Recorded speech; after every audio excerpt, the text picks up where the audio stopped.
Dear colleagues, ladies and gentlemen, welcome back to the second session on the Intergovernmental Meeting, Day 2.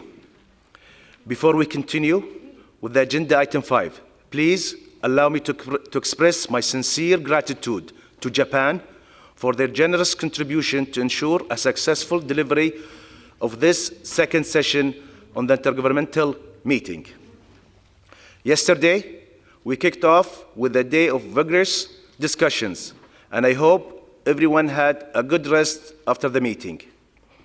As a customary, the results of our meeting, that is the approval of paragraphs 26 to 83, were circulated to all member states.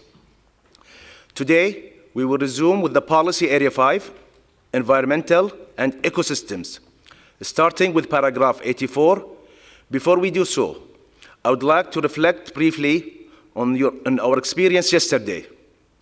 I want to start with expressing a deep appreciation to all of you for your consistency and your approach on making progress on the text of the recommendation, and for maintaining the momentum that we generated together during the intersessional consultations.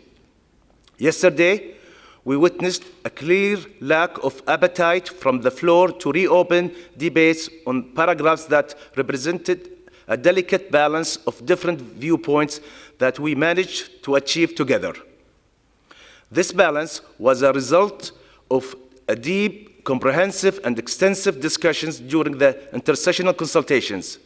I fully understand the desire of member states not to reopen the debate. We have been through this in the recent weeks. We have debated extensively, spending 3 weeks and more than 40 hours cumulatively. And we have arrived at a middle ground that accommodates everyone's core interest and positions. Reopening the debate would bring us full circles around, back to the same outcome. However, let me absolutely clear, as the chair, I have the responsibility to make every voice heard. Therefore, when a member state, despite the opposition direction of the floor, requested to reopen the debate, I made sure that we did, sharing on the screen the original amendment submitted by the member states. We did this on several occasions, opened the floor for debates, let everyone express their opinion and standpoint. We saw that in all cases, the floor is strongly in favor of keeping the agreed upon text. Once again, I would like to thank you for keeping with the agreed methodology, for being consistent with the text that generated wide agreement, and for maintaining this momentum throughout the week. We do have a significant ground to cover in 4 days remaining. Without further delay, we will now proceed with the consideration of the draft text of the recommendation, paragraph by paragraph, using the outcome text of the intersessional consultations. We will start where we stopped yesterday, that is paragraph 85. I would like to ask the Secretariat to please read out the paragraph so that we can have the interpretation in all 6 languages. Can we agree on this paragraph as it appears on the screen? It will be 84 on the screen. And as the outcome of extensive deliberation during the intersessional consultation. Secretariat, you have it on the, yes. Yes, so it's Policy Area 5, Environment and Ecosystems, paragraph 84. Member states and business enterprises should assess the direct and indirect environmental impact throughout the AI system lifecycle, including but not limited to its carbon footprint, energy consumption, and the environmental impact of raw material extraction for supporting the manufacturing of AI technologies, and reduce the environmental impact of AI systems and data infrastructures. Member states should ensure compliance of all AI actors with environmental law, policies, and practices.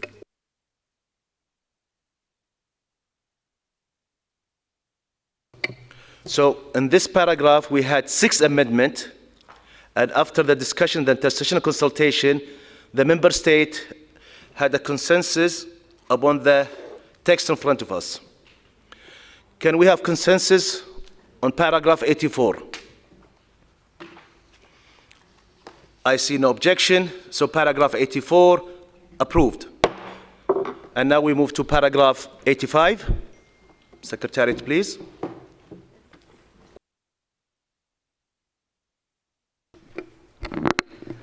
85 reads as follows.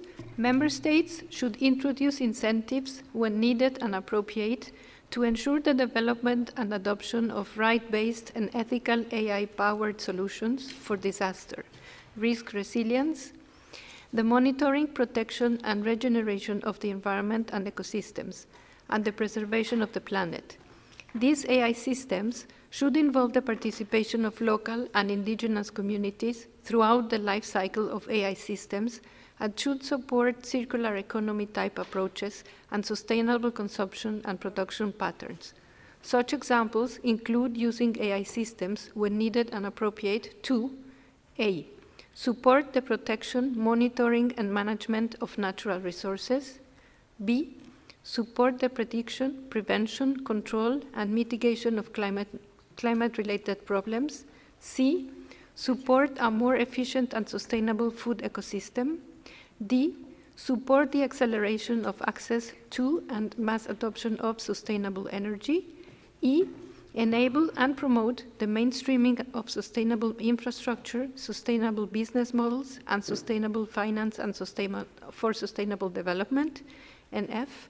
Detect pollutants and predict levels of pollution, and thus help relevant stakeholders identify, plan, and put in place targeted interventions to prevent and reduce pollution and exposure. Thank you, Secretariat. In paragraph 85, we received 3 amendments, and the text in front of you is the agreed upon text. Can I have consensus on the paragraph 85? Thank you. So paragraph 85 approved. Let's go to paragraph 86. Paragraph 86, when choosing AI methods, given the potential data-intensive or resource-intensive character of some of them and the respective impact on the environment, member states should ensure that AI actors, in line with the principle of proportionality, favor data, energy, and resource-efficient AI methods.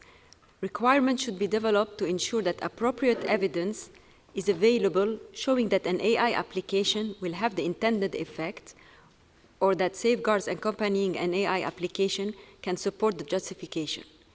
If this cannot be done, the precautionary principle must be favored, and in instances where there are disproportionate negative impacts on the environment, AI should not be used.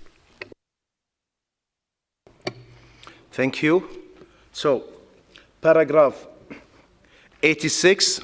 Paragraph 86, before the text in front of you, we received 9 amendments. And after a discussion of those 9 amendments, the text in front of you was the agreed upon during our intersessional consultation. So with this, can I have consensus on the paragraph 86 so I can approve it as shown on the screen? Thank you. Paragraph 86, approved. Paragraph 87, please. Member states should ensure that the potential for digital technologies and artificial intelligence to contribute to achieving gender equality is fully maximized, and must ensure that the human rights and fundamental freedoms of girls and women and their safety and integrity are not violated at any stage of the AI system lifecycle. Moreover, ethic impact assessment should include a transversal gender perspective. Thank you. So, paragraph 87, initially we received 5 amendments, and after the discussions, the text in front of you was the agreed upon text. Can we have consensus in paragraph 87? I thank you. Paragraph 87 approved. Paragraph 88, please, Secretariat. Paragraph 88, member states should have dedicated funds from their public budgets linked to financing gender-responsive schemes, ensure that national digital policies include a gender action plan, and develop relevant policies, e.g. on labor education, targeted at supporting girls and women to make sure girls and women are not left out of the digital economy powered by AI. Special investment in providing targeted programs and gender-specific language to increase the opportunities of participation of girls and women in science, technology, engineering and mathematics, STEM, including information and communication technologies, ICT, disciplines, preparedness, employability, equal career development, and professional growth of girls and women should be considered and implemented. Thank you. Paragraph 88, we received 4 amendments, and the text in front of you, it's the text that agreed upon during the intersessional consultation. So, can I have consensus paragraph 88? I thank you. Paragraph 88, approved. Paragraph 89, please. Member States should ensure that the potential of AI systems to advance the achievement of gender equality is realized. They should ensure that these technologies do not exacerbate the already wide gender gaps existing in several fields in the analog world, and instead to eliminate those gaps. This includes the gender wage gap, the representation in certain professions and activity gaps, the lack of representation at the top management positions, boards of directors, or research teams in the AI field, the education gap, digital AI access, adoption, usage, and affordability gap, the unequal distribution of unpaid work, and of the caring responsibilities in our societies.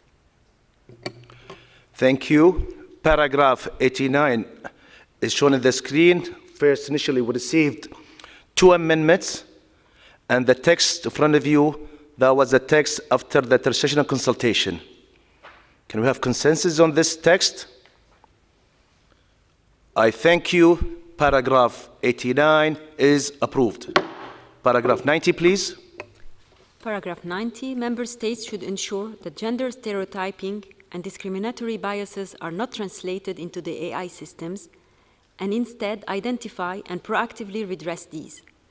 Efforts are necessary to avoid the compounding negative effect of technological divides in achieving gender equality and avoiding violence such as harassment, bullying, or trafficking of girls and women and underrepresented groups, including in the online domain. I thank you. So, paragraph 90, we received 2 amendments, and the text in front of you is after the discussions last week. Can we have consensus on paragraph 90 so I can approve it? I thank you all. Paragraph 90 is approved. Paragraph 91, please. 91.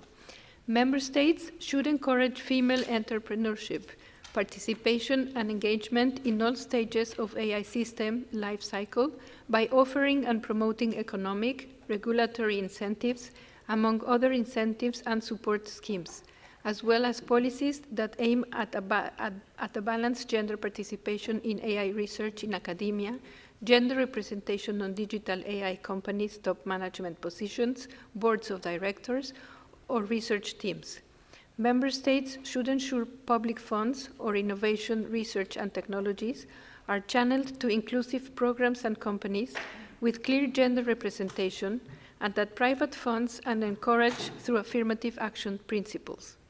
Policies on harassment-free environments should be developed and enforced together with the encouragement of the transfer of best practices on how to promote diversity throughout the AI system lifecycle. Thank you. Paragraph 91, we received 3 amendments, and during the discussion, this is the text that was agreed upon. Can we have consensus on paragraph 91? I thank you. Paragraph 91 is approved. Paragraph 92, please. 92, member states should promote gender diversity in AI research in academia and industry by offering incentives to girls and women to enter the field, putting in place mechanisms to fight gender stereotyping and harassment within the AI research community, and encouraging academic and private entities to share best practices on how to enhance gender diversity. Thank you. Paragraph 92, we received 2 amendments, And the text in front of you is the text that agreed upon. So can I have a consensus? I have Russia. Russia, please, you have the floor. Dear Representative Russia, you have the floor. Добрый день, господин председатель. Good afternoon, Mr. Chairman. Thank you very much for giving us the floor. Our delegation would like to correct the concept of gender diversity, introducing gender equality instead of gender diversity. Thank you, Mr. Chairman.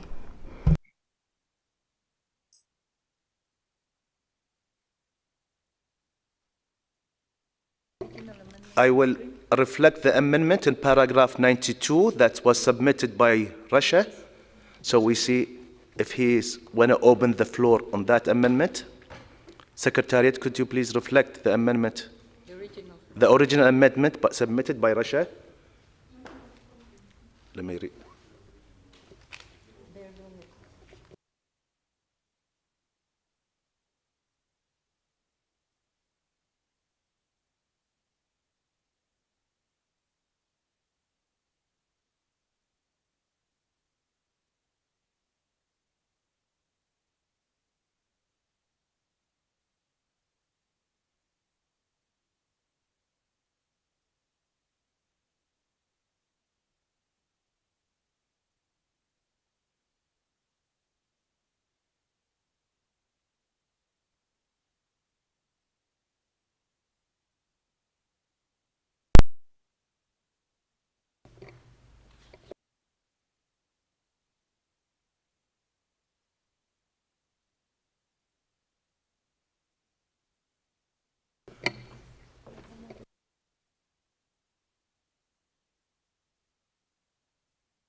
Okay, dear Representative Russia, you have the floor to elaborate on your amendment that was submitted and discussed in the last week.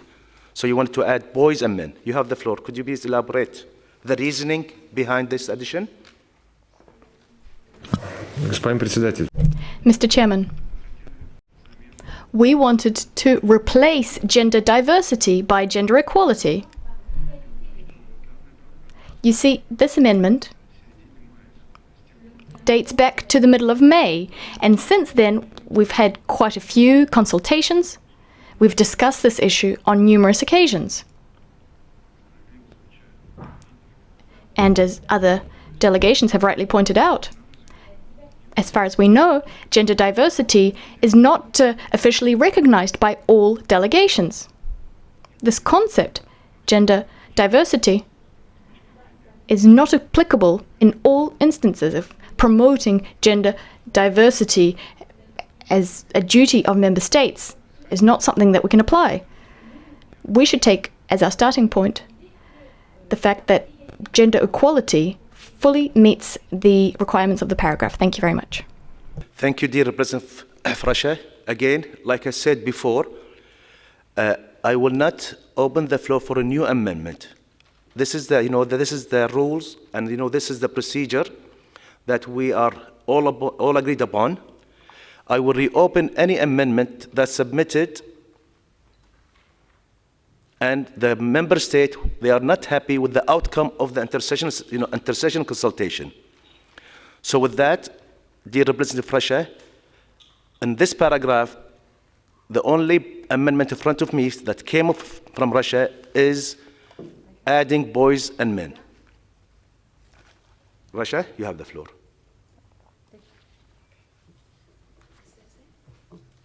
Большое спасибо, господин. Thank you very much, Mr. Chairman. I do apologize for taking the floor so frequently. Having said that,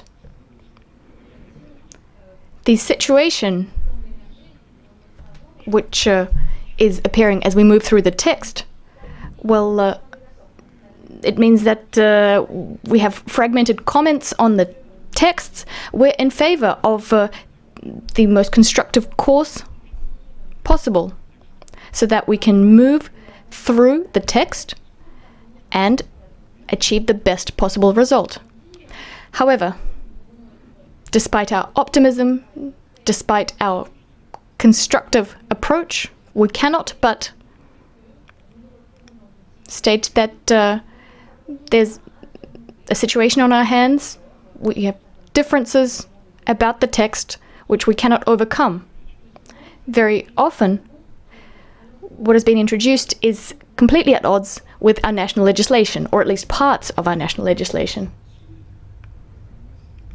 The very substance of our differences is something all delegations know about. We've flagged them on numerous occasions during our negotiations on the text, including during the informal consultations which took place recently. We never agreed to our misgivings about such critical issues being construed as consensus. At least I can only speak for my delegation. We attempted to meet others halfway, and one of these options, in our view, was fairly soft. Boys and men was what we proposed. However, it did not garner the support of delegations in the room. Yes, perhaps we didn't manage to garner broad support for this proposal, but the absence of broad support doesn't mean that there's no consensus on this.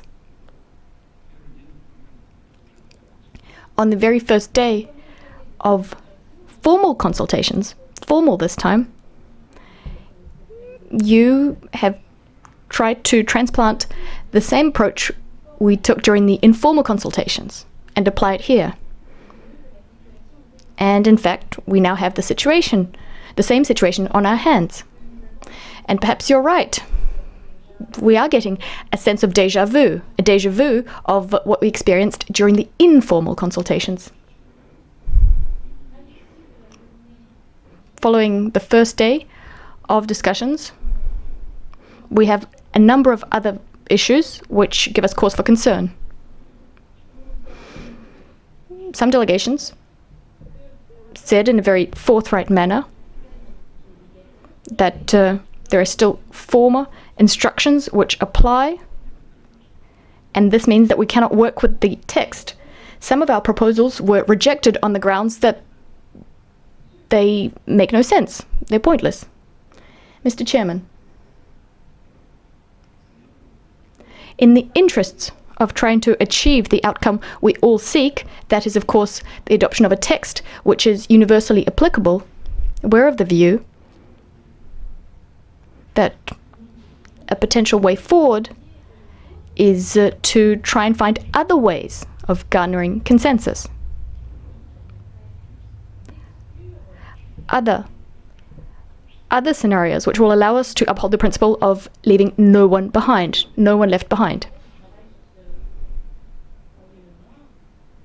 Rest assured that we will do everything we can to offer our constructive support to this process. There's a lot of potential, a lot of room for negotiations here, for garnering consensus.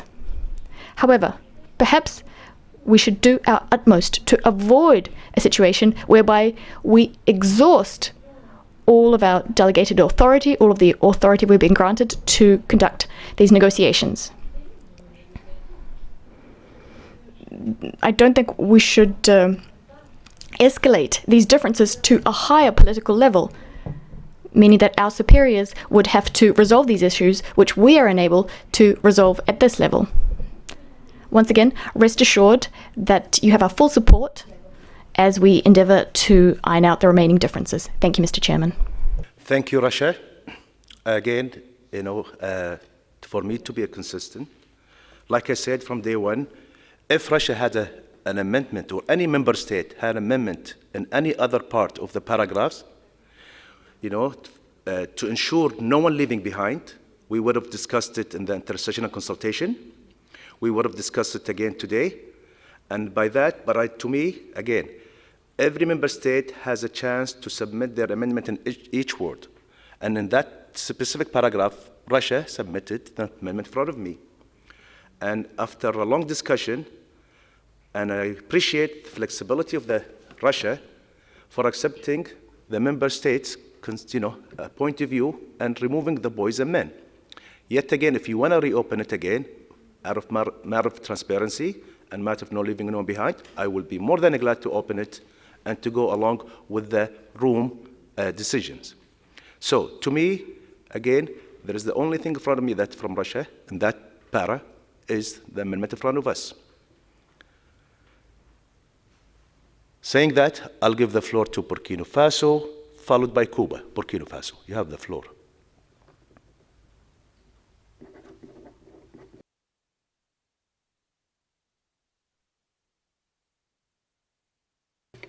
Dear Representative of Burkina Faso, you have the floor.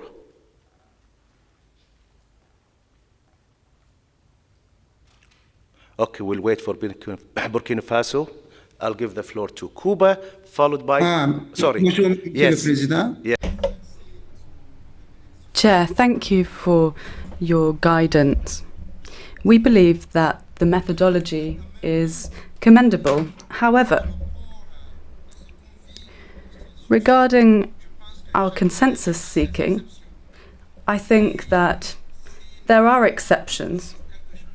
And if we want to move forward in an inclusive manner, our delegation believes that perhaps it would be desirable to consider opening up exceptions. We know that time is limited, but we also should take our time. Because if there is no consensus, then we won't be keeping with the spirit of our approach. So my proposal is that perhaps we should be talking about gender equality.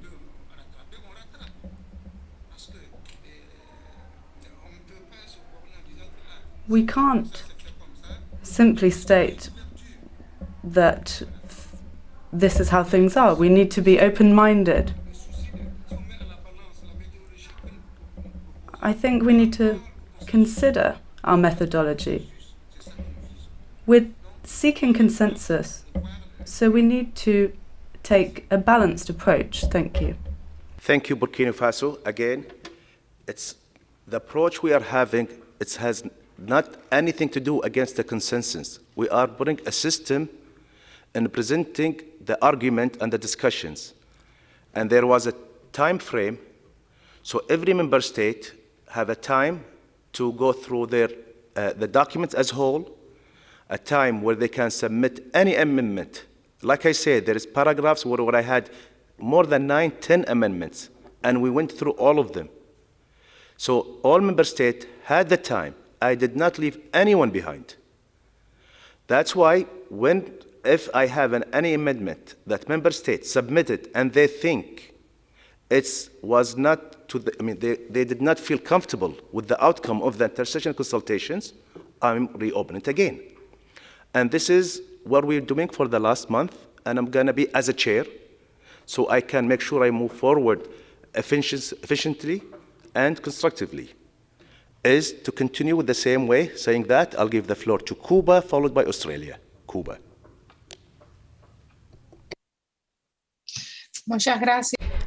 Thank you, Chair. And good afternoon to our dear colleagues. I reiterate Cuba's commitment to the draft that we reached as a result of the consultations. We have been following this consultation since yesterday very closely, and we reiterate our commitment to consensus and the work that's been undertaken to reach this outcome. This is a balanced text, as we've said on several occasions, and perhaps it won't be perfect for all delegations, but it's balanced. However, in this particular case, we believe that the proposal made by Russia is not a substantial proposal. And in fact, gender equality is more aligned with what we traditionally use in UNESCO vocabulary. And there are agreed terms and terminology within the organization. And we always say that nothing's agreed until everything's agreed. This is a formal consultation, and I understand Chair, that it's not the time to put forward substantial amendments. Cuba, as you know, has participated in a constructive way, and we want to achieve an effective outcome. However, we can't support not being able to put forward any amendments, given that we're still negotiating the text. I understand that perhaps there are substantial amendments that may require capital consultation, and these may not be suitable for putting forward now. However, the amendments being proposed by the Federation of Russia is not an amendment that goes against the spirit of the text, but it's more aligned with the spirit of the text. So we respect what had been agreed during the intersessional consultations, but we can also support Russia's proposal. As we mentioned during the open science recommendation, we understand the difficulty of virtual consultations and putting forward amendments in advance, but we can't require that amendments are not possible to be put forward. So we mustn't exclude the option of accepting these amendments now. Of course, we'll work with you to move forward and to be as faithful as possible to what was decided during the intersessional consultations. But we believe that proposals that are put forward by countries that are important to them, we believe that if we want this text to be universally adopted, we must discuss these issues. This amendment that's being put forward is an issue that we need to pay great attention to, because there are lots of different ways of interpreting these issues at national level. And at UNESCO, during the C4 and C5 discussions, we agreed to maintain gender equality. We believe that it's an issue that's aligned with UNESCO's mandate. And the proposal that Russia's putting forward, as the delegate from Burkina Faso mentioned, perhaps we should keep an open mind when it comes to proposals that could enrich the text. We fully support your method of working and the text that was produced as an outcome of the consultations, but we must be flexible. And we should at least be able to consider these amendments. We don't believe that it's a substantial amendment to change gender diversity to gender equality. We believe that gender equality is more aligned with UNESCO vocabulary, and it's something that we could approve. Thank you, Chair, and you can continue to fully count on Cuba's support. Thank you, Cuba, and I must say I thank you for your very constructive participation in the intersessional consultation. I really thank you, Cuba. I'll give the floor to the dear representative of Australia, followed by Germany, Australia. Thank you very much, Chair. I would like to note that regarding the proposed amendment by Russia on gender diversity and equality, we would prefer not to start a discussion on this. It's agreed text, what is now on the screen, and even though it might seem like a very minor or insubstantial edit, we're concerned about the precedent that this might set. If we start opening up a minor amendment, it also opens the door to further amendments, which will slow down the process. So we therefore support you, Chair, in sticking to the agreed process and method of work when it comes to that amendment. Regarding the other proposed amendment, I'm not sure if you wanted to also discuss the proposed amendment on boys and men, but I would just like to point out that despite a lot of progress that's been achieved, more girls than boys still remain out of school. 16 million girls will never set foot in a classroom. Women account for 2/3 of the 750 million adults without basic literary skills. Those are just some statistics that is available on the UNESCO website itself. And I think, therefore, it's important that when we're talking about offering incentives, it's important to to mention mainly girls and women in that context, and not to also list boys and men in that sentence. So my strong preference, and Australia's strong preference, would be to leave the text as it is on the screen without the amendments. Thank you. Thank you, Australia. As I understand from the dear representative of Russia, it's not that amendment on the screen they are interested, they are adding a new one. So Secretary, could you please remove so I can focus on the issue of introducing a new amendment?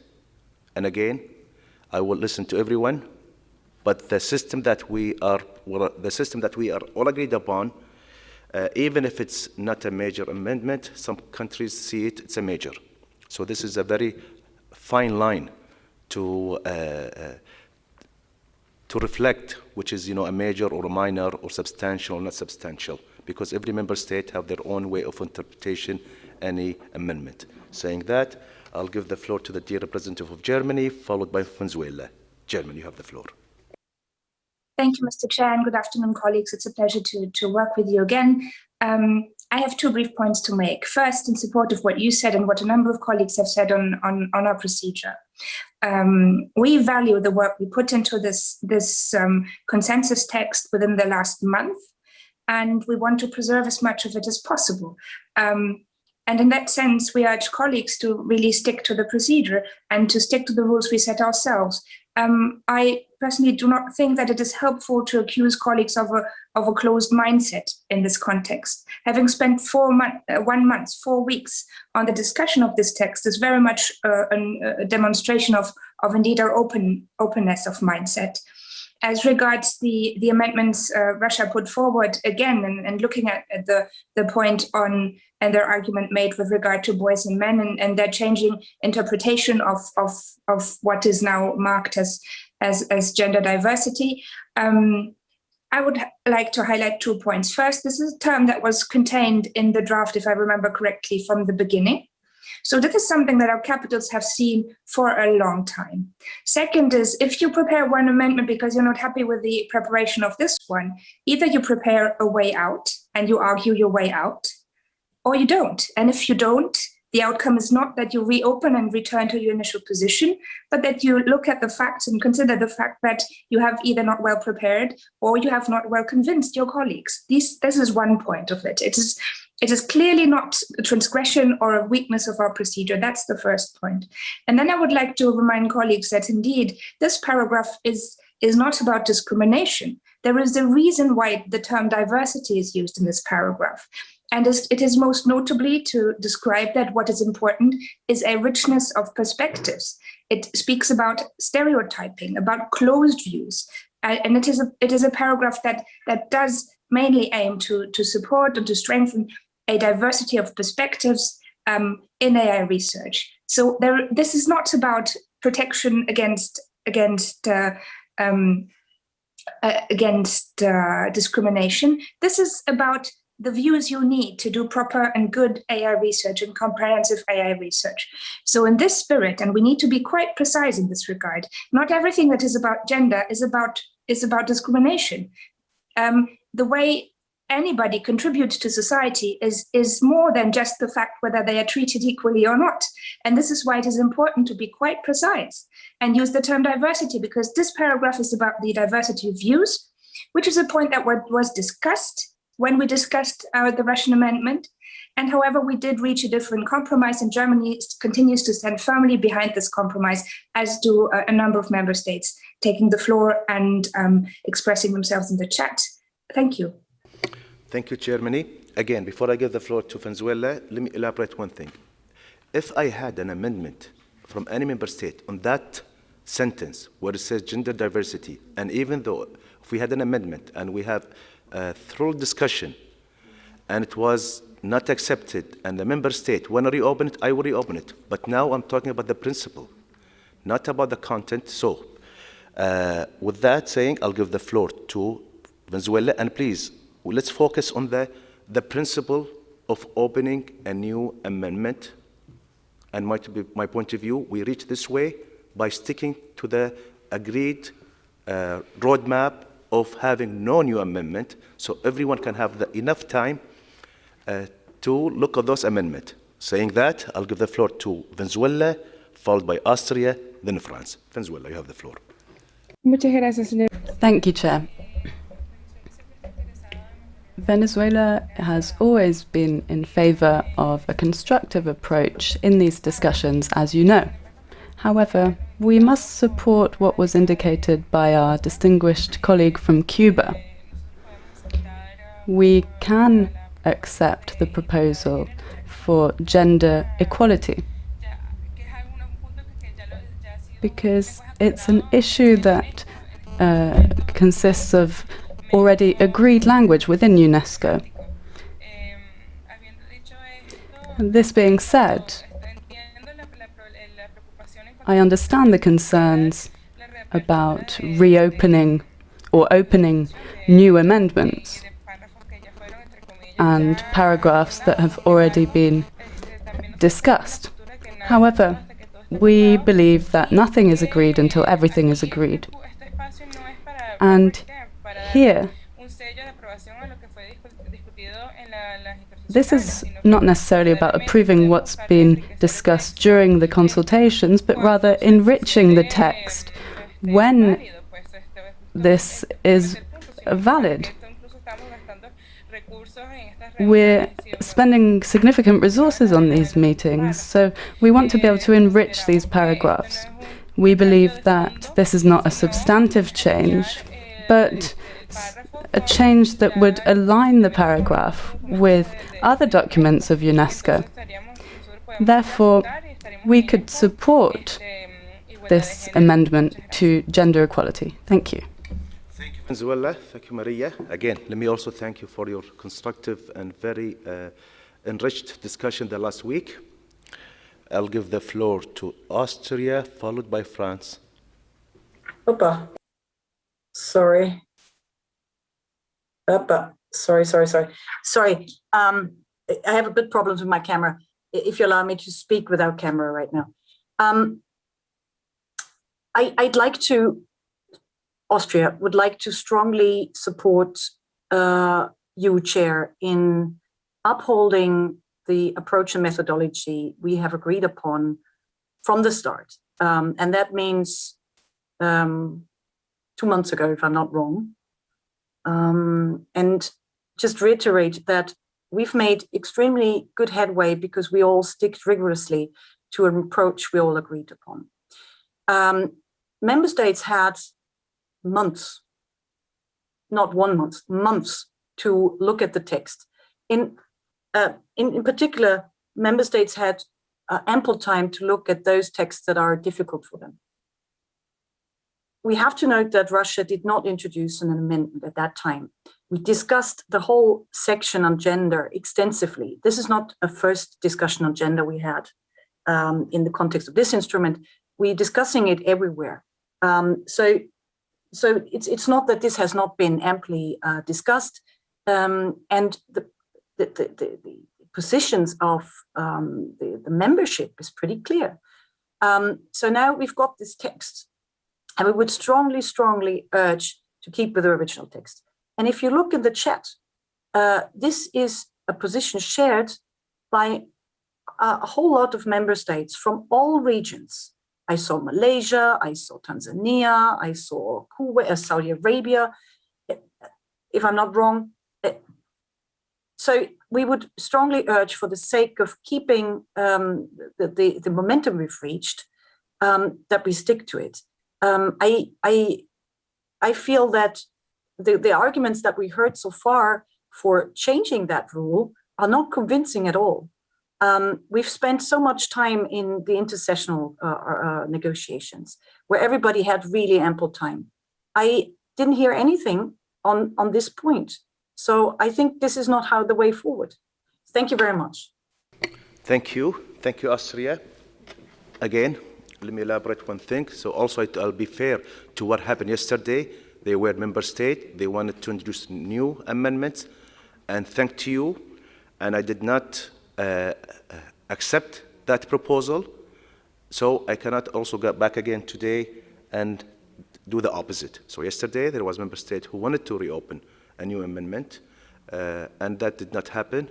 It's the method that we approved or agreed upon, like we said, was way back in April. Again, if I have any amendment in that sentence, I'll be more than glad to have it, to be discussed, but I have nothing there. So saying that, I'll give the floor to France, followed by Iran. Before I give the floor to France, France, let me read, reflect what's in the chat, who are supporting the method that I've been following, or been all of us following for the last month or so. Netherlands, Norway, Czech Republic, UK, Iceland, Italy, Sweden, Philippines, Argentina, Switzerland, Malaysia, Uruguay, Morocco, Namibia, Tanzania, Tunisia, Saudi Arabia, Greece, and I'll give the floor to the dear representative of France, Iran, then Kuwait. France, you have the floor. Merci, monsieur. Thank you, Mr. Chairman. Good afternoon, ladies and gentlemen. Some of you, as I know, are in Paris. It's very sunny. I'm kidding, of course. It's actually pouring. I hope you're all doing well.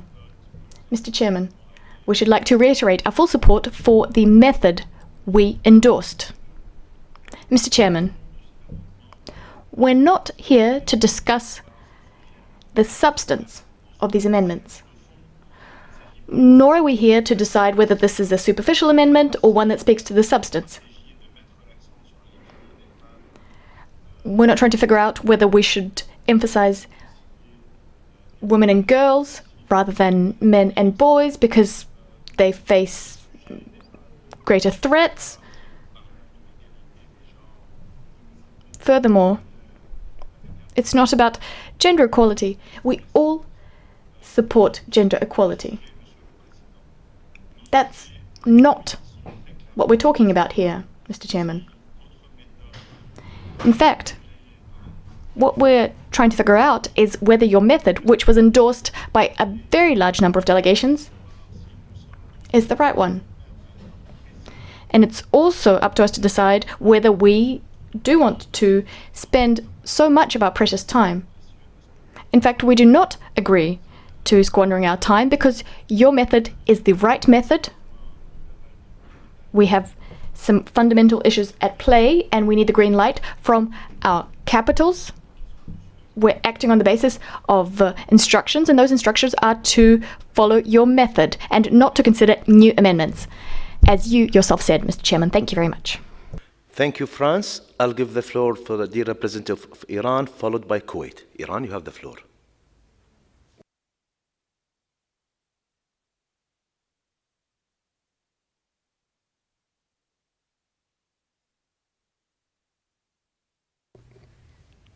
Yunus, Iran. Dear representative Iran, Yunus. Thank you so much, sir. Good afternoon. Dear Honorable Chairman, I deem it my duty to thank you for a democratic way of steering the floor and participatory way that you have.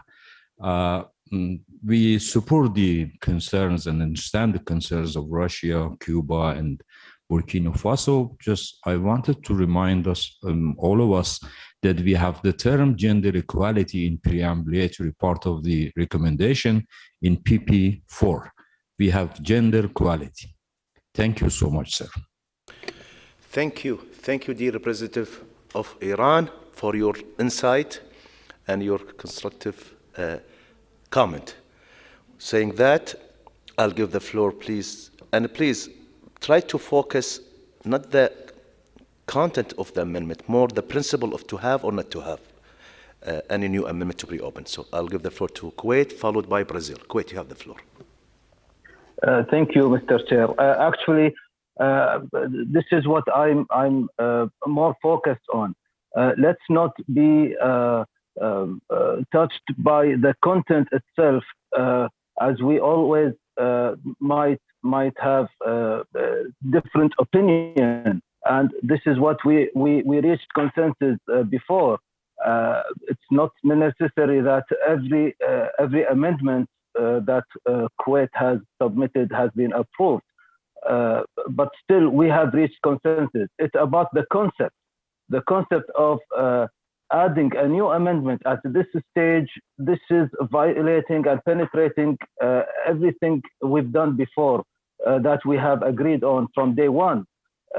Accepting this now, I should maybe all the paragraphs from yesterday's also should be revisited because everybody here had something would like to add, but we all followed your what we have agreed on, and we all support the methodology that we are still emphasizing. Otherwise, we couldn't reach 91, paragraph 91. So it's not the matter of the content. I'm emphasizing it's the methodology. We fully support you, Mr. Chair, and we Kuwait insist of continue on the same lead. Thank you. Thank you, Kuwait. I'll give the floor to the dear representative of Brazil, followed by Finland. Brazil, you have the floor. Thank you, Chair, and good afternoon, everyone. My intervention is going to be also about the procedure that we are adopting here. From our perspective, we do agree with what was said by Venezuela, for example, that we are not here to rubber stamp, and that, of course, we should have a constructive approach. At the same time, I believe that for me, and of course, the negotiation ends only when it ends. At the same time, what I think is like most of the countries who are here now, we were in the consultations, you know, and at that time we had extensive discussions. We agreed on a text that was the common ground possible for everyone there. What surprises me is the fact that that some delegations that were part of these discussions, that were actively discussing and negotiating at that time, are now reopening the debate. From my perspective, the intersessional consultations, they were informal consultations. And of course, they didn't have power to decide exactly because they were informal. And at the same time, and we know they lasted for 3 weeks, they were very long, as they were informal and they were not scheduled since the beginning of the intergovernmental meeting.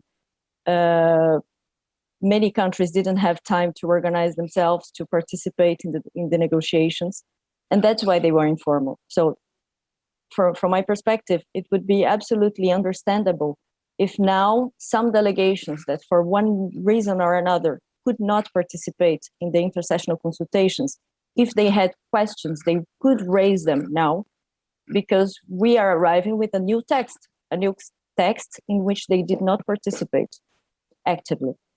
And so if some of them, for example, raised some questions and proposed the new language and showed that they were not satisfied with what was the result of the intersessional consultations, I think that would be very understandable and very legitimate, and we could work on this, on drafting other options to satisfy them too, because they were not part of the intersessional consultations and they could not participate, for example, and they have legitimacy to also propose new things and to don't agree with what was agreed then because they were not there. What surprises me is the fact that now we are reopening the debate with delegations that had participated, and they had expressed their views then. And we had taken it into account when we were discussing the text and when we were proposing the text as it is now. So I think we have to be flexible. I think we have to be constructive. And I think we have to discuss until the end when it's needed. At the same time, when we are talking about points of view and proposals that were already presented, I really don't see any point of coming back to them here now and rediscussing the same issues, because otherwise we are just repeating the same thing. So if there is something new, if there is a point of view that was not adequately expressed during the intersessional consultations, this I think is something that we are here to do. And otherwise, I don't think we should reopen debates that were already concluded. So this is our perspective. And I think this is something that brings some coherence to the process, actually. We have to be flexible. We have to open the debate when there is something new. When there is not, there is no reason, because this debate was already done here.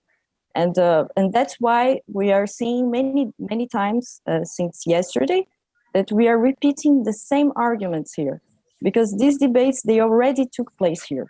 So I don't really see a point for this. Thank you. Thank you, Brazil. I'll give the floor to Finland, followed by Netherlands. Finland, you have the floor. Thank you, Mr. Chair, and good afternoon, everyone. My points have been made most eloquently recently by Brazil and Kuwait. Finland fully supports the agreed methodology. We think that this having a clear procedure, having clear set of agreed methods to proceed are the only way forward. There's lots of interest in this text. It is a long text. It is technical in nature. It touches many different fields of politics. There are high intentions or high intensity and also lots of high intentions in the room. So the only way to actually manage and be able to ride this bull, so to speak, is to stick to methods. And Mr. Chair, if you will, if you allow me, I would like to make a slightly substantive or substantial comment on the substance of the paragraph and the problematic term here, which might help us move forward, I hope.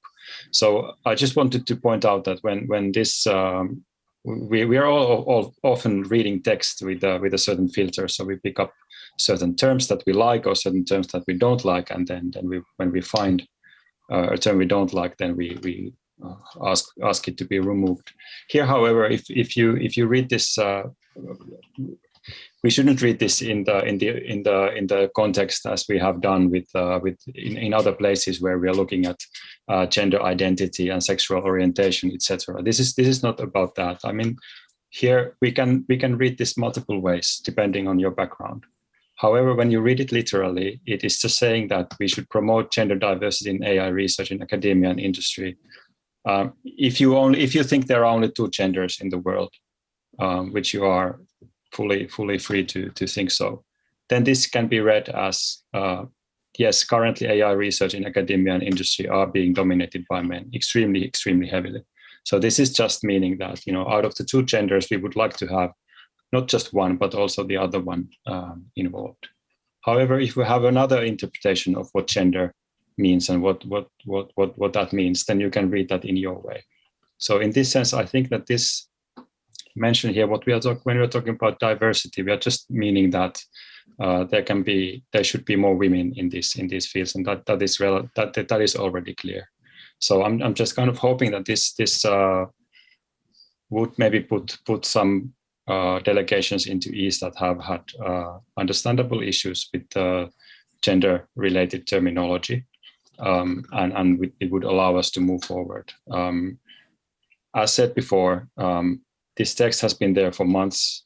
We've all read it, we've all commented, we've made amendments, and now this is the consensus. This is already the second round of consensus. There was already members already had the option to comment on the first draft, and the text that we are now working on, or we have been working on for the last weeks, was a consensus document built on those comments.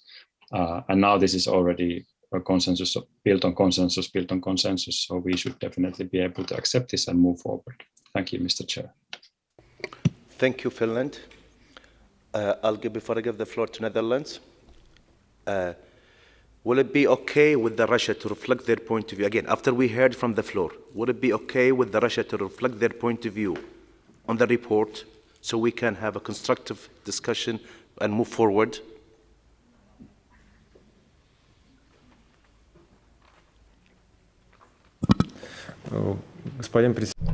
Mr. Chairman, you see, the thing is, reflecting our stance in the Chairman's report does not meet our objective. In order to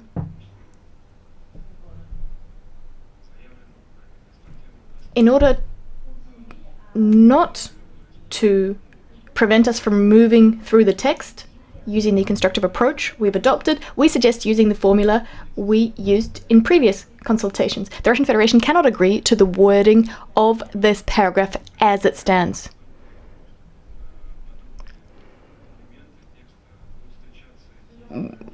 We suppose that we're going to come across similar instances as we go through the various paragraphs. Does it mean that we're going to adopt this same approach? Or perhaps we could do drafting as per the intended format of this meeting. The request for you to reflect Russian Federation's position, which is what we proposed in square brackets. What you see, there was a version of the document that was circulated to delegations at the end of yesterday's meeting, and in that document, in fact, our concerns were not included. At the end of today's meeting, what we're probably going to do is submit a list of paragraphs to which our delegation cannot agree to as they're currently worded, as we've done in the past when we had similar requests. Thank you, Mr. Chairman.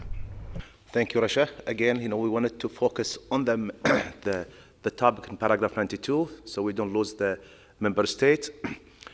Again, members, dear Representative Rasha, as I said before, if you had an amendment on that sentence, I would reopen it. But we do not have an amendment on that, and all member states have months to share their point of view or to have some of their amendments. I have no issue to reopen it unless it was submitted.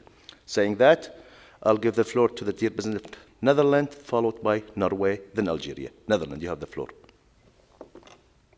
Thank you very much, Chair. First of all, I would like to express my full support for your great approach, Mr. Chair. And as you yourself mentioned, let us not focus here on the content of this amendment. So on a more procedural note, I can echo colleagues from Austria, Germany, Finland, France, Kuwait, and Brazil here that we already agreed on this paragraph after extensive discussions that we've had here over the past months. With the presence of the delegation that is introducing new amendments now, as our colleague also from Brazil has mentioned.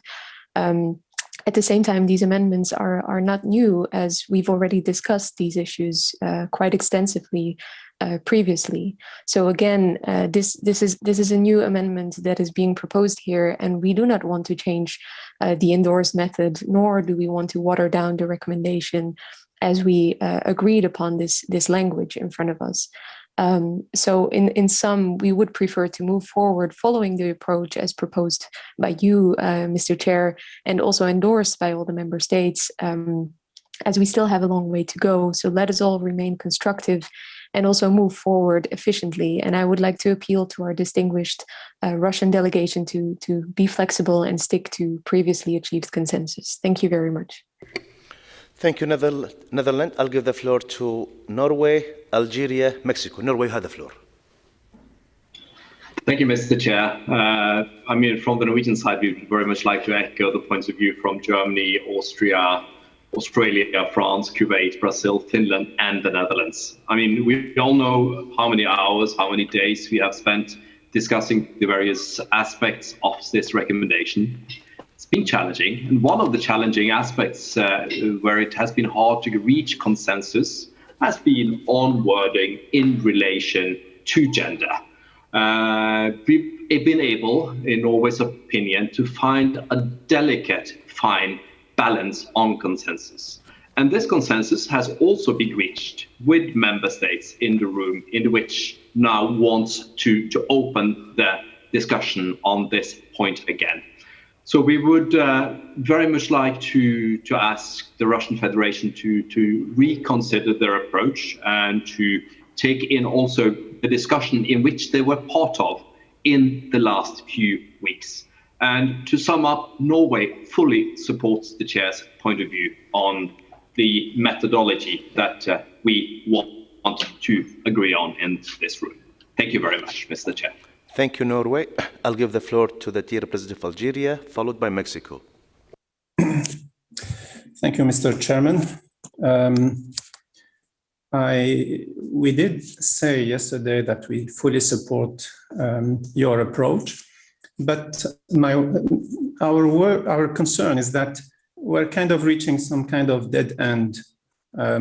We do understand the concern of the member states delegates that we do not want to fall into some infinite loops. But we are now in front of a situation where those who did introduce amendments that were rejected during the informal intersessional discussions, they should not rediscuss them. And those who missed some aspects before or after the intersessional discussions, and they would like to introduce amendments, they are not allowed to discuss them. So at the end, why shouldn't we just rubber stamp the whole document at once? What is the point going through each paragraph without having any possibility of modifying anything in them? I do understand the concerns of the member states that we do not want to waste time going back and forth on the same issues, but at the same time, we are spending 5 days, 6 hours each day. If it is just to say, we agree, we agree, we agree, we agree, I do not think this is what this time's formal session would mean. This is why I'm very worried about, I do understand and I respect that we should not go back and forth on the same issues, but at the same time, I'm worried that there is no discussion whatsoever. We're just supposed to rubber stamp the paragraphs as they are. Thank you very much, Mr. Chairman. Thank you, Algeria. Let me just elaborate. No, we are not here to rubber stamp again. And the reason is that, like I said, any member states had an amendment that was not accepted in the intersessional consultation, they have the right to open it. And we've seen it again.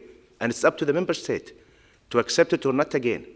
So it's not rubber stamp. So they have the chance to open it again. Up to member state. If they did not accept it before and they don't accept it now, that's a different. Other thing, we still have five new paragraphs that we did not discuss in the intersessional consultation. Those need to be discussed thoroughly with all the amendment. I have also the preamble, which is also very important to be discussed. So this is, still I'm coming for full discussion, and all amendments will be shown and will be represented. So I hope that clarified, with the dear representative of Algeria, giving the floor to Mexico, followed by Germany. And please, okay, Mexico, then Germany. Mexico, please. Muchas gracias. Thank you, Chair. Good afternoon. First of all, I'd like to thank you for your leadership and also for your patience. We recognise that you've always given us the opportunity to express our different points of views, as is the case for this paragraph.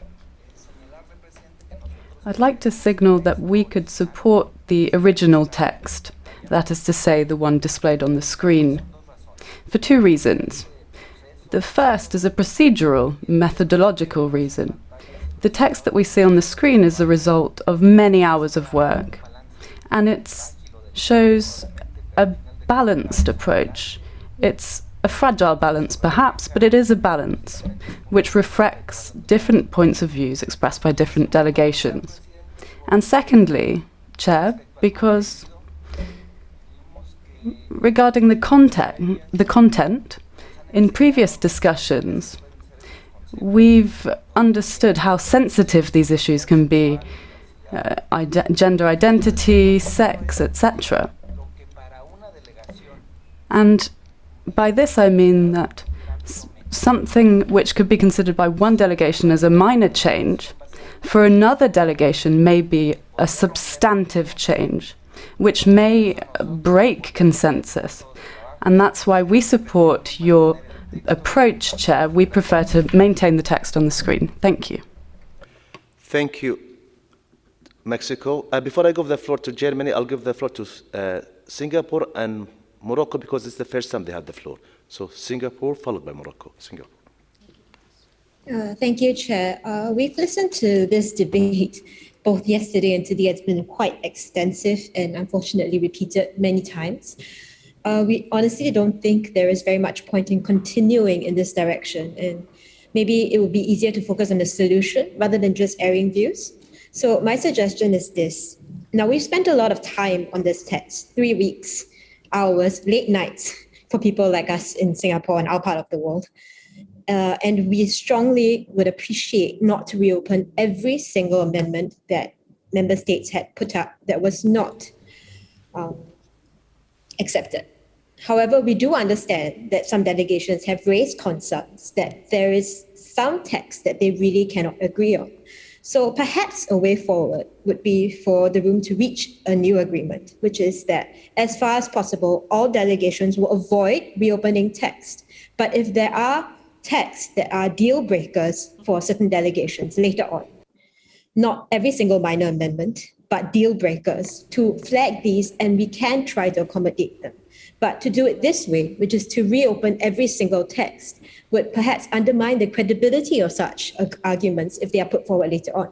So our suggestion is this: let's all try to accommodate each other, avoid reopening the text as much as possible. If you do need to, just flag why it's a red line, and we can try and accommodate. Of course, these arguments will have to be credible for us to accept it, but we hope this is a workable way forward so that we don't go back and forth on this again and again every single day for the next 5 days. We leave this to the room's consideration. Thank you, Singapore. I'll give the floor to Morocco. Morocco followed by Germany. Morocco, you have the floor.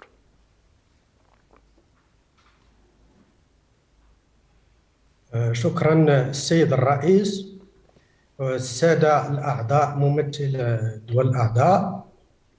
إذن هذه المسألة أو الطريقة. Thank you, ladies and gentlemen. I think that this method is very complicated.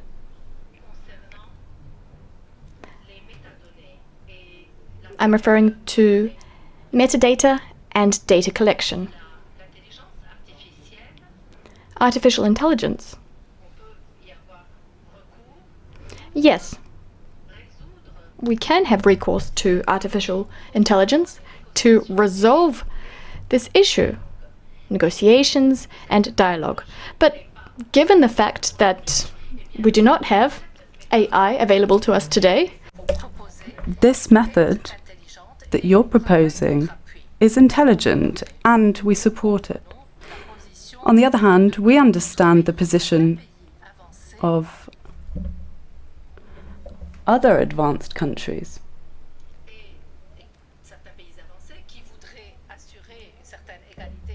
that may wish to ensure gender equality, and in which women have a role that is considered greater than that of men. In the future, we may end up seeing men's rights associations rather than women's rights associations. Now, when it comes to academic specializations, I'm specialized in science and mathematics. And we see in this case that women are much more perseverant than men. So perhaps we should also be encouraging men in these sectors. This may be an issue in some countries. Therefore, it's always preferable to undertake a dialogue to understand each person's respective viewpoints. However, when it comes to this text, of course we can't fully amend it because we have already reached a consensus on this text. Now, of course, this text isn't set in stone. We can amend it perhaps in the future, but not for the time being. Shukran. Thank you. To listen to everyone and to reflect what's in the room, again, I see the member states are want to keep the same methodology that we've been following. Saying that, I see that paragraph 92 to be approved.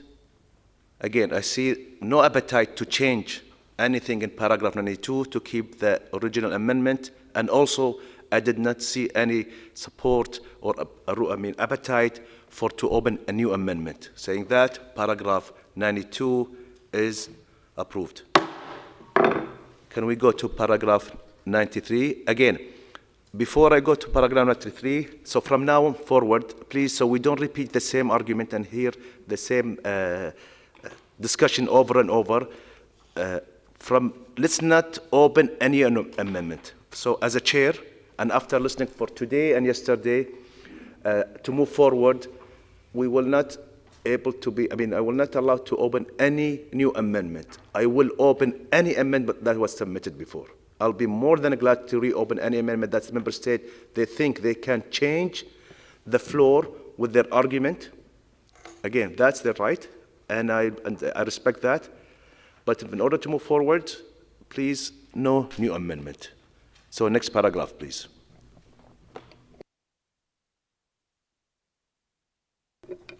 So 93 reads as follows. UNESCO can help from a repository of best practices for incentivizing the participation of girls, women, and underrepresented groups in all stages of AI systems life cycle. Thank you. So we have only one amendment in this paragraph. Can we have consensus in paragraph 93, please? I see no objection, so paragraph 93 approved. Can we go to, please, paragraph 94? Policy Area 7, Culture, paragraph 94. Member states are encouraged to incorporate AI systems where appropriate in the preservation, enrichment, understanding, promotion, management, and accessibility of tangible, documentary, and intangible cultural heritage, including endangered languages, as well as indigenous languages and knowledges, for example, by introducing or updating educational programs related to the application of AI systems in these areas where appropriate, and ensuring a participatory approach targeted at institutions and the public. Thank you. So I have in paragraph 94, you believe it or not, paragraph 94, we did not receive any amendment. So what's the outcome of the experts meeting? So paragraph 94 is approved on the screen.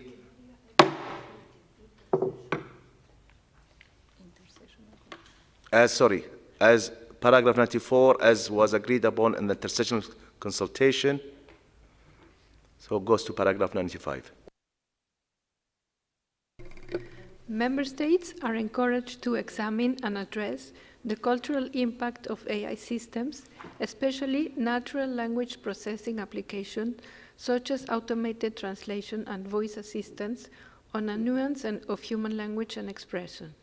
Such assessments should provide input for the design and implementation of strategies that maximize the benefits from these systems and bridging cultural gaps and increasing human understanding, as well as negative implications such as the reduction of use, which could lead to the disappearance of endangered languages, local dialects, and tonal and cultural variations associated with human language and expression.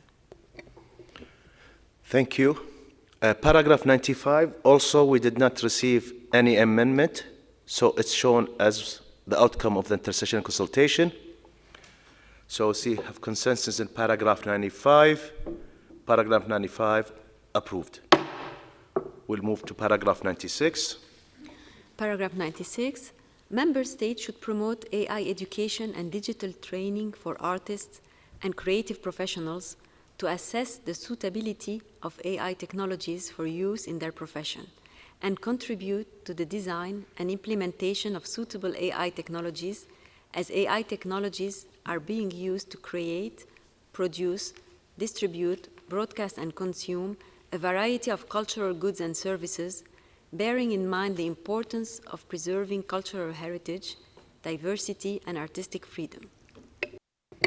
Thank you. Paragraph 96, we received 4 amendments, and the text in front of you is the outcome of the intersessional discussion that we had consensus. So can we have a consensus in paragraph 96?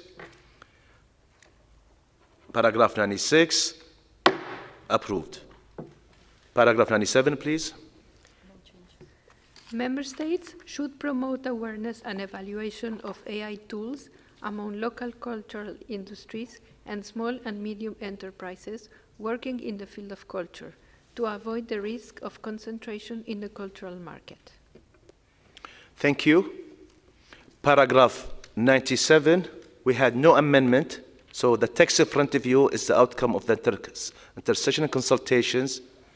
So, can we have consensus? Paragraph 97 is approved. Paragraph 98, please. Paragraph 98, member states should engage technology companies and other stakeholders to promote a diverse supply and plural access to cultural expressions, and in particular to ensure that algorithmic recommendation enhances the visibility and discoverability of local content. Thank you.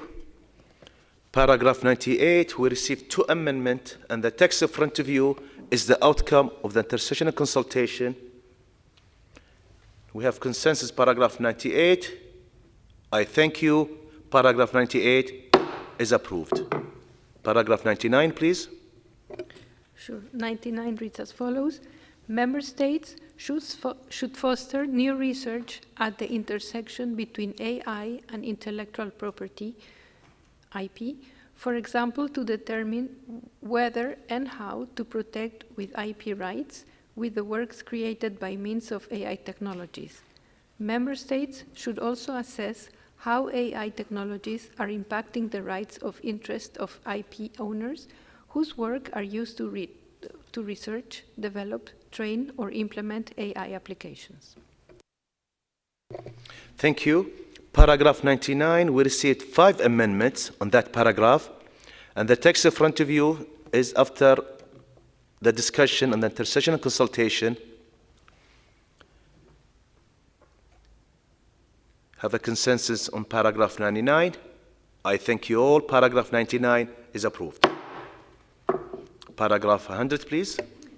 Paragraph 100, member states should encourage museums, galleries, libraries, and archives at the national level to use AI systems to highlight their collections, enhance their libraries, databases, and knowledge base, while also providing access to their users.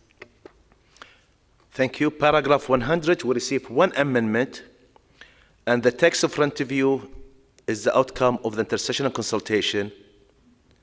We have consensus in paragraph 100. I thank you. Paragraph 100 is approved.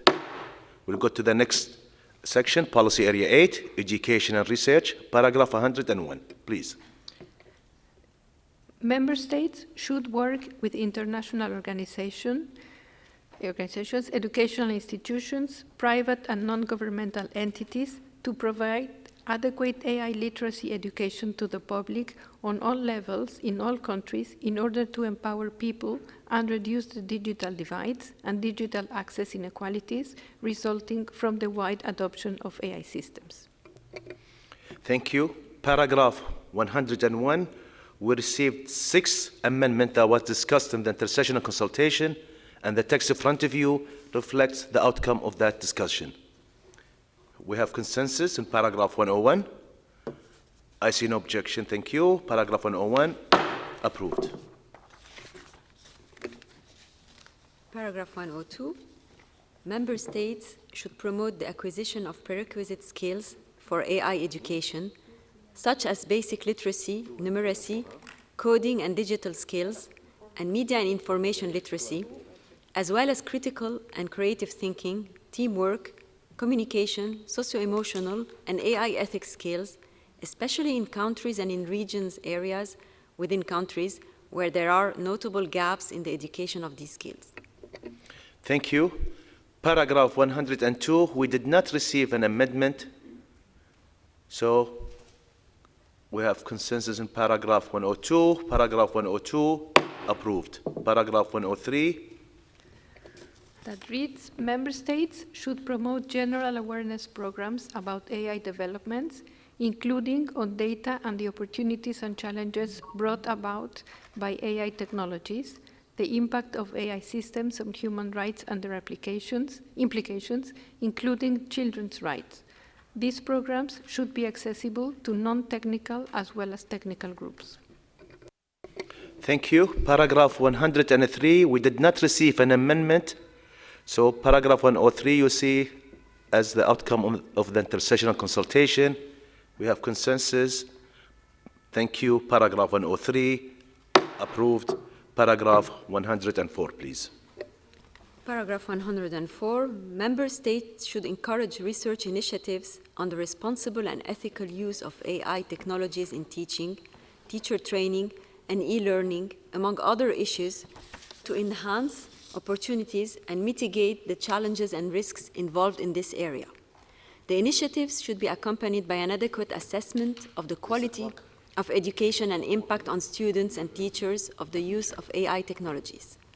Member States should also ensure that AI technologies empower students and teachers and enhance their experience, bearing in mind that relational and social aspects and the value of traditional forms of education are vital in the teacher-student and student-student relationships and should be considered when discussing the adoption of AI technologies in education. AI systems used in learning should be subject to strict requirements when it comes to the monitoring, the assessment of abilities, or the prediction of the learner's behaviors. AI should support the learning process without reducing cognitive abilities and without extracting sensitive information in compliance with relevant personal data protection standards.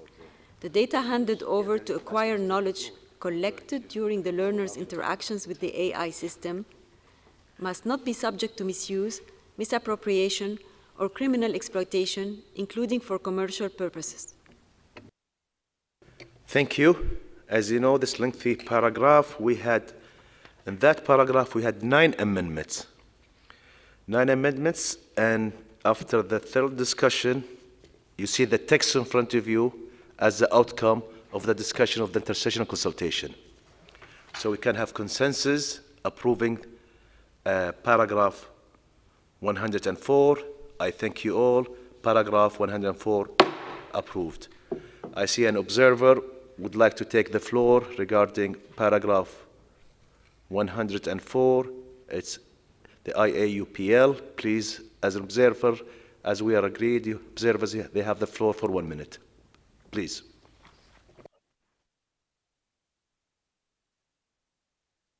Monsieur le Président, chers... Mr. Chairman, academics, colleagues, distinguished representatives of the various delegations, we took the floor during the intersessional consultations last week when we had a debate on para 4. We got an answer from the Secretariat stating that it was not possible to do what we requested, so I'm very sorry for having to take the floor today. In fact, I had the text ready yesterday, the text of our comment. Now, we in no way wish to reopen the debate, nor do we wish to make changes to the text, which has already been accepted by member states, all the while respecting the intergovernmental nature of our organization. Chairman, distinguished delegates, our comment concerns millions and millions of teachers all over the world. We want to take into account the experience teaching personnel have and how this could be worthwhile for AI development. There are various research initiatives working on different types of AI technologies. Our comment, the comment from IAUPL, is also the following. We wanted to say a word about teacher initiatives. Of course, I, just like yourself, Mr. Chairman, represent academia, and research sheds light on the risks as well as the opportunities offered to us by artificial intelligence. However, we need to also highlight the initiatives taken by teachers. There's a real opportunity to empower them in the teaching process. Mr. Chairman, I said at the outset that I in no way wish to reopen the debate, nor do we wish to amend the text. But however, we do beg your indulgence. And ask you to reflect our comments in your report so that we can ensure intersectoral cooperation with NGOs and also dialogue with member states. Thank you very much, Mr. Chairman. Thank you, distinguished representatives of the member states. Thank you, Observer. Thank you. I'll go to paragraph 100. What is it? Paragraph 105. Oh, I have, before I give 105, yep. I'll give the floor to France. And before I go to France, if there is any language, they will be cleaned up by the Secretariat. Merci, Thank you. Thank you very much, Mr. Chairman. Just very quickly, I wanted to state that we're also in favor of including the comment that's just been made by the Observer in your report. Thank you. Thank you, France. I'll give now paragraph 105, please. Member States should promote the participation and leadership of girls and women, diverse ethnicities and cultures, persons with disabilities, marginalized and vulnerable people, or people in vulnerable situations, minorities, and all persons not enjoying the full benefits of digital inclusion in AI education programs at all levels, as well as the monitoring and sharing of best practices in this regard with other member states. Thank you. This paragraph, we had 6 amendments, and this is one example of the paragraphs where all member states who have an amendments in this paragraph where we sat for a lengthy time and we came up with agreeable text that's comfortable with everyone and what's on the screen reflecting that text. I thank all member states for their flexibility at that time and for everyone for reaching consensus in this paragraph. With that, I say paragraph 105 is approved. Paragraph 106. Paragraph 106, member states should develop, in accordance with their national education programs and traditions, AI ethics curricula for all levels, and promote cross-collaboration between AI technical skills education and humanistic, ethical, and social aspects of AI education. Online courses and digital resources of AI ethics education should be developed in local languages, including indigenous languages, and take into account the diversity of environments, especially ensuring accessibility of formats for persons with disabilities. Thank you. Paragraph 106. We received 6 amendments in paragraph 106, and what you see on the screen is reflecting after the intersession consultation where we had consensus. So I thank you again for your consensus in paragraph 106. So paragraph 106 approved. Paragraph 107. Member states should promote and support AI research, notably AI ethics research, including, for example, through investing in such research or by creating incentives for the public and private sectors to invest in this area, recognizing that research contributes significantly to the further development and improvement of AI technologies with a view to promoting international law and the values and principles set forth in this recommendation. Member states should also publicize, promote the best practices and cooperate with researchers and companies who develop AI in an ethical manner. Thank you. Paragraph 107, we received 5 amendments in paragraph 107, and the text in front of you on the screen reflects the outcome of the intersessional consultation. With that, I thank you for your consensus for paragraph 107. Paragraph 107 approved. Paragraph 108, please. Paragraph 108, member states should ensure that AI researchers are trained in research ethics and require them to include ethical considerations in their designs, products, and publications, especially in the analysis of the data sets they use, how they are annotated, and the quality and the scope of the results with possible applications.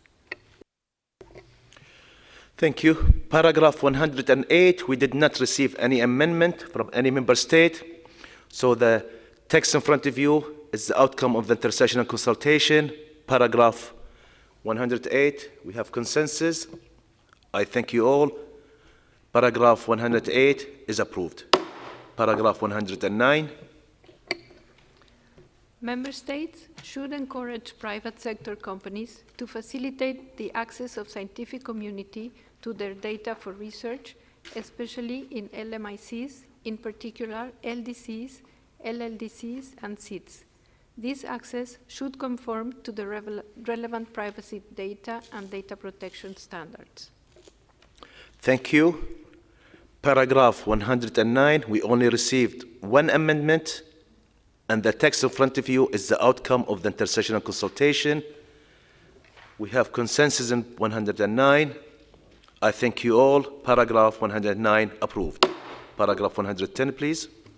110, to ensure a critical evaluation of AI research and proper monitoring of potential misuses or adverse effects, member states should ensure that any future developments with regards to AI technologies should be based on rigorous and independent scientific research and promote interdisciplinary AI research by including disciplines other than science, technology, engineering, and mathematics, STEM, such as cultural studies, education, ethics, international relations, law, linguistics, philosophy, political science, sociology, and psychology.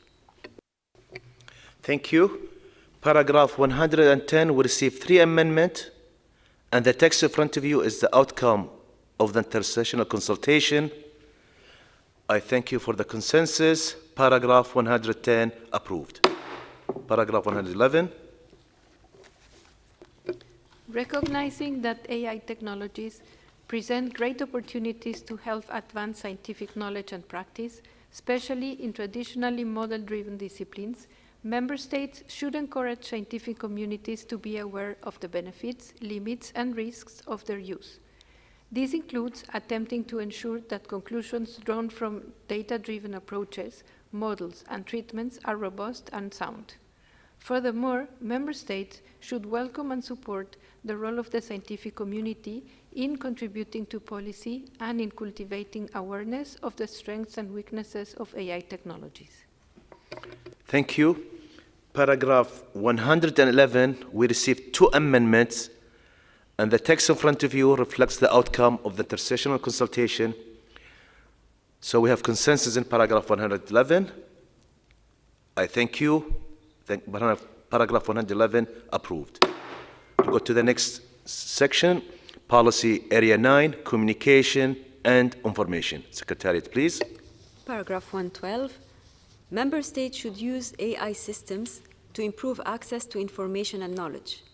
This can include support to researchers, academia, journalists, and the general public and developers to enhance freedom of expression, academic and scientific freedoms, and access to information, and increase proactive disclosure of official data and information. Thank you. Paragraph 112, we received 7 amendments in paragraph 112, and the text in front of you is the outcome of the discussion and the intersessional consultation, and we reached consensus in that. I thank you for reaching the consensus now again. So paragraph 112 approved. Paragraph 113, please. Member states should ensure that AI actors respect and promote freedom of expression as well as access to information with regard to automated content generation, moderation, and curation. Appropriate frameworks, including regulation, should enable transparency of online communication and information operators and ensure users have access to a diversity of viewpoints, as well as processes for prompt notification to the users of the reasons for removal or other treatment of content, and appeal mechanisms that allow users to seek redress. Thank you. Paragraph 113, we received 5 amendments in paragraph 113, and the text in front of you reflects the outcome of the intersessional consultation. With that, I thank you for the consensus of paragraph 113. So paragraph 113, approved. Paragraph 114. Member states should invest in and promote digital and media and information literacy skills to strengthen critical thinking and competencies needed to understand the use and implication of AI systems in order to mitigate and counter disinformation, misinformation, and hate speech. A better understanding and evaluation of both the positive and potentially harmful effects of recommender systems should be part of those efforts. Thank you. Paragraph 114, we received 3 amendments, and the text in front of you reflects the outcome of the intersessional consultations. I thank you for the consensus of paragraph 114. So paragraph 114, approved. Paragraph 115, please. Member states should create enabling environments for media to have the rights and resources to effectively report on the benefits and harms of AI systems, and also encourage media to make ethical use of AI systems in their operations. Thank you. Paragraph 115, we had 5 amendments. The text in front of you is the outcome of the intersessional consultations. So we have consensus, paragraph 115. I thank you all. Paragraph 115, approved. Policy Area 10, Economy and Labor. Secretariat, please. Paragraph 116. Member states should assess and address the impact of AI systems on labor markets and its implications for education requirements in all countries, and with special emphasis on countries where the economy is labor intensive. This can include the introduction of a wider range of core and interdisciplinary skills at all education levels to provide current workers and new generations a fair chance of finding jobs in a rapidly changing market, and to ensure their awareness of the ethical aspects of AI systems.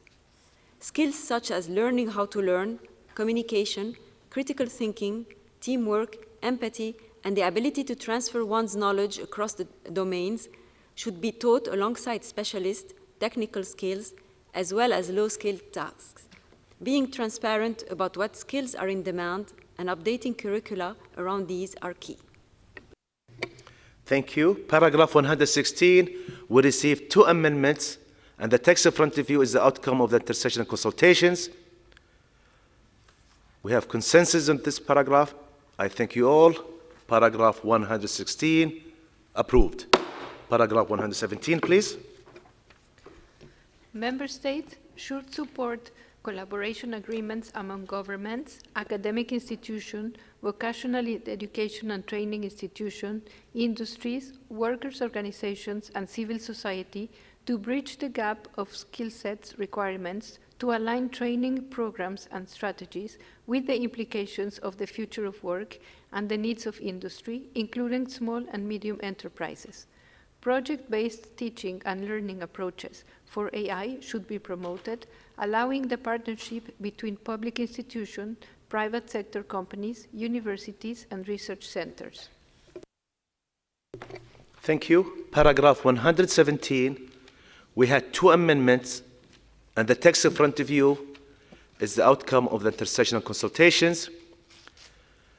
We have consensus on this paragraph. I thank you all. Paragraph 117 is approved. Paragraph 118. Member states should work with private sector companies, civil society organizations, and other stakeholders, including workers and unions, to ensure a fair transition for at-risk employees. This includes putting in place upskilling and reskilling programs, finding effective mechanisms of retaining employees during those transition periods, and exploring safety net programs for those who cannot be retrained. Member States should develop and implement programs to research and address the challenges identified that could include upskilling and reskilling, enhanced social protection, proactive industry policies and interventions, tax benefits, new taxation forms, among others. Member States should ensure that there is sufficient public funding to support these programs. Relevant regulations, such as tax regimes, should be carefully examined and changed if needed to counteract the consequences of unemployment caused by AI-based automation. Thank you. We had 3 amendments in paragraph 118, and the text in front of you is the outcome of the intersessional consultations in paragraph 119. See, we have consensus in paragraph 119. I thank you all. Paragraph 118, approved. Paragraph 119, please. Member States should encourage and support researchers to analyze the impact of AI systems on the local labor environment in order to anticipate future trends and challenges. These studies should have an interdisciplinary approach and investigate the impact of AI systems on economic, social, and geographical sectors, as well as on human-robot interactions and human-human relationships in order to advise on reskilling and redeployment best practices. Thank you. Paragraph 119, we did not receive any amendment. So the text in front of you is the outcome of the intersessional consultations. We have consensus in paragraph 119. I thank you all. Paragraph 119, approved. Paragraph 120, please. 120, Member States should take appropriate steps to ensure competitive markets and consumer protection, considering possible measures and mechanisms at national, regional, and international levels to prevent abuse of dominant market positions, including by monopolies, in relation to AI systems throughout their life cycle, whether these are data, research, technology, market. Member States should prevent the resulting inequalities, assess relevant markets, and promote competitive markets. Due consideration should be given to LMICs, in particular LDCs, LLDCs, and SIDs, are more exposed and vulnerable to the possibility of abuses of market dominance as a result of a lack of infrastructure, human capacity, and regulations, among other factors. AI actors developing AI systems in countries which have established or adopted ethical standards on AI should respect these standards when exporting these products, developing or applying their AI systems in countries where such standards may not exist, while respecting applicable international law and domestic legislation, standards, and practices of these countries. Thank you. Paragraph 120, we had 8 amendments. And I think whoever was with us in the intersessional consultations, I think in this paragraph, only this paragraph, we might spend more than 2 hours to reach this compromise text where everyone felt comfortable in paragraph 120. I think minimum 2 hours just in this paragraph. With that, I'm glad now we have consensus in paragraph 120, and I would like to thank all member states for their flexibility at that time and now. So paragraph 120 is approved. Now policy area 11, health and social well-being. Please. Sure. Member States should endeavor to employ effective AI systems for improving human health and protecting the right to life, including mitigating diseases outbreaks, while building and maintaining international solidarity to tackle global health risks and uncertainties, and ensure that their deployment of AI systems in healthcare be consistent with international law and their human rights law obligations. Member States should ensure that actors involved in healthcare AI systems take into consideration the importance of a patient's relationship with their family and with the healthcare staff. Sorry. Thank you. Again, that was paragraph 121. We had 9 amendments. That's another paragraph. We've spent a lengthy time to reach this compromise where everyone was okay with the language. I want to thank all member states also in paragraph 121. And now we have consensus. So paragraph 121 approved. Paragraph 122. Paragraph 122, member states should ensure that the development and deployment of AI systems related to health in general and mental health in particular, paying due attention to children and youth, is regulated to the effect that they are safe, effective, efficient, scientifically and medically proven, and enable evidence-based innovation and medical progress. Moreover, in the related area of digital health interventions, member states are strongly encouraged to actively involve patients and their representatives in all relevant steps of the deployment of the system. Thank you.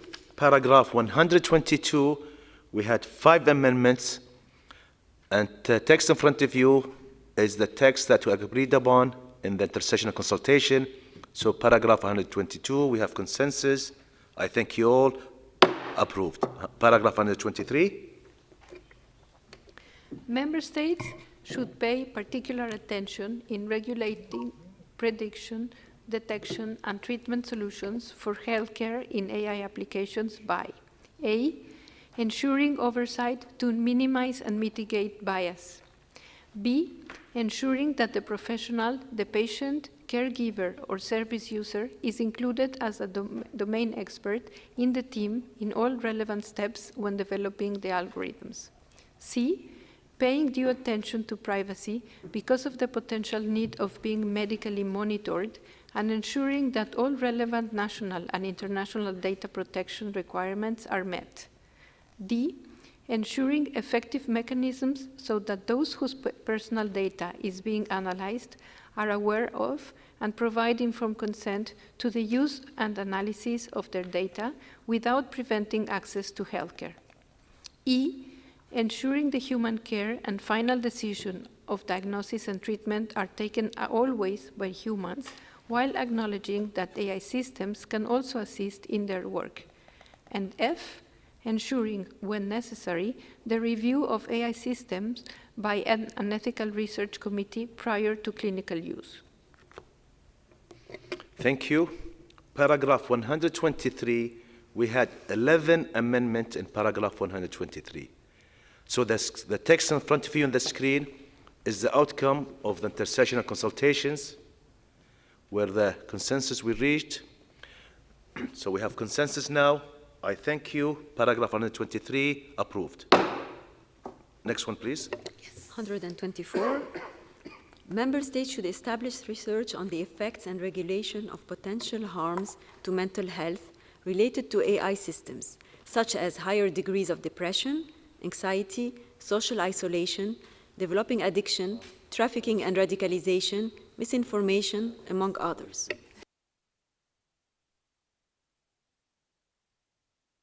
Thank you.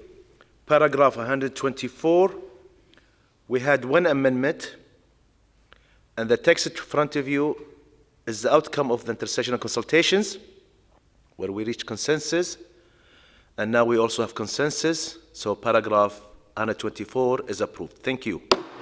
Paragraph 125, please. Member states should develop guidelines for human-robot interactions and their impact on human-human relationships based on research and direct at the future development of robots, and with special attention to the mental and physical health of human beings. Particular attention should be given to the use of robots in healthcare and the care of other older persons and persons with disabilities in education, and robots for use by children, toy robots, chatbots, and companion robots for children and adults. Furthermore, assistance of AI technologies should be applied to increase the safety and ergonomic use of robots, including in a human-robot working environment. A special attention should be paid to the possibility of using AI to manipulate and abuse human cognitive biases. Thank you, Secretariat. Paragraph 125, we only had 1 amendment, and the text in front of you is the outcome of the intersessional consultations where we reached consensus, and now we have consensus. I thank you all. Paragraph 125 approved. Paragraph 126. Paragraph 126. Member states should ensure that human-robot interactions comply with the same values and principles that apply to any other AI systems, including human rights and fundamental freedoms, the promotion of diversity, and the protection of vulnerable people or people in vulnerable situations. Ethical questions related to AI-powered systems for neurotechnologies and brain-computer interfaces should be considered in order to preserve human dignity and autonomy. Thank you. Again, paragraph 126, we had 5 amendments, and paragraph 126 is an example where we had reached compromise and we had the text that we agree upon that will be used later on in the text. Let me take this opportunity to thank all member states where they're involved in this paragraph where we reach compromise. So paragraph 126, we have consensus. Paragraph 126, approved. Paragraph 127, please. Member states should ensure that users can easily identify whether they are interacting with a living being or with an AI system imitating human or animal characteristics, and can effectively refuse such interaction and request human intervention. Thank you. Paragraph 127, we had 3 amendments, and the text in front of you is the outcome of the intersessional consultations text. So we have consensus in paragraph 127. I thank you all. Paragraph 127 is approved. I'm just wondering, is everyone with us or they left? Okay, no, they're with us. Okay, next paragraph, please. Paragraph 128. Member states should implement policies to raise awareness about the anthropomorphization of AI technologies and technologies that recognize and mimic human emotions, including in the language used to mention them, and assess the manifestations, ethical implications, and possible limitations of such anthropomorphization, in particular in the context of robot-human interaction, and especially when children are involved. Thank you. Paragraph 127, we had 3 amendments. Sorry, 128, we have 1 amendment. And the text in front of you is the outcome of the intersessional consultations. So we have consensus on paragraph 128.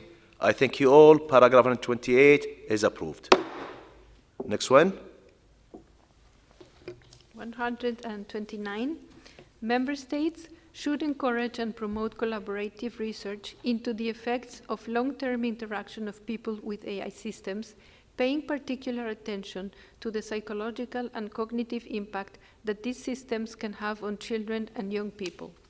This should be done using multiple norms, principles, protocols, disciplinary approaches, and assessments of the modification of behaviors and habits, as well as careful evaluation of the downstream cultural and societal impacts. Further, member states should encourage research on the effect of AI technologies on health systems performance and health outcomes. Thank you. Paragraph 129, we did not receive any amendment. So the text in front of you is reflecting the outcome of the intersessional consultations. So we have consensus in paragraph 129. I thank you all. Paragraph 129, approved. Paragraph 130.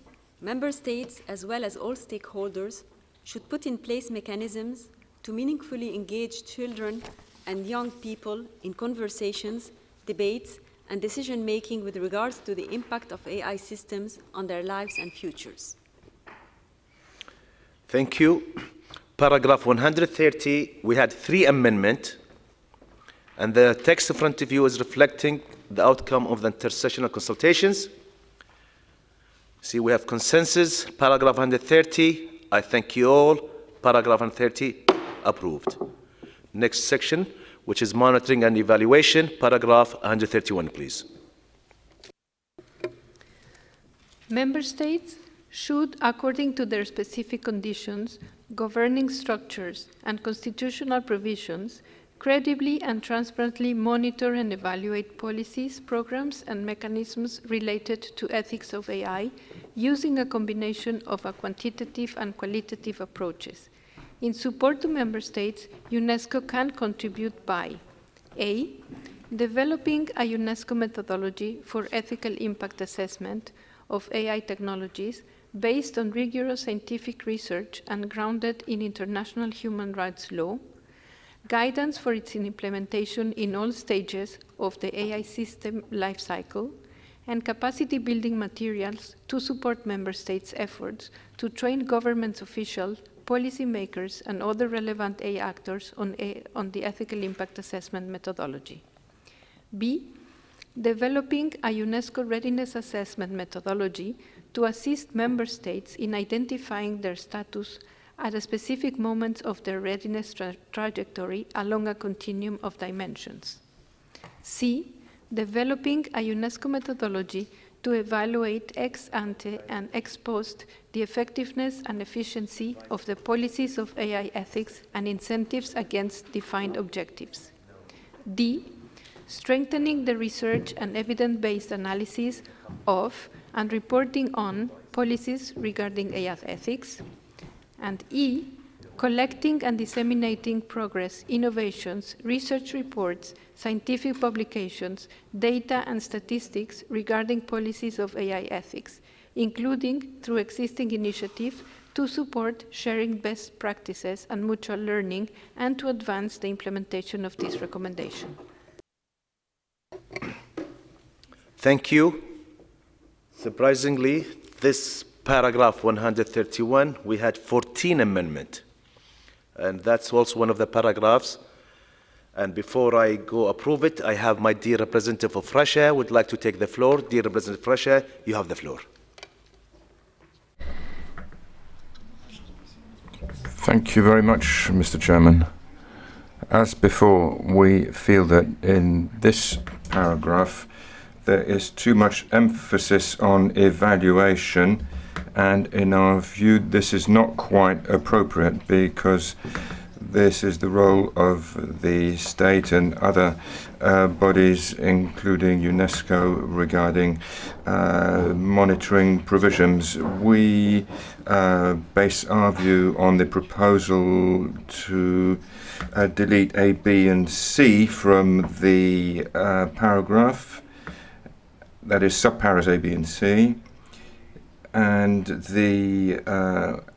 evaluate, to delete and evaluate from the main paragraph. Our delegation is quite prepared to work on the wording in order to reach a compromise on A, B, and C, and bearing in mind that we'll be able to work on the drafting of the document. So that's what we're proposing. Thank you very much, Chairman. Please, Secretariat, could you reflect the amendment that was submitted by Russia, which was the deletion of evaluate on the first paragraph, where it says transparency, monitor, and evaluate, delete that, and evaluate. That was the amendment submit. And they also requested to delete A and B and C. So that's, just right after by. No, wait. Where it says UNESCO can contribute by, after that put Russia delete 131 A to C. Before I open the discussions, dear representative of Russia, this is reflecting your intervention. Is that correct? Mr. Chairman, yes. Regarding the text for adoption at the previous informal consultation, this is how we see it. Now, as far as we understood, these wordings were not in fact approved during the informal consultation phase by the delegations. Thank you.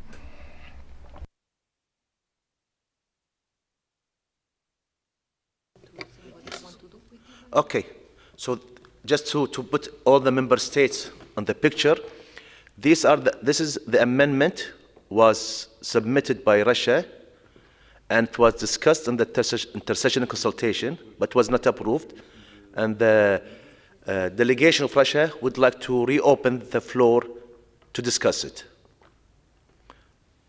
Okay, so before I give the floor to Germany, I would like to give the floor to Russia to do that, to give the rationale for the deleting, evaluate, and A to C. Is there anything he wants to say besides that it's not the place for UNESCO?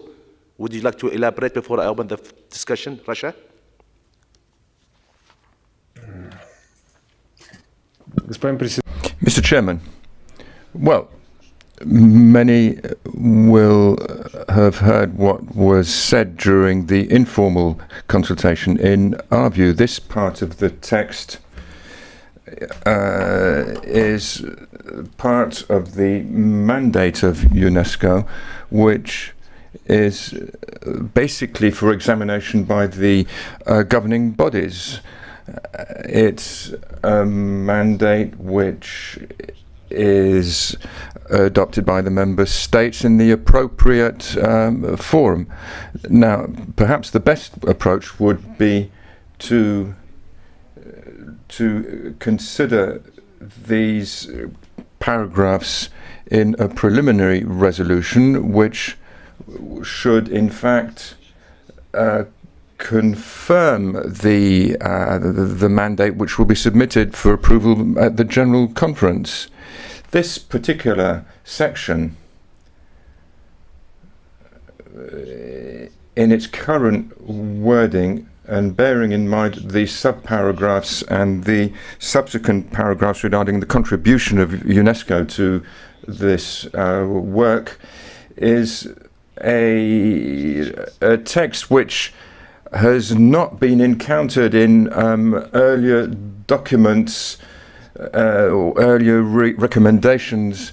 The recommendations in previous were contained in previous versions produced by member states, and we are constructive in our approach. We're prepared to be flexible, but our basic tenet is that this particular text should be consistent and proportionate with regard to the work that we're about to do.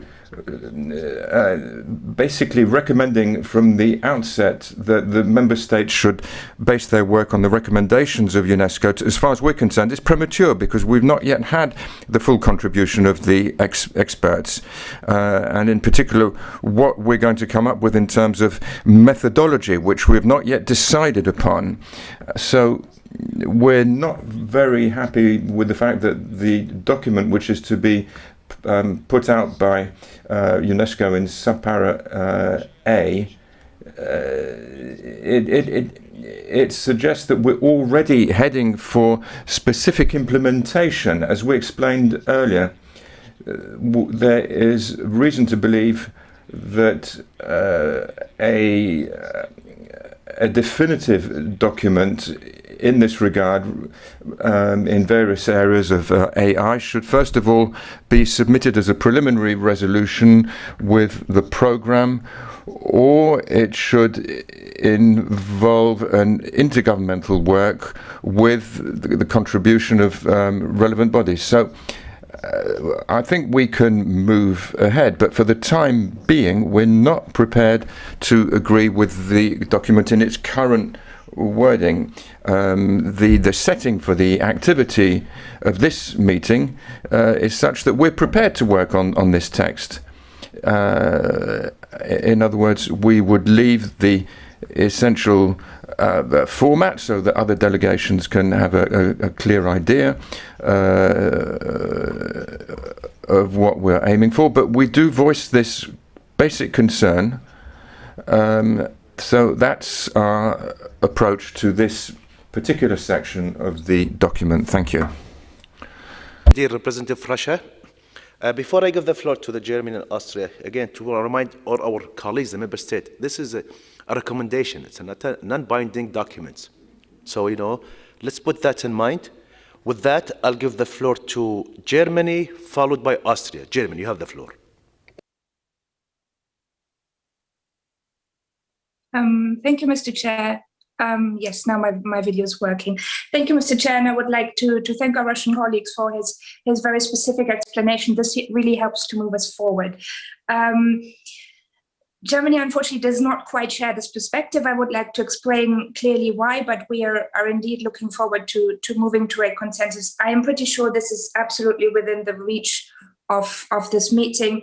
I would like to remind colleagues that UNESCO does this type of standard setting of developing methods of assessing our political action in numerous contexts, most notably, for example, the Internet Universality Indicators, which Germany successfully applied and which we regard as an extremely important tool for us to have a coherent perspective on an issue that is in fact a global one, and where we would like to our policies to live up to actual challenges.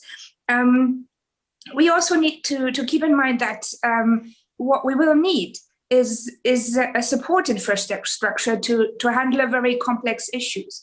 As a number of member states have said repeatedly during this debate, this is really the first global impulse in the discussion, in what we see as going to be a debate, an international debate, an international way to treat this issue that is probably going to stay with us for decades, if not even longer. And evaluation is also for us, and that's something we should keep in mind, an essential element of good governance. So the one point that for us is absolutely essential, that it is completely necessary to do this. We cannot have a useful document without looking into how this is spelled out afterwards. We're further convinced that this does not go against UNESCO's governance structures.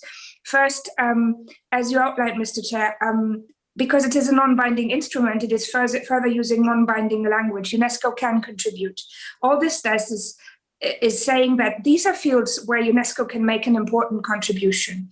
It is a field that experts from all over the world have identified as being a crucial element in order to make this a useful document. And most notably, we know it and we repeat it at every single occasion as member states. Capacity building will be an absolutely crucial element to bridge the digital gap. And this is one tool of capacity building.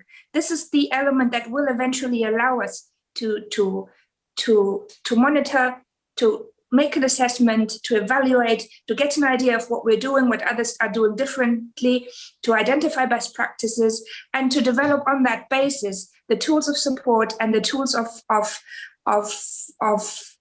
evaluation, in fact, as the basis of support, in order to enable all of us to participate and to benefit from what AI can contribute to our societies. So we feel it is an essential tool to bridge the digital gap.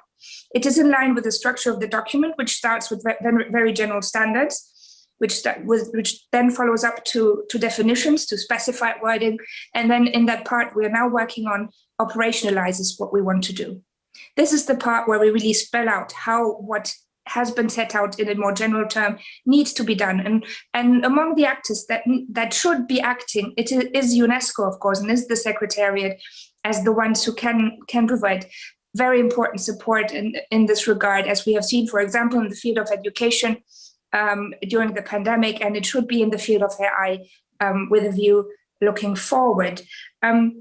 Then plus in a logical sense, we should keep in mind that this is an instrument that will be adopted by the General Conference. Member states can convey this type of message that UNESCO has an important contribution to make by a non-binding declaration, because all they say is declaring non-bindingly that this is a field where UNESCO can make an important contribution. It is indeed, as our Russian colleague pointed out, it is not the executive board decision that sets up a mechanism. But it is the important political message to spell out what is necessary from a technical point of view, and most notably not just from a small community of member states, but from the big community of member states that will be meeting at the General Conference and that are meeting now in this intergovernmental meeting, which is why we would strongly support that these parts remain in this paragraph. Thank you. Thank you, Germany. Now I'll give the floor to Austria, followed by Belgium, then Brazil. Austria, you have the floor, please. Thank you very much. Also, thank the Russian delegation for giving the explanation. And just adding to what my distinguished colleague from Germany just said, I feel there's a huge misunderstanding of what that paragraph means and what we're trying to do here. It's the paragraph is very clear. Member states should develop policies in the framework of their own constitutional frameworks, legal and conditions, needs, and whatnot, and to evaluate, to monitor and evaluate. So that's the first thing. And secondly, it says, in order to do so, UNESCO can do so. It can help member states by developing all kinds of tools, which means that these tools, and I think that's a fundamental misunderstanding. This will not, unless I've misunderstood the explanation by our distinguished colleague from Russia, but he was basically saying that this instrument is mingling with the mandate of the General Conference in setting the program. This is not about setting up a new program. It's the opportunity for UNESCO to develop all kinds of tools in support of member states, those who want it and those who want to apply it. And for me, it's totally clear that UNESCO will only be able to do so if there are extra budgetary tools, extra budgetary means to do so. So I think that the arguments that I've heard so far from the distinguished delegation of Russia are, I think, not applicable here because, as I said, this is not setting up a new program. This is a possibility, provided the financial and human resources are available for it. Secondly, but this has already been mentioned by Germany, or maybe just to add on this first point, UNESCO always develops tools to be used, to be made available for member states, absolutely in their own, by their own volition. Nothing is forced upon anybody. The idea is not to negotiate such methodology. It would be totally inappropriate to do so. These are technical tools for member states to use, or if they don't feel fit, if they don't see that these methodologies or tools are helpful in their own context, nobody is going to force this upon anybody. As rightly pointed out by Germany, a whole lot of member states, notably in the Global South, will be very keen on having these tools because these are exactly the kind of tools needed to raise, to mobilize funds for capacity building. So that's why it's essential that we keep it. And I think that's pretty much it that I wanted to say. Germany said it, we need to spell out what is possible in order to send out the signal. The third last point is just procedurally. In the beginning, we very much agreed that this is supposed to be, given that it's non-binding, given that it's very much a global document that I think holds incredible potential, that this document should, or this text should not be watered down. The Russian amendments would basically nullify what we're trying to say here in that section. It's not only a watering down, it's a complete nullification of the whole expert texts, and there was careful consideration putting into this because this is about implementation. So this is about whether the text that we're just discussing will ever make sense on the ground. Thank you so much. Thank you, Austria. I'll give the floor to the dear representative of Belgium. Belgium, you have the floor, Andy. Thank you, Mr. Chair, and good afternoon to you and to all colleagues. I will basically align myself with what the distinguished colleagues from Germany and Austria have stated. I'll maybe say it in a somewhat less eloquent language. We are not creating texts here because we like doing that, even though maybe we do. But the idea is to have a practical and effective instrument. And part of that is recognizing what states can do. And part of that is recognizing what UNESCO can do in order to support states. This is not creating anything new. This is what we always do, what we have always done at UNESCO. And this is just something that makes the instrument more effective.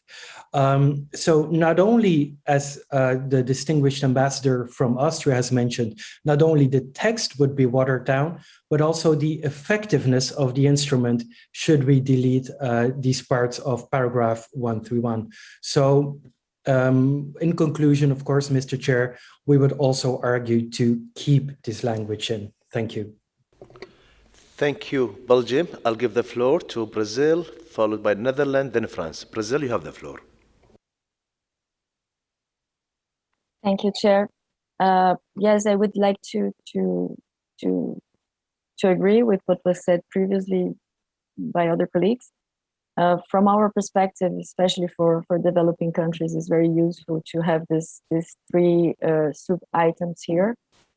And I think I thank also the delegation of Russia for presenting their arguments, but I do also think that there is a misunderstanding regarding this paragraph, because this paragraph is very clear, and it actually keeps the same structure of all the other recommendations of UNESCO. I was just checking now, for example, the recommendation of open educational resources. It has more or less the same text when it talks about monitoring and evaluation, because it says also that member states should, according to their laws and everything, implement monitoring mechanisms, and then with support of UNESCO.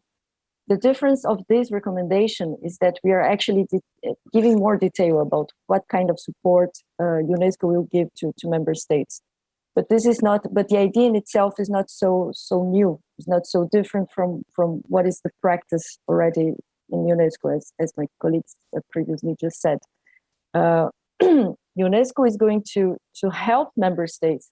It's not going to impose these methodologies to member states. And I think that the text in the paragraph 131 is very clear about that, because member states are going to monitor these policies, and in support to member states, UNESCO will contribute with these methodologies that they're going to develop. For us, it's very useful to count with this support, exactly because it will help us to evaluate our policies, to implement them, and to have a methodology for that. I think this is especially for countries who are still, well, most of the countries actually don't have policies for AI yet, because it's a new issue. So I think it's a good thing to count with their support. Of course, a support is always voluntary. It's not something that UNESCO is going to impose. And so from our perspective, the text as it is very balanced and does not impose anything to the states, to member states. So we support keeping the sub-items A, B, and C. We consider that losing it would be a very great loss for the recommendation. And Brazil has actually even strengthened the item A, for example, because we think it would be helpful also to count with materials to implement this methodology and to build capacity in our states. So we really don't see that as an interference of UNESCO. We see this as a support that UNESCO is going to give to member states. Thank you. Thank you, Brazil. I'll give the floor to Netherlands, followed by France, then Egypt. Netherlands, you have the floor. Yes, thank you, Chair. I can pretty much echo what previous colleagues from Germany, Austria, Belgium, and Brazil have said before me.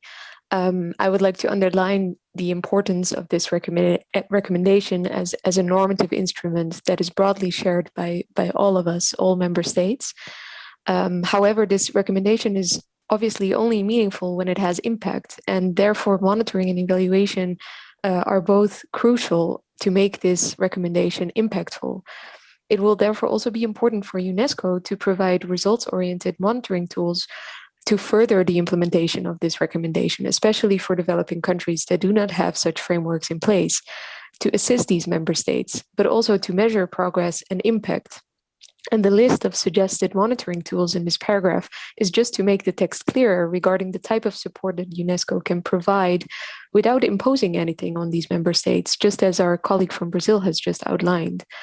And without this chapter, without this emphasis on evaluation, this recommendation will be without any impact and without any effectiveness. Basically, without this, the recommendation is not complete. And we all want impact, and we all want this text to lead to a certain result. And in view of more impact, UNESCO is building an evaluation culture in which this recommendation fits perfectly. So we from the Netherlands also strongly support to keep this language as it is right now. We would like to ask our Russian colleagues to revoke their amendment. Thank you very much. Thank you, Netherlands. I'll give the floor to France, followed by Egypt, then Namibia. France, you have the floor. Thank you very much, Mr. Chairman. I would echo what has been said by Germany, both in her intervention in the chat, Belgium, Hungary, Brazil, Netherlands, Finland, and now France. And I would like to point out two aspects, Mr. Chairman, which there's a virtue, a pedagogical virtue in repeating things. First of all, the paragraphs that our Russian colleagues are asking to be deleted are those paragraphs which enable the monitoring and evaluation to become operational. These are the paragraphs which set out methodology, which recommend tools in order for the tools to be used.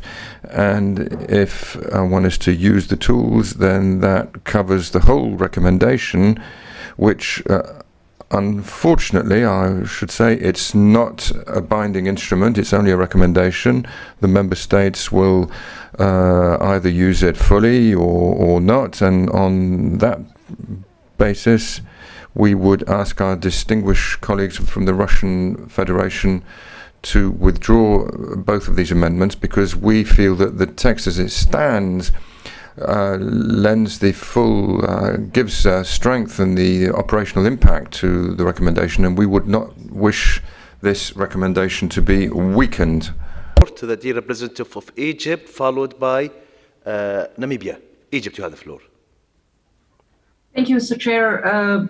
Just to echo the very good points made before me by colleagues from Germany, Austria, and others, and I don't wish to repeat them.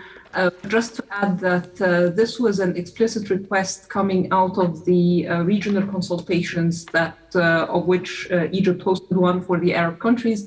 And there was a clear ask that there wasn't enough in the first draft about the how. So they said, you're telling us a lot about the what we should do as member states, but not about how we can do it, or not enough help in the implementation.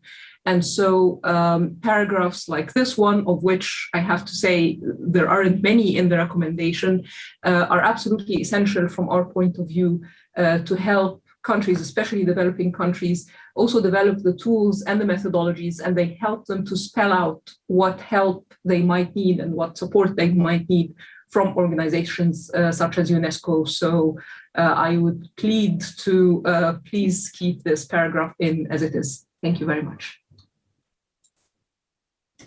Thank you. I'll give the floor to Namibia, followed by Kuwait, then Mexico. Namibia, you have the floor. Thank you very much, Chairperson. Namibia strongly aligns itself with the speakers before us who supported keeping the original text. And briefly, Chair, this is within the mandate of UNESCO. We do not see how we are diverting from that mandate. In fact, it strengthens UNESCO's role in the area of AI ethics and policy issues. And for us, it's an important tool for capacity building. Removing these paragraphs and making the suggested amendments would undermine, in our view, the utility of the recommendation for developing countries such as ours. So we strongly urge our colleagues to kindly withdraw their suggested amendments and keep the original text as negotiated during the intersessional consultations. Thank you, Chairperson. Thank you, Namibia. Thank you, our rapporteur. I'll give the floor to Kuwait, followed by Mexico. Kuwait, you have the floor. Thank you. Thank you for giving the floor. Actually, Kuwait strongly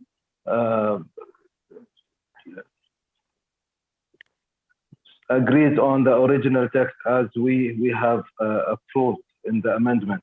We feel that Kuwait is in really need of the evaluation tool.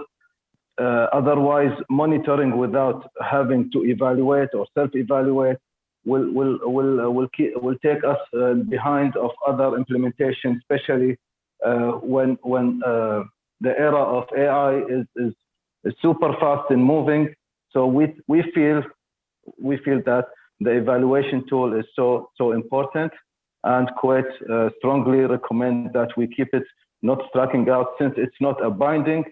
Whoever member state who is not comfortable with the evaluation cannot implement it, but should not be removed from other member states who really need it. Thank you.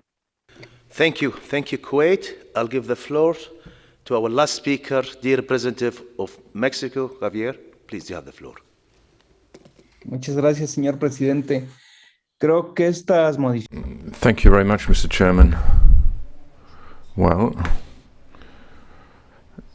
I think that this amendment shows that not all countries are at the same stage of development regarding artificial intelligence, and that's why we don't all have the same priorities. As far as Mexico is concerned, we feel it is extremely important to enable UNESCO to be in a position to support countries, be it for monitoring or evaluation of policies. UNESCO has to provide us with tools. If we don't have these tools, if we accept the amendment, then we are going to be deprived of tools which are going to be extremely important if we hope to actually implement the recommendation in our respective countries. And that is why we are in favor of keeping the wording as it stands, and it was approved previously. Thank you.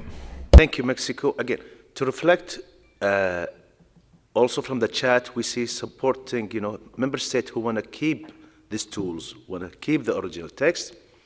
Those are Tanzania, Argentina, Hungary, Finland, Uruguay, Slovenia, UK, Jamaica, Morocco, Poland, Italy, Philippines, Saudi Arabia, Tunisia, Lithuania, and Andorra, and also like whoever who spoke, the members, Costa Rica, Canada,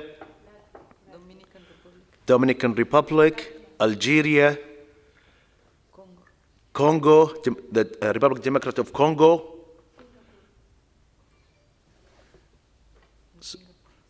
and Singapore. And also, I would like to summarize what I heard from member states who spoke. They're saying, this is a non-binding document, but yet there's a lot of member states, they want these tools, them as a member state, and they want that tools to be available to them and where they can relate to UNESCO and helping them. Where other states who might already advance and might not need it, it's a non-binding, it's a recommendation. So I think to reflect the discussion, we don't want to take anything out of the member state. We want them to have the right, if they need it, to be utilized. So saying that, I ask my dear colleagues from Russia to join the consensus, and we keep the text as was shown after the intersessional consultations. So if we can please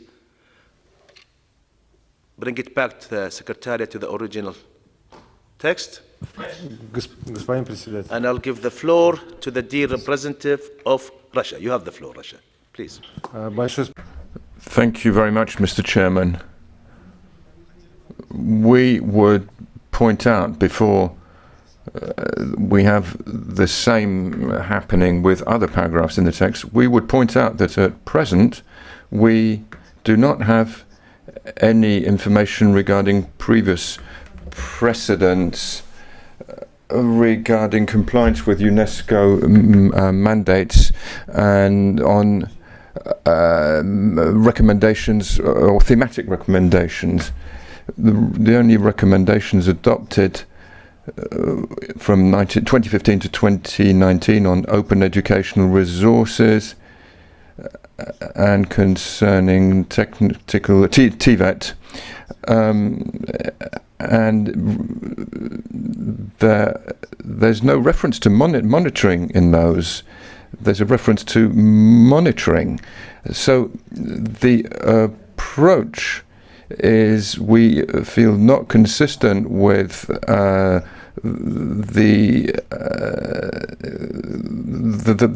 governance in terms of mandates. We feel this is an unfortunate precedent, and in terms of content, we have a different view on the wording. We would like there to be no misunderstanding. We have no objection whatsoever to UNESCO setting out the technology and providing assistance to the interested parties in terms of evaluation of the AI systems, and also policy matters and methodology set out by UNESCO. But at this point, what we're saying is that the establishment of this mandate as a sort of gold standard, a norm, is premature.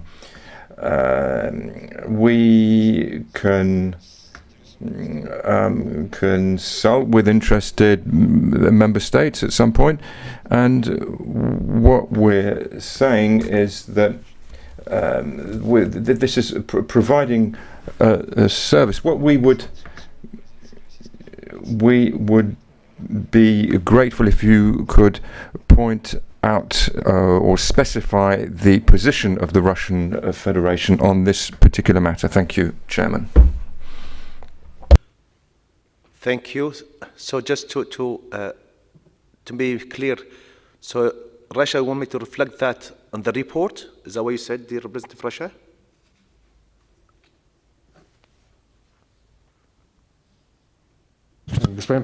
Mr. Chairman, well, first of all, our request is concerned the paragraphs, but what we're concerned about is that we have not had. It's for you to decide how you reflect our position. This, and it will, you will set it out in whichever form you deem to be appropriate, Mr. Chairman. Thank you. But I have the obligation also to clarify. You had a very valid questions and want to be clarified, dear Representative Russia, and I'll give the floor to the Secretariat, maybe to elaborate on what we're doing at UNESCO. It might be clarify your point on some of the vague or not understandable point of view that also you still have a vague about them. So let me give the Secretariat please in a couple of minutes, 3 minutes, to elaborate or to clarify what the dear Representative of Russia wants. Go ahead, Madam Gabriela, please. Thank you very much, Mr. Chairman, and thank you to the dear representative of Russia for his question. I have to start by saying that UNESCO is the only institution in the international community of organizations that have a mandate on the ethics of science. We have a committee on the ethics of science and technology, but also we have the International Bioethics Committee. So in terms of the mandate and the scope of the work to produce analysis, to produce tools, to produce elements that help the international community to understand how ethics and the ethical frameworks can contribute to understanding better emerging technologies is there. I think that having it well explained in the recommendation, as many member states have said, in terms of what they expect UNESCO to do to help with the implementation of the recommendation, is also pretty much in line with the precedent work that we have done, for example, with the International Declaration for the Human Genome, where UNESCO developed not only analytical tools, but also materials, courses, training, And actually, we work with many member countries that requested us to do so to develop the ethical bioethics committee. So I think that this is very well grounded in our, not only in our mandate, but also in our expertise. And it's a very, very important point to advance a better understanding of these very dynamic technologies that we are now considering in front of us. Thank you, Madam ADG. Okay. Here's what I would like to, the way forward. First of all, I hope the explanation of Madam ADG enlighten our delegation from Russia. That's first point. Second point, I will please make sure, Secretary, to reflect the point of Russia regarding, having these tools or instruments still premature for UNESCO. Saying that, and to reflect what's on the floor, again, there is no appetite to have to remove any of the text. So I would say, we have, I hope, I appreciate everyone's flexibility and understanding to have consensus in paragraph 131. I thank you all. So paragraph 131 approved. Now we are reaching 345. Before we continue to the new paragraph, actually still have, let's go to paragraph 132, then we'll take a break. Paragraph 132, please. So paragraph 132 reads as follows: processes for monitoring and evaluation should ensure broad participation of all stakeholders, including but not limited to vulnerable people or people in vulnerable situations. Social, cultural, and gender diversity should be ensured with a view to improving learning processes and strengthening the connections between findings, decision-making, transparency, and accountability for results.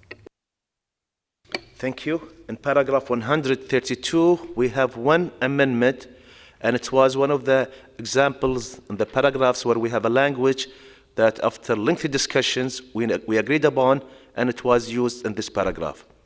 So with consensus, I can approve paragraph 132. So paragraph 132 approved. I have, before I approve 132, I have my dear Representative Russia would like to take the floor. Dear Representative Russia, you have the floor.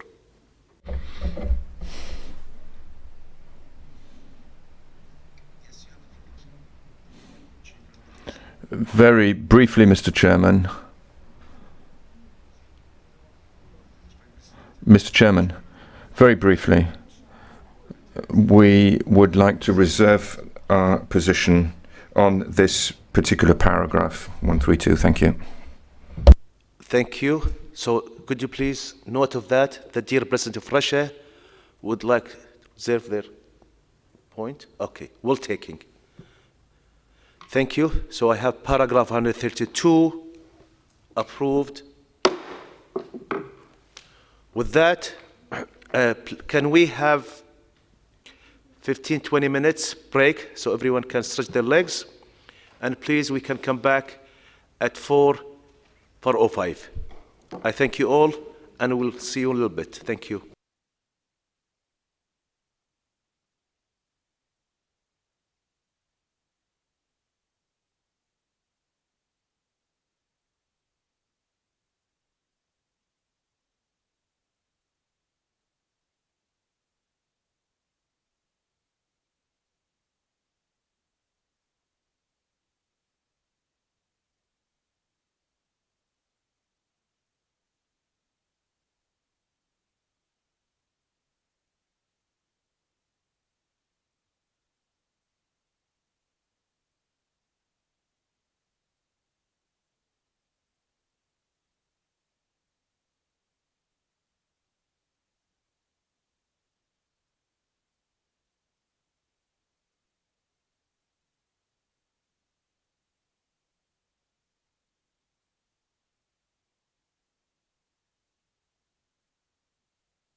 Hi, everybody, and welcome back to our second day of Category 2 meeting.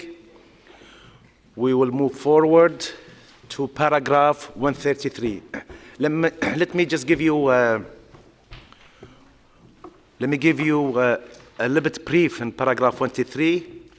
Paragraph 133, we had several amendments. Let me see how many amendments we had. We had we had 3 amendments in paragraph 133. 2 amendments were discussed. They were by our dear colleagues from Iran and Australia, and we reached consensus on them. The only amendment that we did not discuss it in the intersessional consultation was by our colleagues from Mongolia. And the reason of that, because at the time when we discussed it, they were not present. And just a matter of inclusivity, transparency, and to give a chance to everyone presenting their point of view, I decided at that time to put it in a bracket so they can come now and elaborate on their amendment. Then the floor, we can take a decision to keep it or to change it. So now, I'll let the Secretary first to read the whole paragraph so we can have it in all 6 languages. After that, I'll give the floor to the dear representative of Mongolia to elaborate on their amendments. Secretary, could you please read paragraph 133? Sure. In the interest of promoting best policies and practices related to ethics of AI, appropriate tools and indicators should be developed for assessing the effectiveness and efficiency thereof against agreed standards, priorities, and targets, including specific targets for persons belonging to disadvantaged, marginalized populations, vulnerable people, or people in vulnerable situations, as well as the impact of AI systems and individuals and society levels. The monitoring and assessment of the impact of AI systems and related AI ethics policies and practices should be carried out continuously in a systematic way proportionate to the relevant risk. And the amendment of Mongolia says through periodical conferences and emergency meetings. Then the paragraph continues. This should be based on internationally agreed frameworks and involve evaluations of private and public institutions, providers, and programs, including self-evaluations as well as tracer studies and the development of sets of indicators. Data collection and processing should be conducted in accordance with international law, national legislation on data protection and data privacy, and the values and principles outlined in this recommendation. Thank you. And just also to remind our colleagues, there was, the language in this paragraph. I want to thank all the people who were participated in the agreeable language.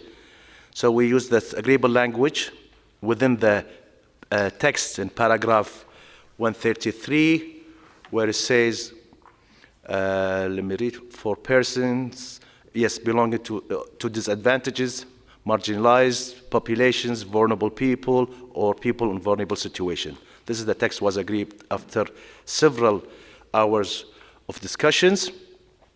Saying that, I'll give the floor now to the dear representative of Mongolia if they would like to elaborate on their amendment. Mongolia, you have the floor. Thank you, Chairperson and the Secretariats. And first of all, I'd like to thank you all for your hard work and effort on helping us develop this document. When we were writing this language in, we were thinking about opening the discussion on, and we understand that this document will be like an evolving document.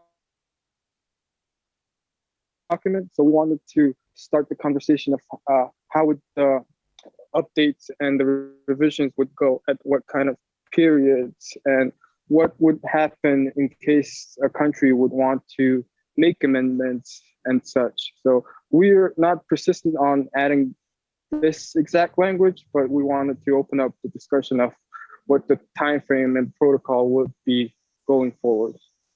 Thank you. Thank you, Mongolia. Okay, does anyone object the addition from our dear colleagues from Mongolia?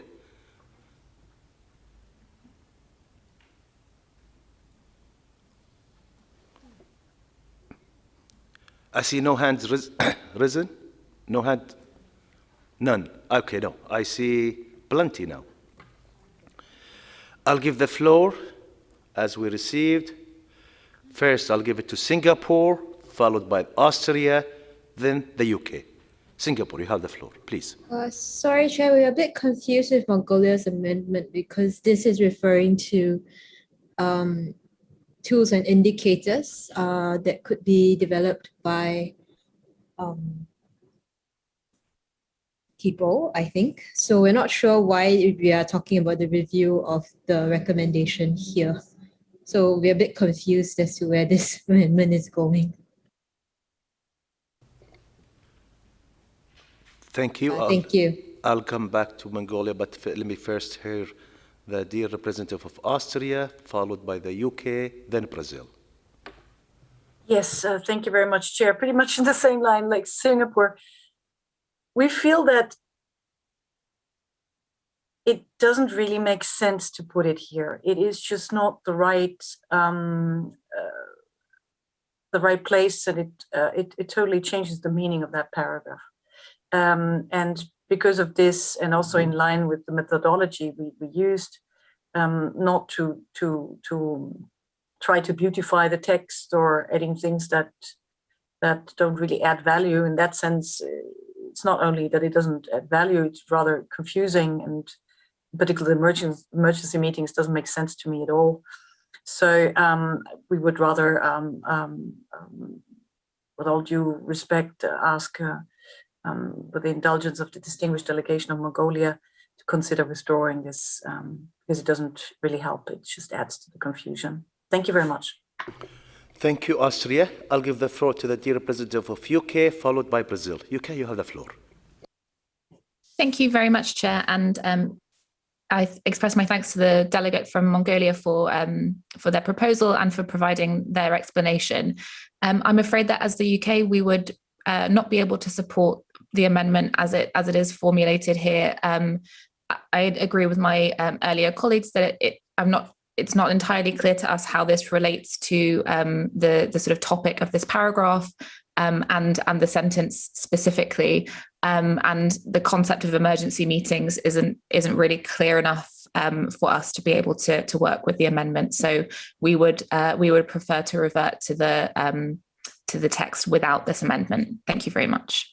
Thank you, Kay. I'll give the floor to the dear representative of Brazil. Mayra, you have the floor. Thank you, Chair. Yes, me too. We would like to revert to the original version of this paragraph.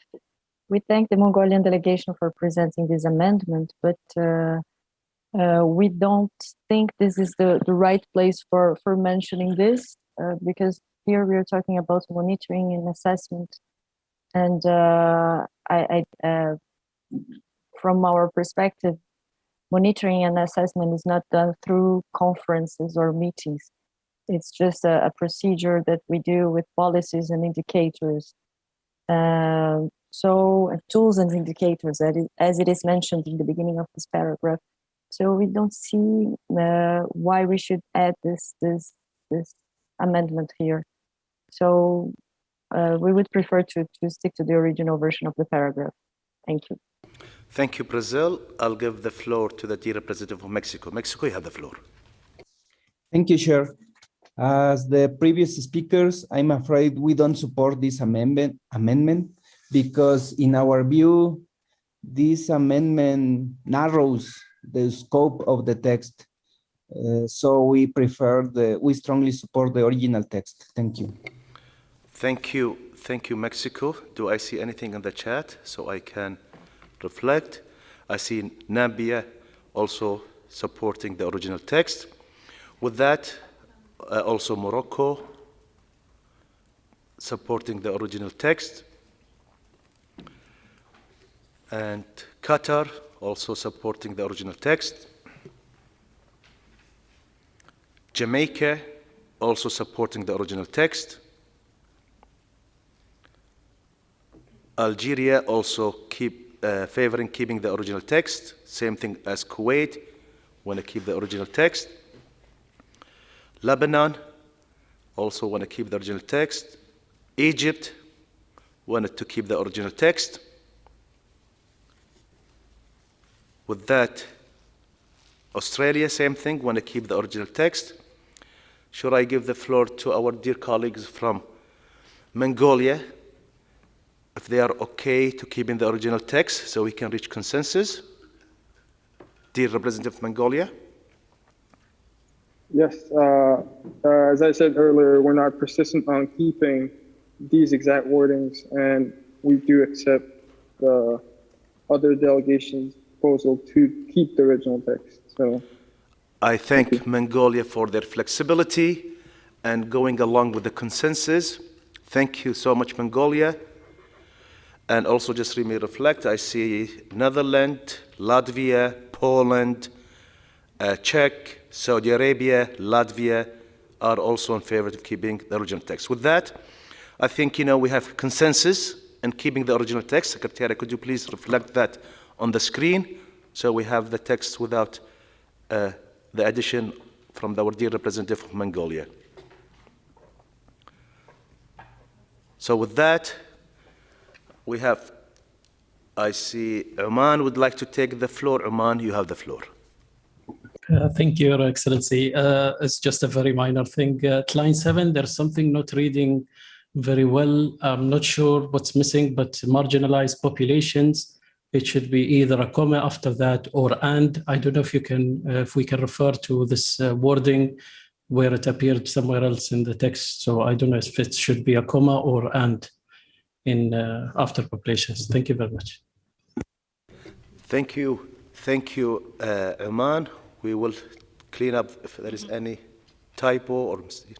It will be clear. Thank you, Oman. And also Namibia supporting the original text. Hungary also. So with that, I would say we have consensus in paragraph 133 approved. Thank you. We go now to paragraph 134, please, Secretariat.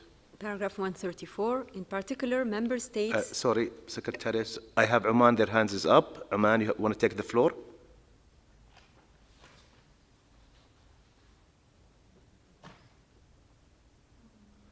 Okay, I see that lowered their hand. Sorry, you can continue, Secretariat.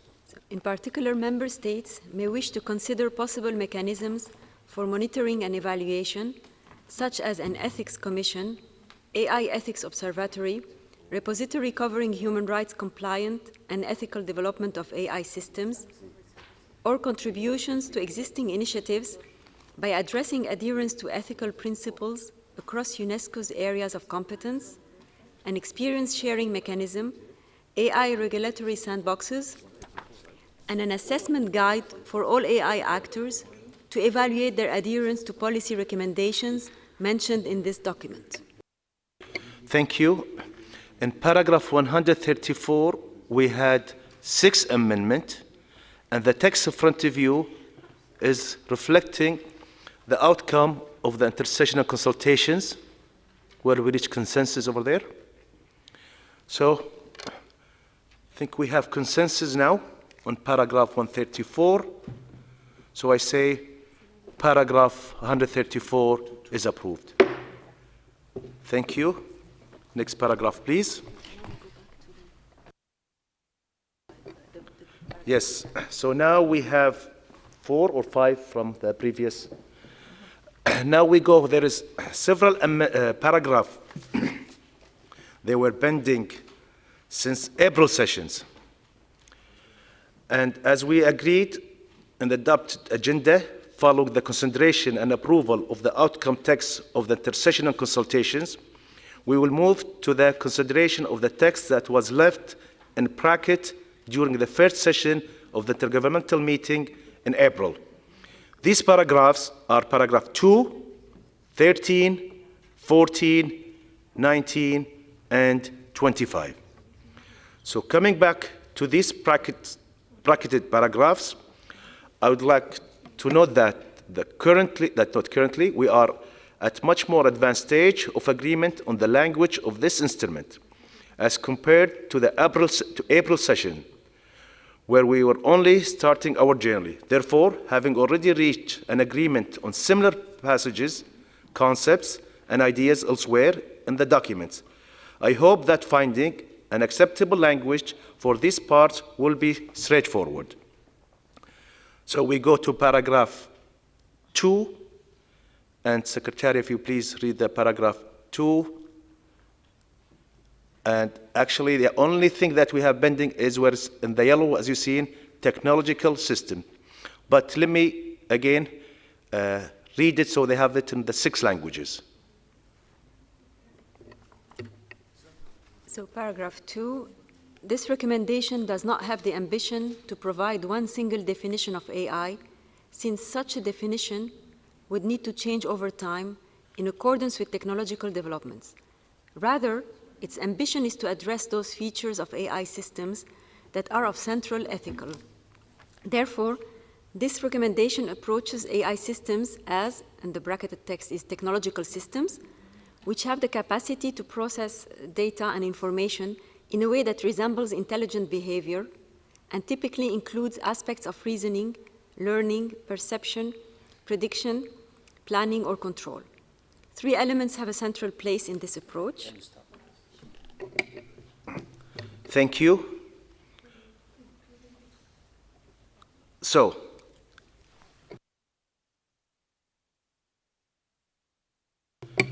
okay.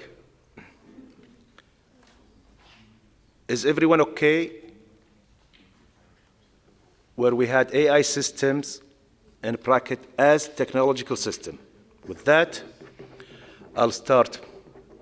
Okay, I have several member states who would like to take the floor. I'll give it to Poland, Brazil, followed by Egypt. Poland, you have the floor.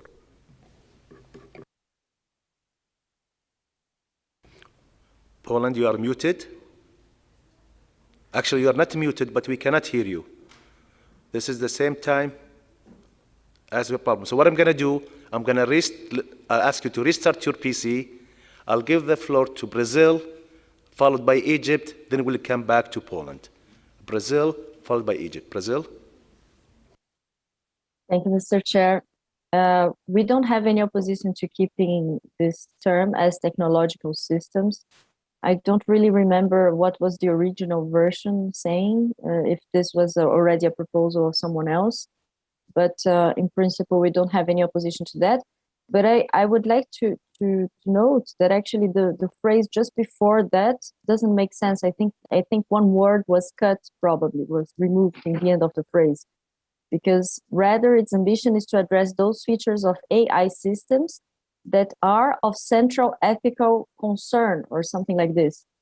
I'm not really sure. I would like to request the Secretariat to check if something was deleted wrongfully.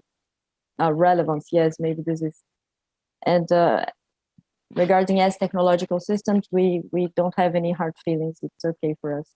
Thank you.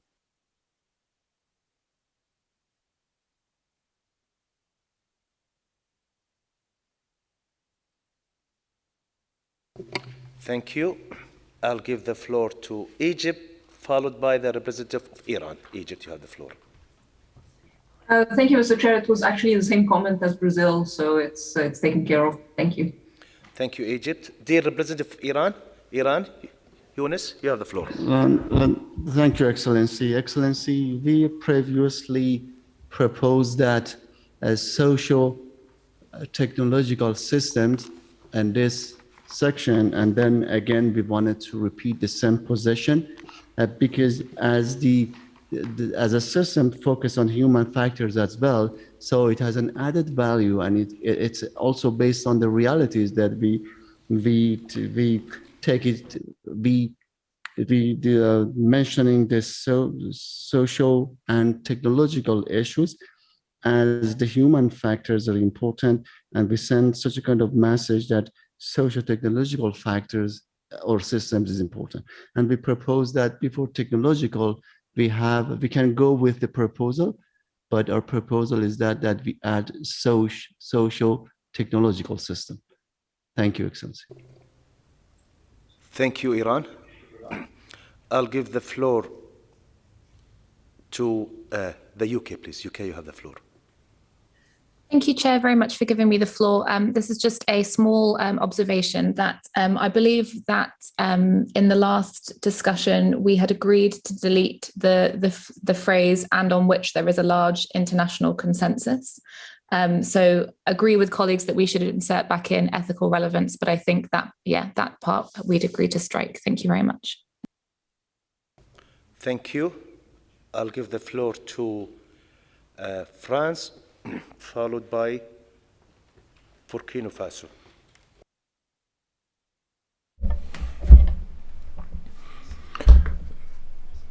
Thank you, Mr. Chairman. I have some problems with the camera. Oh no, here we go.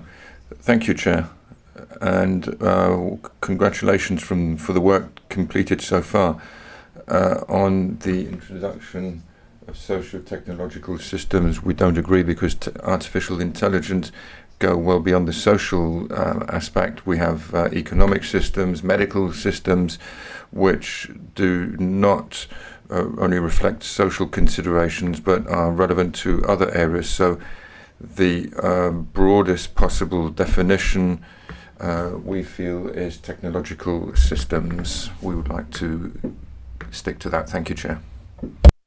Thank you, France. And France, I'll give the floor to Burkina Faso, followed by Kuwait. Burkina Faso.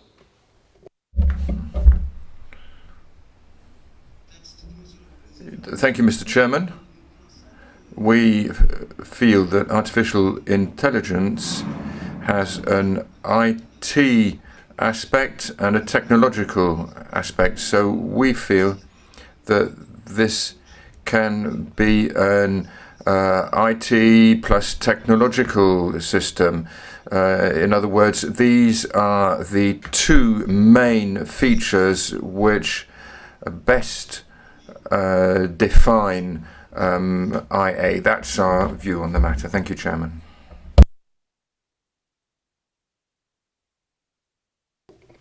So can we have, please, reflect what Iran wanted to have socio-technological system? And whoever's taking the floor, please, let me also hear your comment on the request from our dear representative of Iran. I'll give the floor to Kuwait, followed by Iran, then the UK. Kuwait, you have the floor. Thank you for giving the floor. Actually, AI system is a generic term. If we add to it like technological systems, we are limiting a future extension of AI to biological intelligence, as we've seen in some other parts of this document when we spoke about the brain neurons, and there could be in future and maybe some experiment in the current introducing some biological cells to behave like in an artificial way, and so we would either have an and not make it as a subset, as so that we don't limit future uses of AI systems. So either keep as in the original text that we have discussed. Otherwise, we shouldn't water down the text to a limited scope. Thank you. Thank you, Kuwait. Again, I have a proposal, before I'll give the floor to Poland because he did not have the chance. Poland, you have the floor. Good morning, Mr. Chair. Do you hear me? Loud and clear, now? Poland. Oh, thank you very much. That will be very short because I lost the connection and I couldn't hear the voices of other colleagues. Excuse me for that. But my previous intervention was focused on a suggestion to keep to the original text. Artificial intelligence, it's not only technical system, but also the system shaped by knowledge. Technical side, it's not only one side of artificial intelligence. If we talk about social technical concept, It's sometimes under the discussion, but it's not value added for that recommendation. Keeping the original text, it's covered many the sides of artificial intelligence. If we talk about the processing of data and the resembles intelligent behaving, and finally to planning and to shape the knowledge.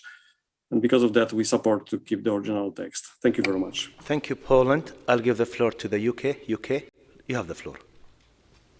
Thank you, Chair, and apologies. I should have said this before, but I just wanted to put on record that we would not support the addition of socio-technological here. We are content with the phrasing technological systems, and are not clear on sort of how the addition of socio would work here. It seems to narrow the scope in some way. So we would prefer to stick with the text as it was previously. Thank you. Thank you. I mean, to me, I'm not a fan of listing. Okay, how about we just keep AI systems?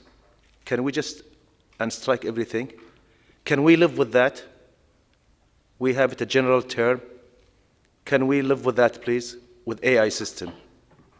So this way, we don't open the listing for, I see, unless you're really opposing this greatly, I see. Shall we reflect that? Yes, I mean, I see it in the screen, only AI systems. I'll give the floor to, since they did not take the floor,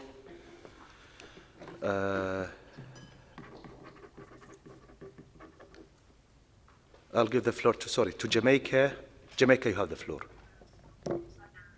Yes, thank you very much, Mr. Chair. I entirely support you. I believe that's a perfectly fine solution, particularly as the text elaborates in A, B, etc. If you look at A, subsection A, it goes on to say AI systems are information processing technologies. So the subsections will elaborate on the technological nature of AI as a system. So fully support your proposal. Thank you.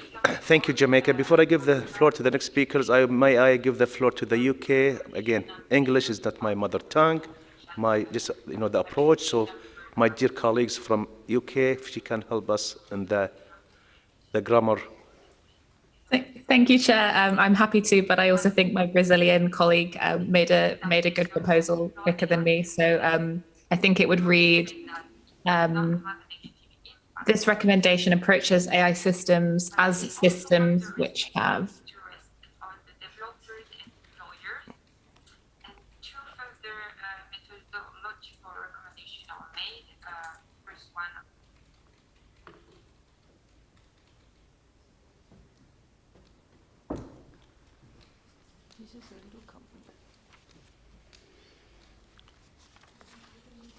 So now it's okay, UK?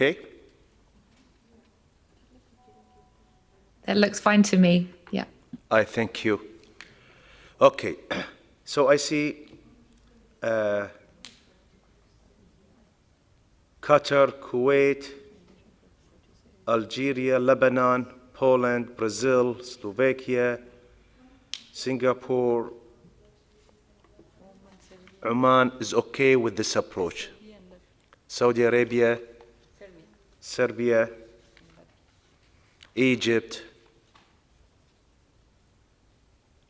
Austria, Andorra, Canada, Morocco, Slovenia, Czech Republic, Belgium, Argentina, Latvia, Spain,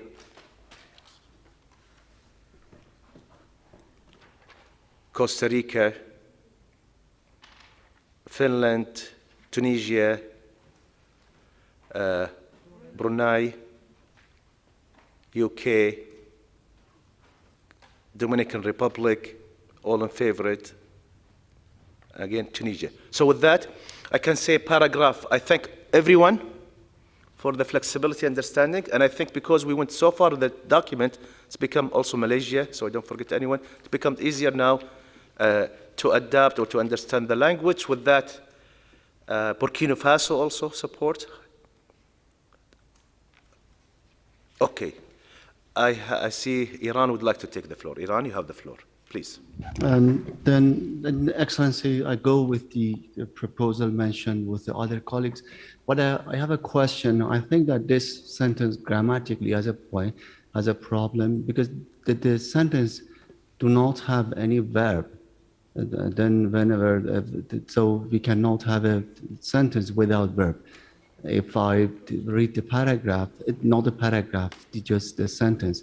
Therefore, this recommendation approaches. So I would like to ask my colleague from the UK to once again read the sentence. It seems to me it doesn't have the verb, and then so it cannot be reflected in this way. I appreciate that the colleague help us to correct the sentence that in a way, whenever we translated it, it has a meaning. Whenever we wanted to translate it, this sentence in a Persian language, we have a problem with that one. Thank you. Thank you, Iran. I'm going to cheat, and I'm going to act that I know my English very well, but I see from the chat, dear colleagues from Canada saying, you know, approaches is the verb. So that should cover the concern, unless if I'm wrong. If I'm wrong, please blame Canada, not me. And I see, yes, also Brazil saying, yes, it approaches. So I think that covers the concern of Iran when it's translated to other languages. So once again, I thank you all.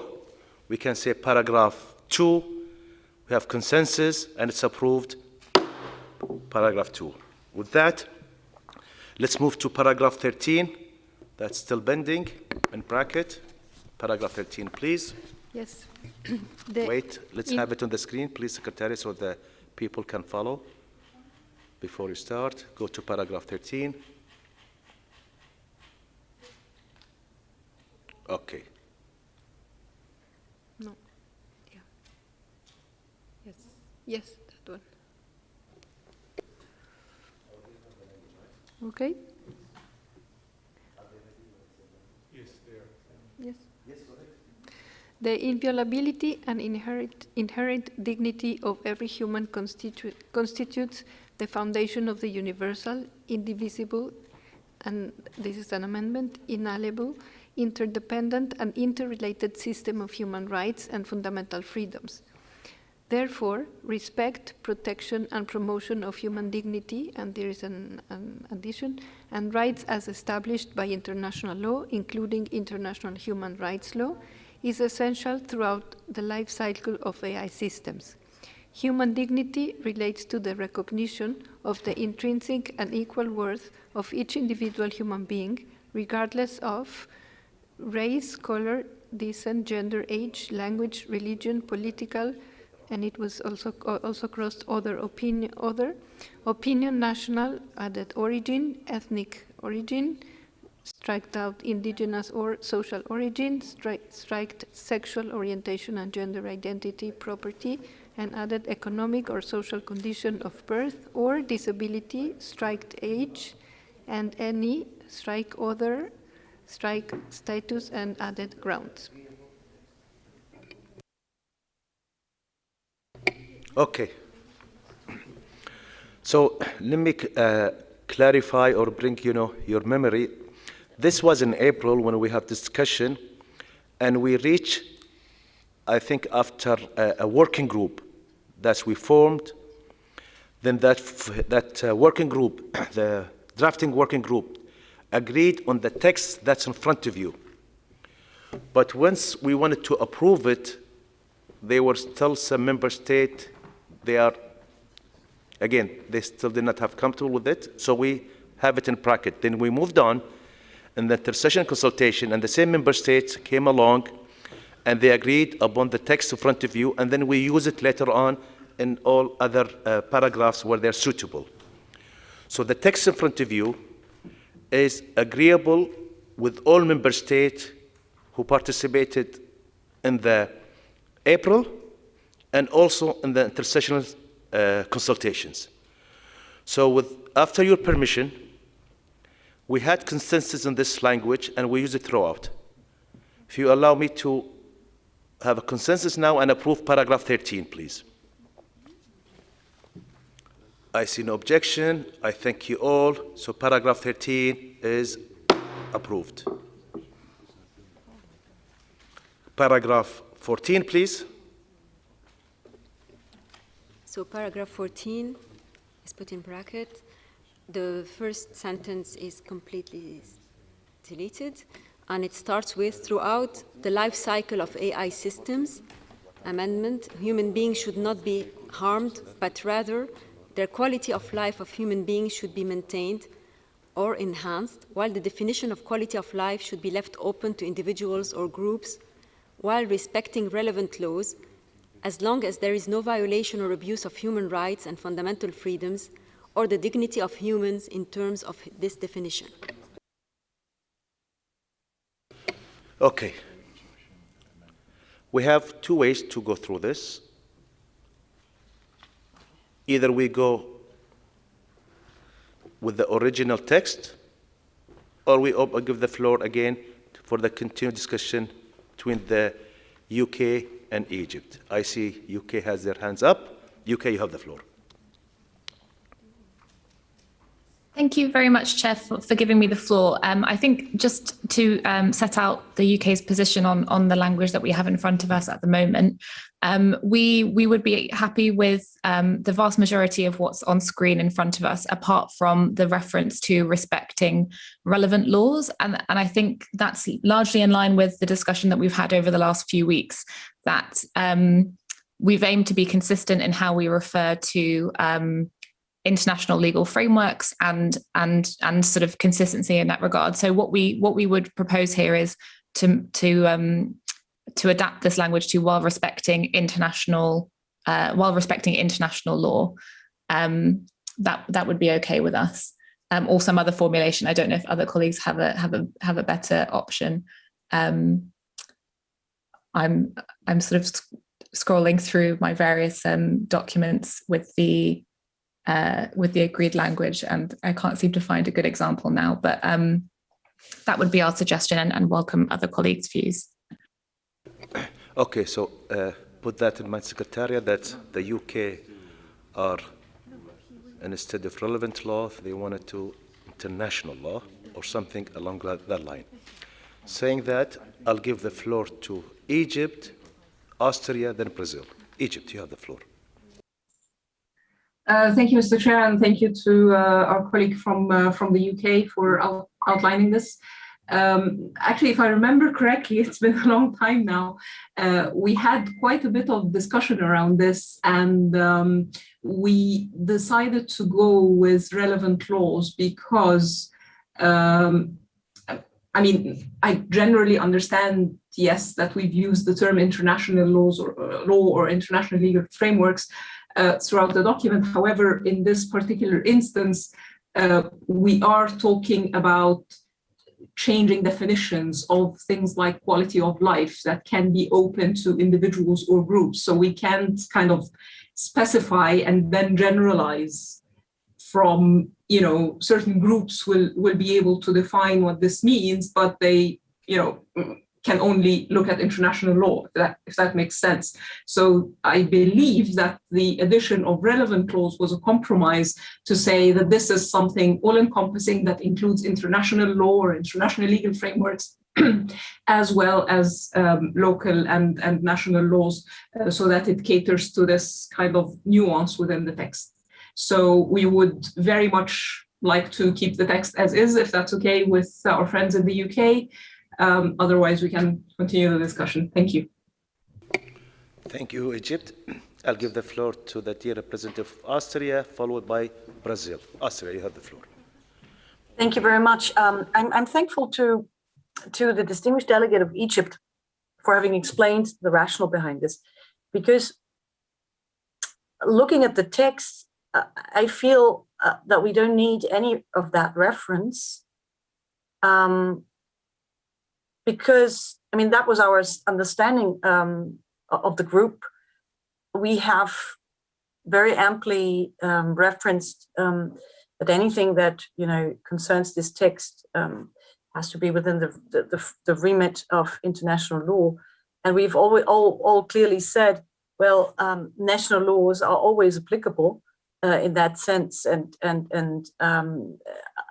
as long as they're also compliant with international law, and don't go against what we all agreed internationally. So I wonder whether there's really a strong necessity for having such a national caveat that is logical. I mean, we've all said that this recommendation as a non-binding text will never be able to supersede any laws that have been enacted in member states, and it's not of concern of us to comment on this. The only sort of, how do you say, the only remit, so to say, is international law. But I don't have strong feelings on this, and also would be happy to listen to other colleagues. Thank you, Austria. I'll give the floor to Brazil, Singapore, Iran, Russia. So Brazil, Singapore. Thank you, Chair. I didn't actually understand the procedure that you proposed, because you mentioned also the possibility of maybe coming back to the original. If that is a possibility, from our perspective, we would prefer the original version of the paragraph. I think, honestly, that after so many changes, the phrase is getting too long and a bit confused. It's difficult to understand. So if there are no hard feelings from other delegations, we would prefer to stick to the original version. Otherwise, we would have to adapt this phrase as it is now. And I think many things should be changed. For example, there is a repetition of human beings after quality of life. And also, from our perspective, this addition of while respecting relevant laws or international legal frameworks, I think is not needed, because in the end we are already saying that as long as there is no violation or abuse and everything. So honestly, we don't see any added value for this, and we think the phrase is very confused and difficult to understand. I think the message that was originally in the paragraph, in the original paragraph, was clearer and more concise and more, I don't know, better. I think it was better. We would prefer to stay with the original. Thank you, Brazil. Okay, before I continue the list, Secretariat, could you please have under the paragraph 14 the original text so people can follow, and if you unzoom it, so they have it all in one screen, the original. Okay, and I'll give just the member state a minute or two so they can read the original text. So they're either saying the original text, or they can elaborate on the different amendment that we have on the screen. So I have in my list now Singapore, Iran, then Russia. Singapore, you have the floor. Thank you, Mr. Chair. We are quite flexible to go back to the original phrasing, but we do support I think it's the Egyptian edition for maintained or enhanced. I think that is that makes sense. But for the issue between Egypt and UK, to be helpful, we can adapt the text that had been agreed on in OP 18, if that could work for everyone, if it is a strong concern. But we are quite flexible. Thank you. Thank you, Singapore. I'll give the floor to Iran, then Russia, then Algeria. Iran, you have the floor. And thank you, Excellency. Excellency, we support the amendment proposed by our colleague from Egypt. And then after the insertion of the Egypt, I saw that the UK has a tweak international legal frameworks, so we can go with that one if we have the national law and regulations as well. So that's one option, that we can go with that one if we have the national rules and regulation in this specific one. But so at the end, we can go with the original one as well. Thank you. Thank you, dear representative of Iran. I'll give the floor to dear representative of Russia, followed by Algeria. Russia, you have the floor.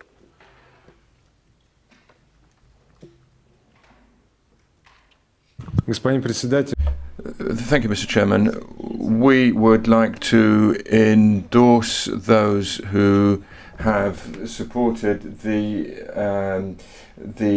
amendment proposed by Egypt, and this brings.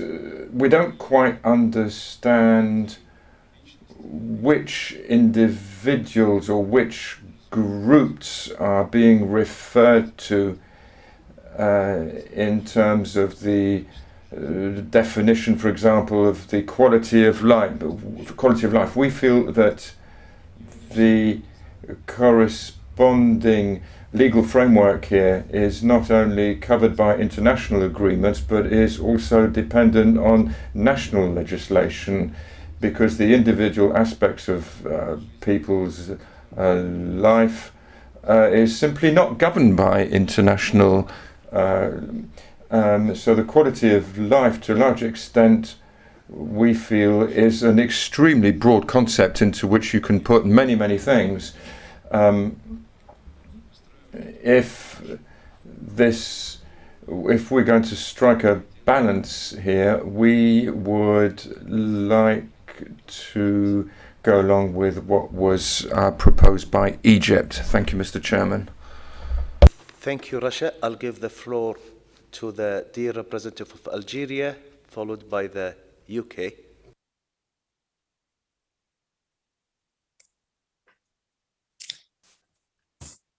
Thank you, Mr. Chairman. Is it my turn, Mr. Chairman? Absolutely, my dear representative of Algeria. Ahmed, apologies. You have the floor. Thank you, Mr. Chairman. I'd say that the original text is sharper, more precise. Especially in the first part, which has been stricken out. Also, the addition by the distinguished representative of Egypt, while respecting relevant laws or while respecting relevant international legal frameworks or laws, then just after that we get, as long as there is no violation or abuse of human rights and fundamentals, there is some kind of inner redundancy in what is written here. So for these reasons, I think we would like to stick with the original text. Thank you. Thank you, Ahmed. Thank you, Algeria. I'll give the floor to UK. Before that, I give the floor to the UK. I think, throughout the text, we used the term national, international law. So see if we can incorporate there. This is to cover the relevant law. I think what's Egypt want, and the UK, where they're saying international legal framework. But in the meantime, let me give the floor to the UK, followed by Australia. UK, you have the floor.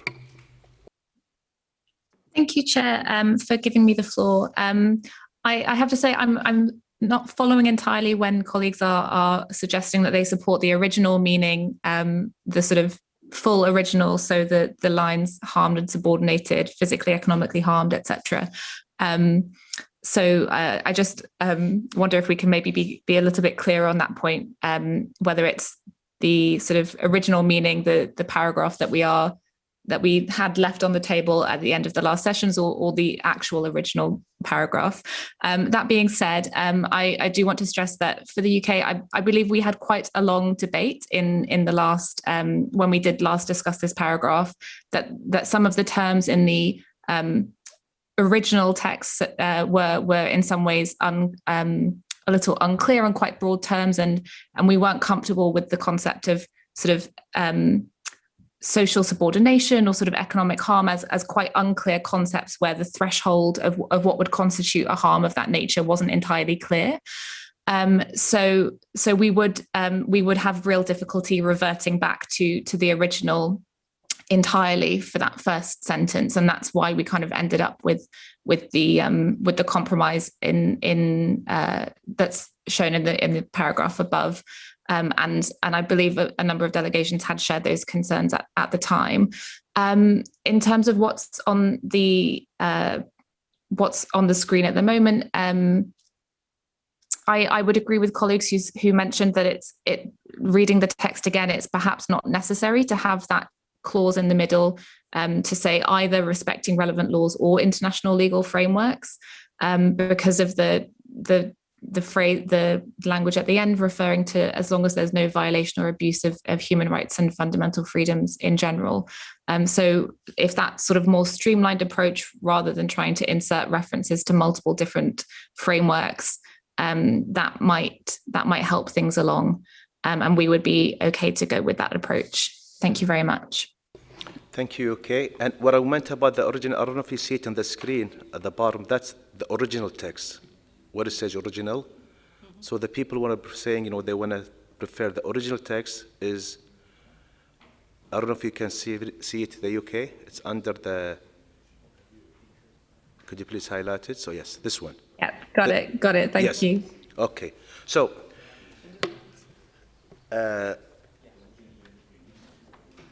I'll give the floor to Austria. Austria or Australia? Australia, sorry. Australia, you have the floor, Australia. Thank you, Chair, and good afternoon, colleagues. And Austria and Australia happens to us a lot.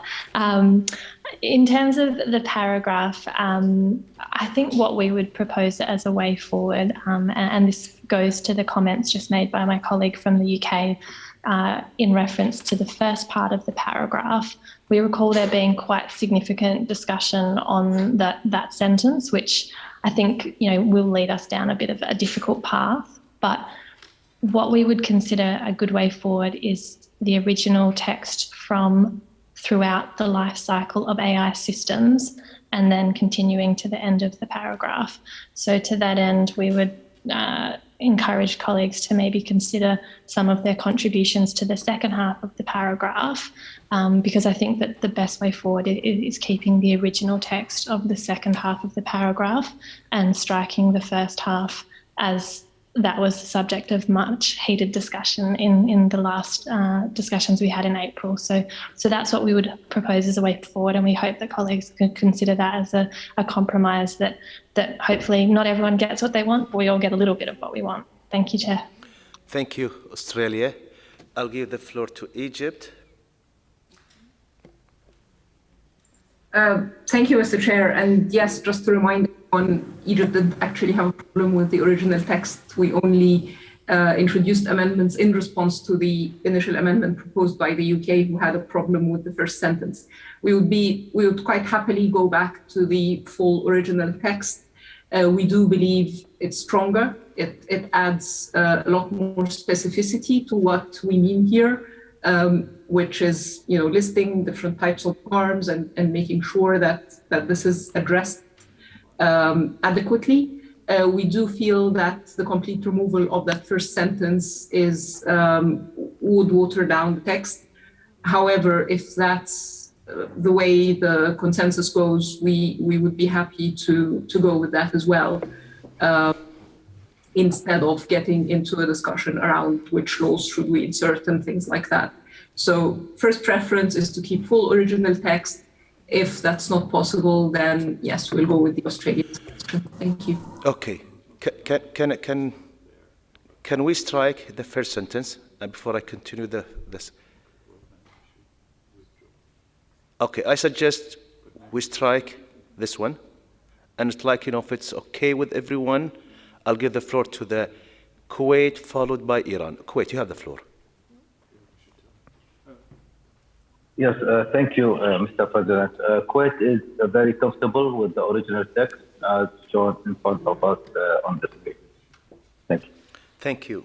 Again, this is just to reflect what's in the chat. Who want to keep the original text?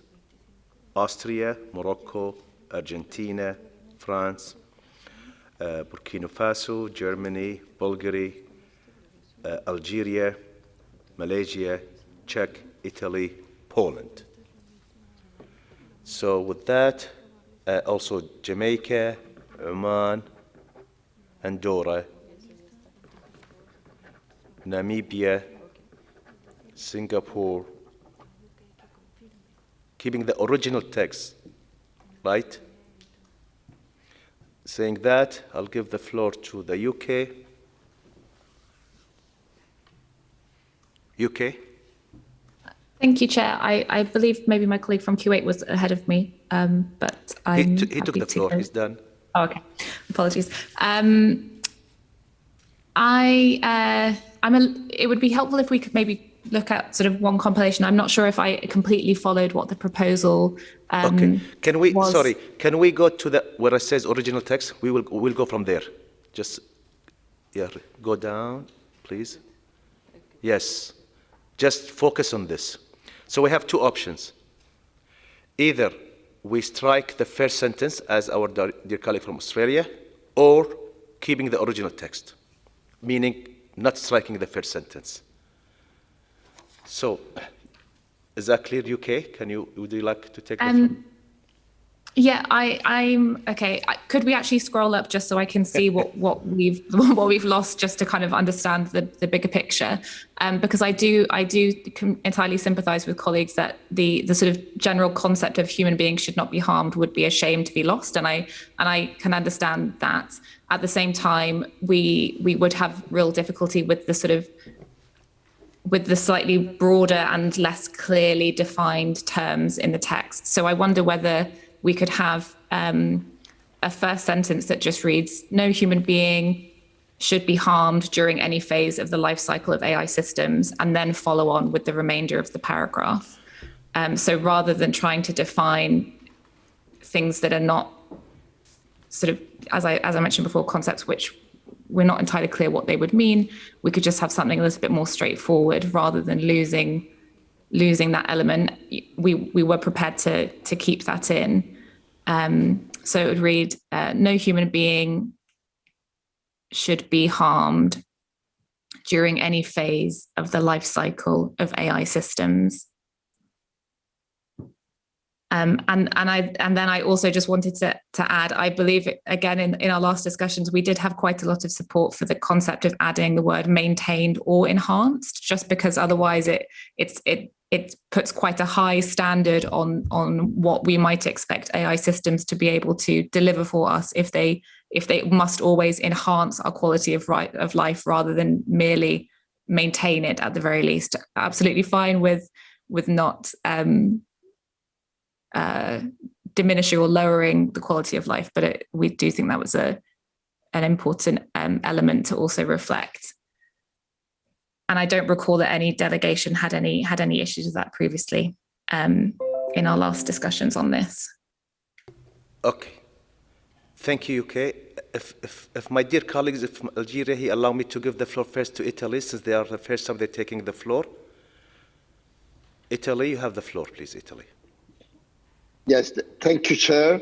I think that the original text is very well balanced.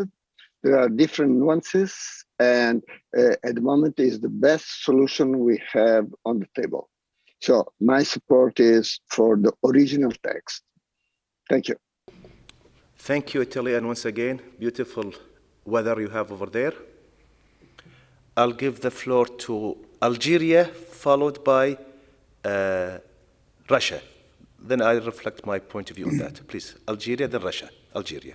Thank you, Mr. Chairman. I'd like to re-emphasize that the original text, that is without striking anything, is very precise, very sharp, and it protects human beings on all dimensions. So very specifically, physically, economically, socially, politically, culturally, or mentally. And I think there is a kind of consensus from the chat. So I would ask our dear distinguished representative from the UK if she could agree with the consensus. Thank you. Thank you. Thank you, Algeria. I'll give the floor to the dear representative of Russia. Russia, you have the floor. Russia. And please, sorry, before I give the floor to Russia, so also if you are, after you comment, see which option you'd like, either the original text or what's, asked by the dear colleagues from the UK. Dear Representative of Russia, you have the floor. Sorry. Thank you very much, Mr. Chairman. The text is being modified much faster for this paragraph than in other paragraphs. You see, we can't quite understand why the list includes communities at the start of this paragraph. Also, considering the applicability test, how applicable or implementable is this paragraph? Are we talking about individuals? Are we talking about groups?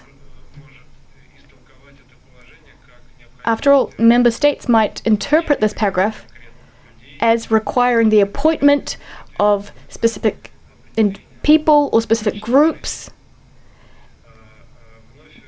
to a position where they would determine what quality of life actually boils down to. So, using the word groups, we're getting into semantics without clarifying what we're actually talking about. And in a whole host of UN documents, the word groups is used to refer to groups which engage in illegal activities, including terrorist activities, which means there's some grounds to reconsider this, especially as we're then working on the definition of quality of life. We believe that the original version was the version that struck a better balance. If we are talking about the text as a whole, we would like to maintain the red text, the text currently up on the screen in red. Thank you very much.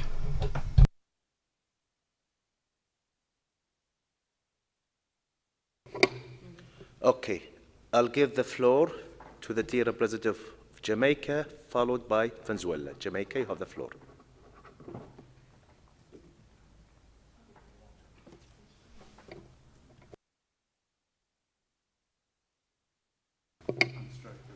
Jamaica.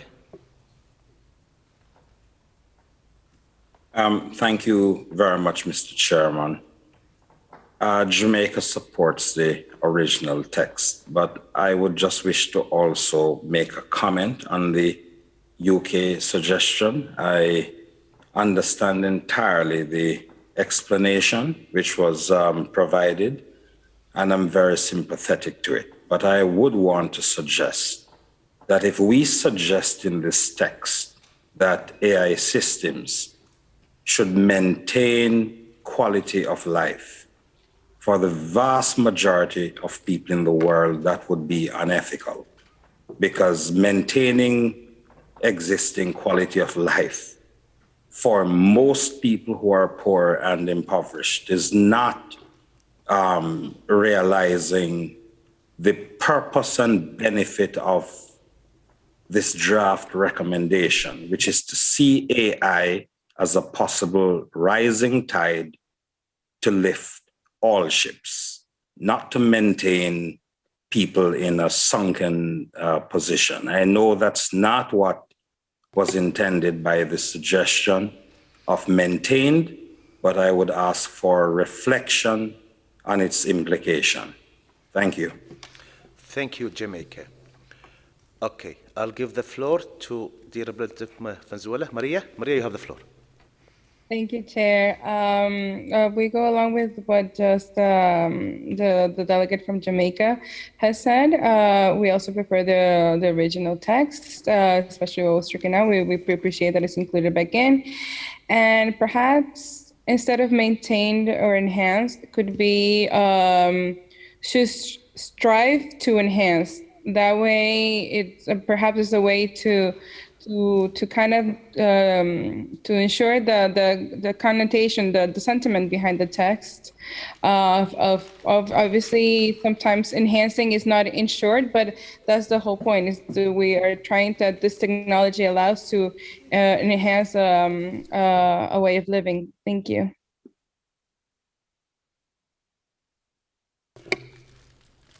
Okay. Let me reflect. I see there is vast majority want to keep the original text.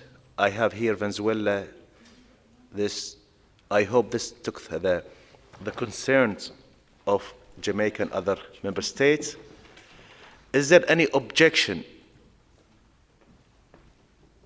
Okay, so again, is there any objection of the text in front of us? I see the UK is objecting the text in front of us. UK.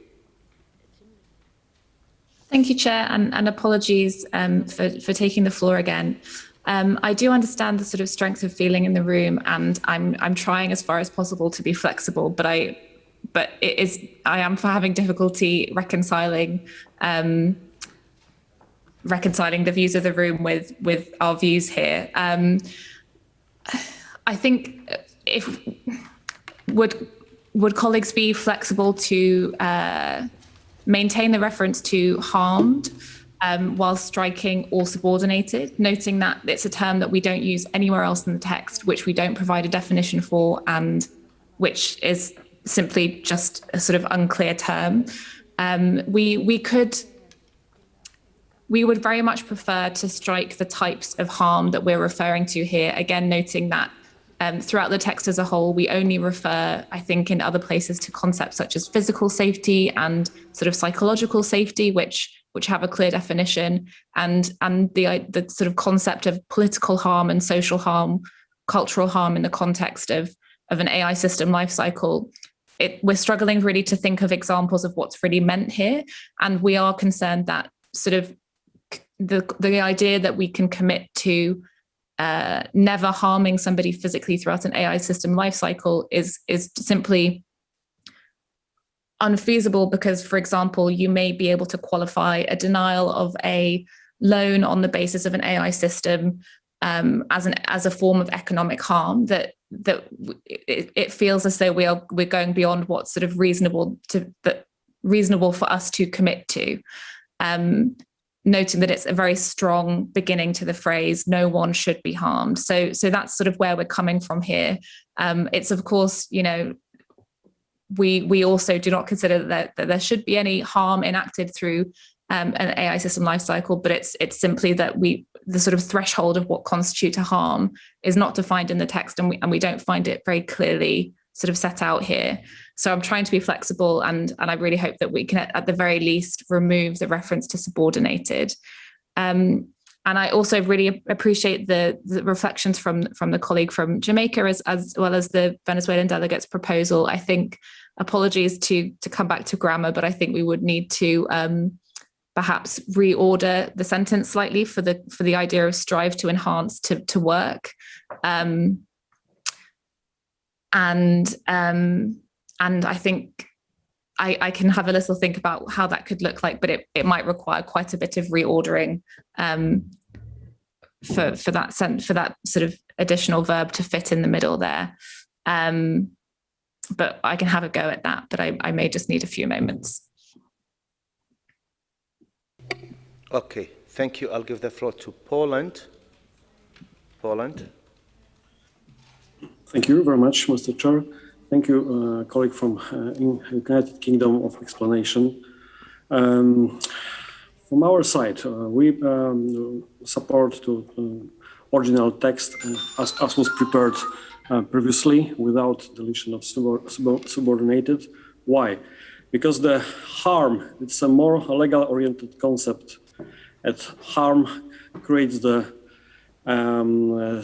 some economical and not economical problems on the side of human beings. But underlying the word subordinated, rather here in that recommendation, we try to say that that kind of way of life we don't accept. And this is something more than harm concept. It's a way of life. It's not only a narrow road to the harm concept on the side of human beings. And because of that, we support to keep the subordinated also in that recommendation. And we support Venezuela additions strive to enhance as a more prepared for having on consideration the UK amendments before. Thank you very much.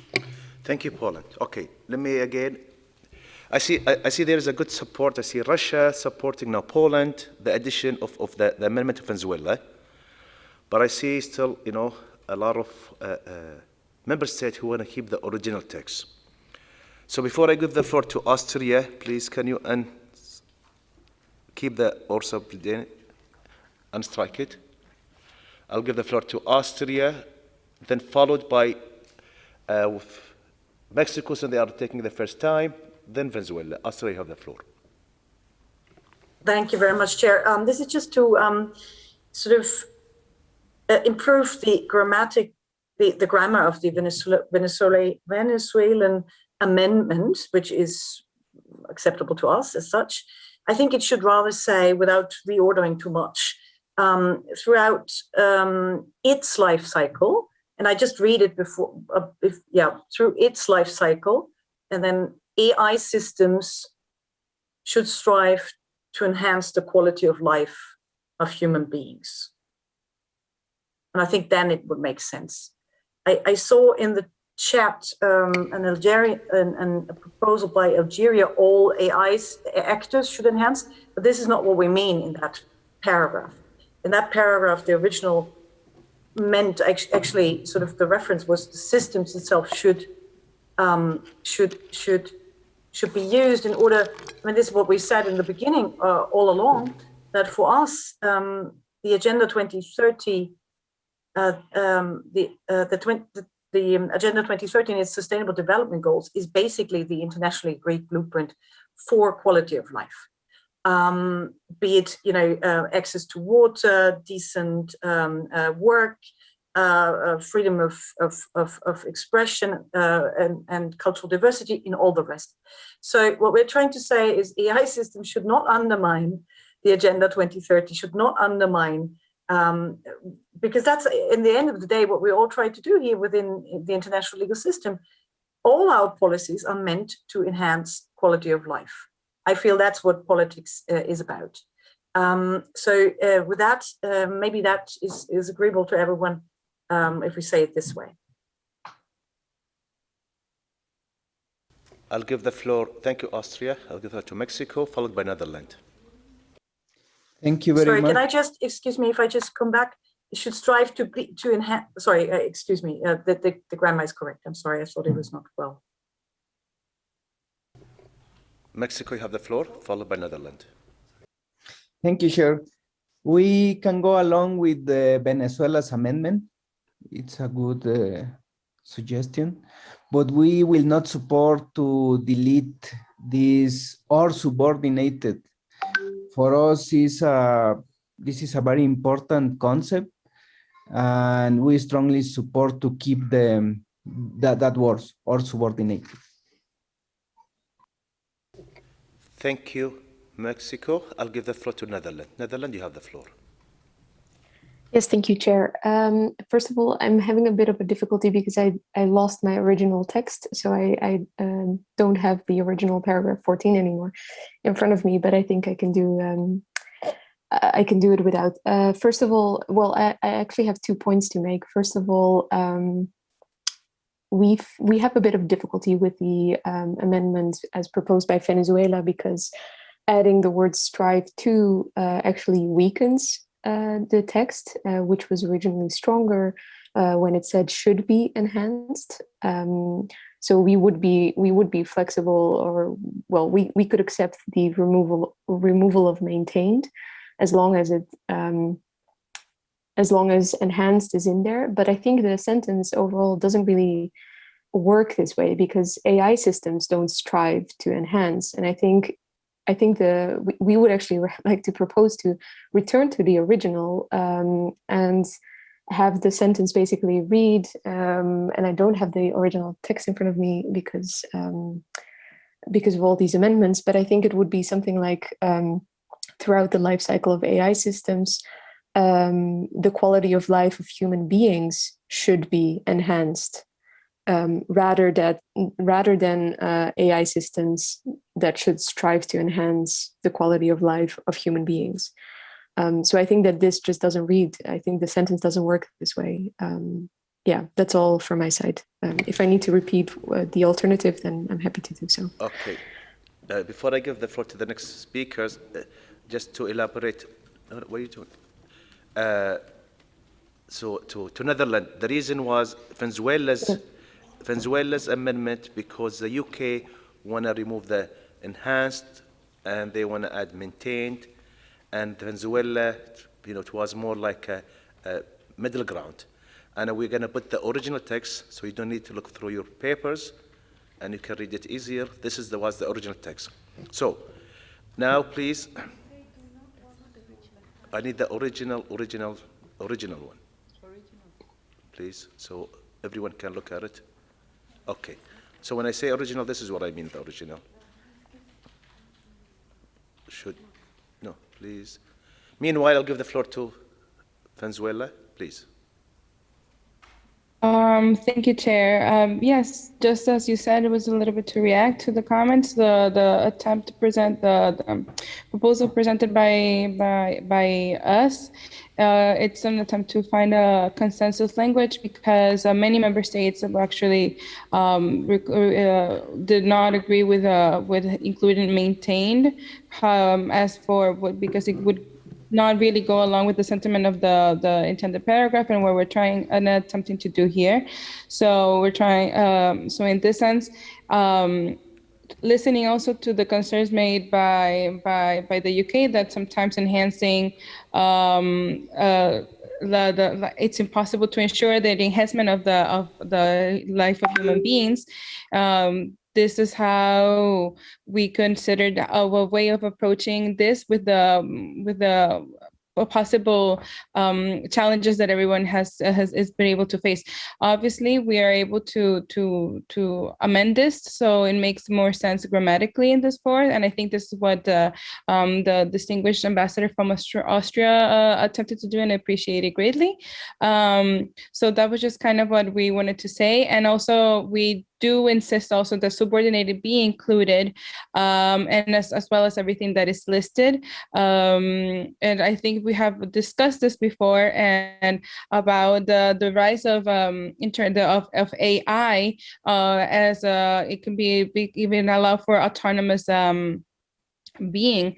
So in this sense, it has to be ensured that the development in this technology does not create a subordination of human to AI, but the other way around in any case. Thank you. Thank you. Again, I want to reflect what's in the room. There's a lot of people or member states who support the original text, yet they don't have, I don't see a big objection on the Venezuela addition. So if you allow me, can we have consensus on the original with the Venezuela? Can we have consensus in that? So please remove the original and just keep the... Okay, can we have consensus in this? I see no objection. I thank everyone for their flexibilities. Uman, you have the floor, please, Uman. Thank you, Your Excellency. I just need to echo what our dear colleague from Netherlands has said. It seems a bit odd to say that AI systems would strive, because this seems like a human attribute to strive into doing something. So maybe just a suggestion to have something like should help to enhance, or some to that. Maybe other people can have better suggestions, but it seems a bit strange to use the word strive in this context. Thank you. Thank you, Uman. I have Argentina. Thank you, Mr. Chair.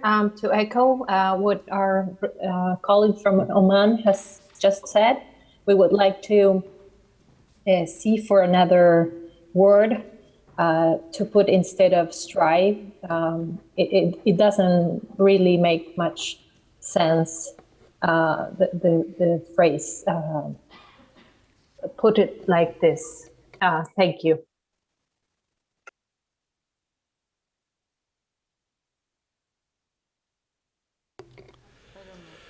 So, okay, should help to enhance, that's what I heard. I'll give the floor to Pakistan. Pakistan, you have the floor. Yeah, thank you very much. And Pakistan agrees with the stance of Venezuela on that, that AI system should be subservient to humans and not the other way around.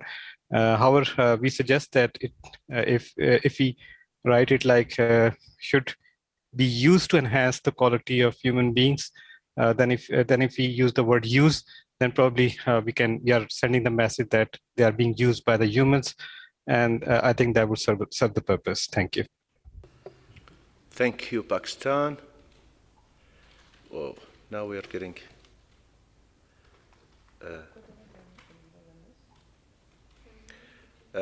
I see on the check enhancing. I have Argentina. Argentina, you want to take the floor? Yeah, yes. Thank you. AI systems should contribute to reach the quality of life of human beings, or should enhance directly. That's our proposal. Okay. Thank you. So, thank you. Can we have just should enhance without?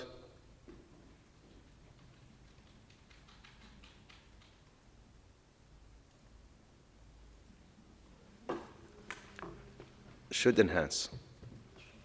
Okay. Is everyone okay with?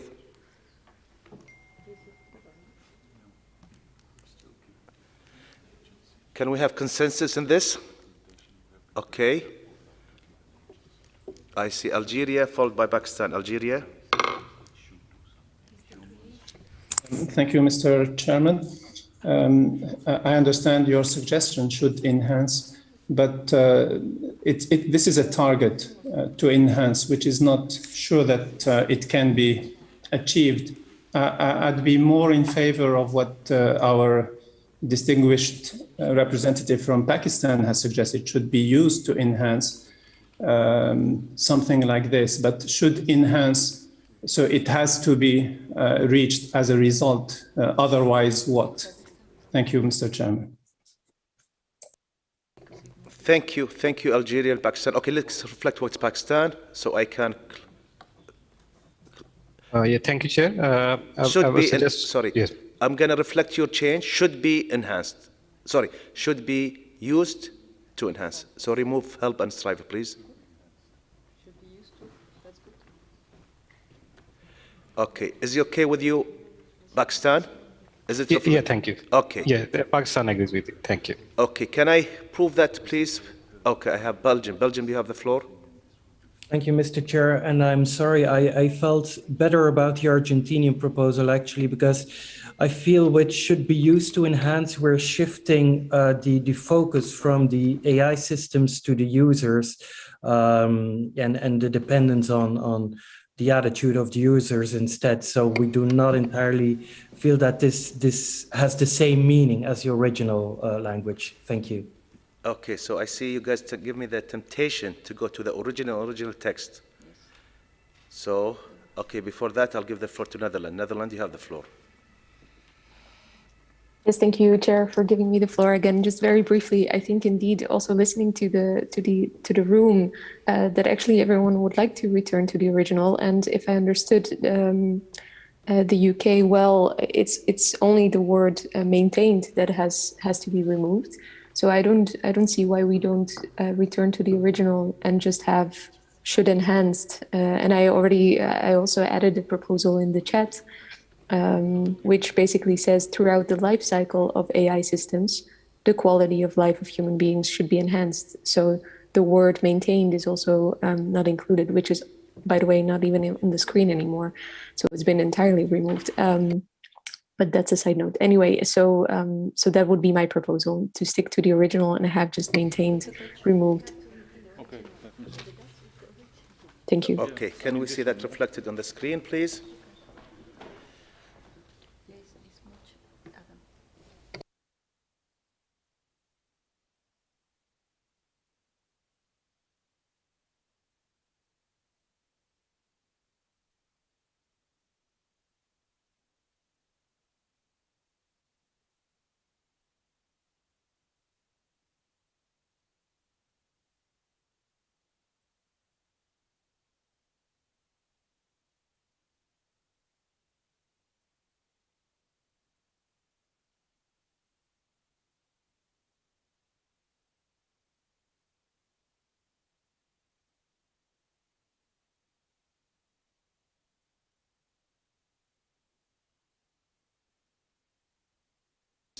Okay. Please, France, are you okay with the text in front of you? Merci, Monsieur le Président. Thank you, Mr. Chairman. We have a proposal. Now, if this proposal does not garner broad support, we're happy to withdraw it. You see, we have a dual concern. First of all, we don't want humans to be controlled by AI. We want humans to be the masters of AI. Also, we don't want AI to harm human beings. We want them to improve human lives. So, throughout the life cycle of AI systems should be designed only to improve or to enhance, designed only to enhance. Thank you, Mr. Chairman. Thank you. Egypt, please. Thank you, Mr. Chair. We have a slight problem with the French suggestion. It kind of reads like the only purpose of designing AI systems would be to enhance the quality of life of human beings, which is not necessarily the case. I mean, it should always work. We're saying that it should enhance, but it can also do other things that have nothing to do with the quality of life of human beings. So we shouldn't restrict it to that, in my view. But I think I'm strongly in favor, again, of going to the original text, because throughout the life cycle of AI systems, again, that we feel is a bit overly ambitious, because there is no way to guarantee that throughout every single stage of the AI system's life cycle, quality of life will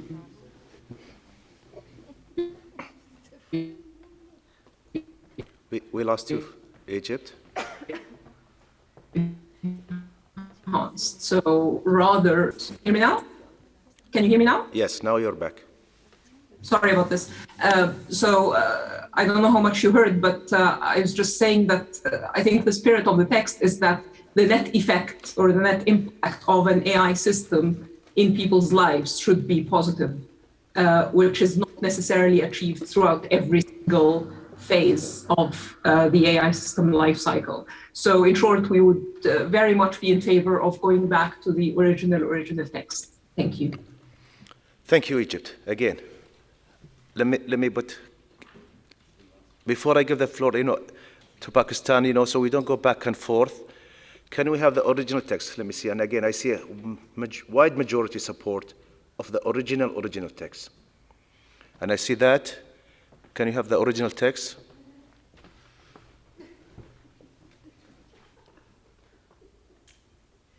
Okay.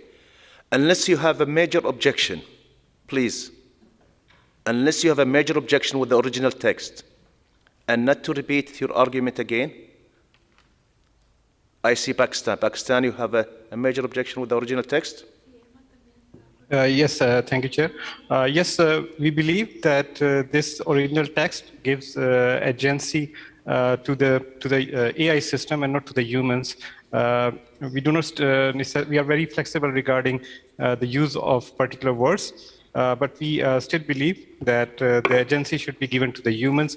And this sentence, basically, the way I see it, it gives agency to the AI systems, and it becomes their responsibility to enhance the human quality of life, which should not be intended. Thank you. Thank you, Pakistan. Okay, just let me make sure, I'm reflecting correct. Who are supporting the original text, and I'm not missing anyone, or I'm not mentioning, the wrong member state. I have Austria, Morocco, Argentina, France, Brunei, Germany, Bulgaria, Algeria, Malaysia, Czech, Italy, Poland, Andorra, Singapore, Saudi Arabia, Tunisia, Spain, Namibia, Mexico, Egypt, Italy, Lebanon, Brazil, Switzerland, Iran, Kuwait, Costa Rica, Spain, Latvia.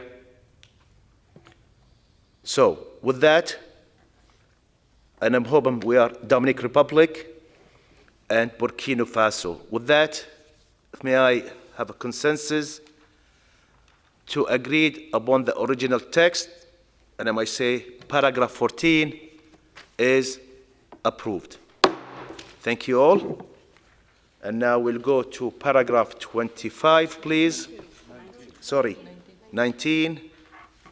I'm ahead of my time. Okay, can we have paragraph 19? And I believe in paragraph 19 where we have the agreed language, if I'm not mistaken, and it's on the screen, right? Okay, so this is the language after April session where we agreed, I think after forming the draft working group, where is the agreed language? Can we reflect it on the screen?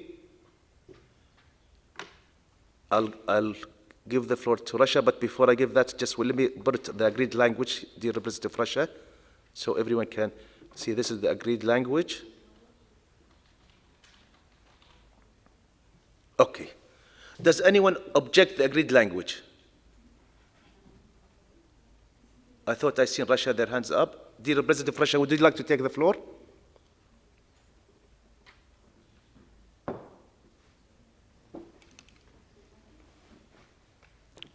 Yes, Russia, you have the floor.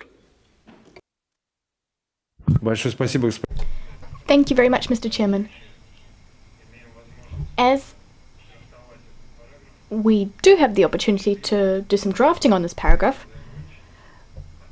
we would support the agreed language, and we also want the word diversity replaced with the word equality. Thank you very much.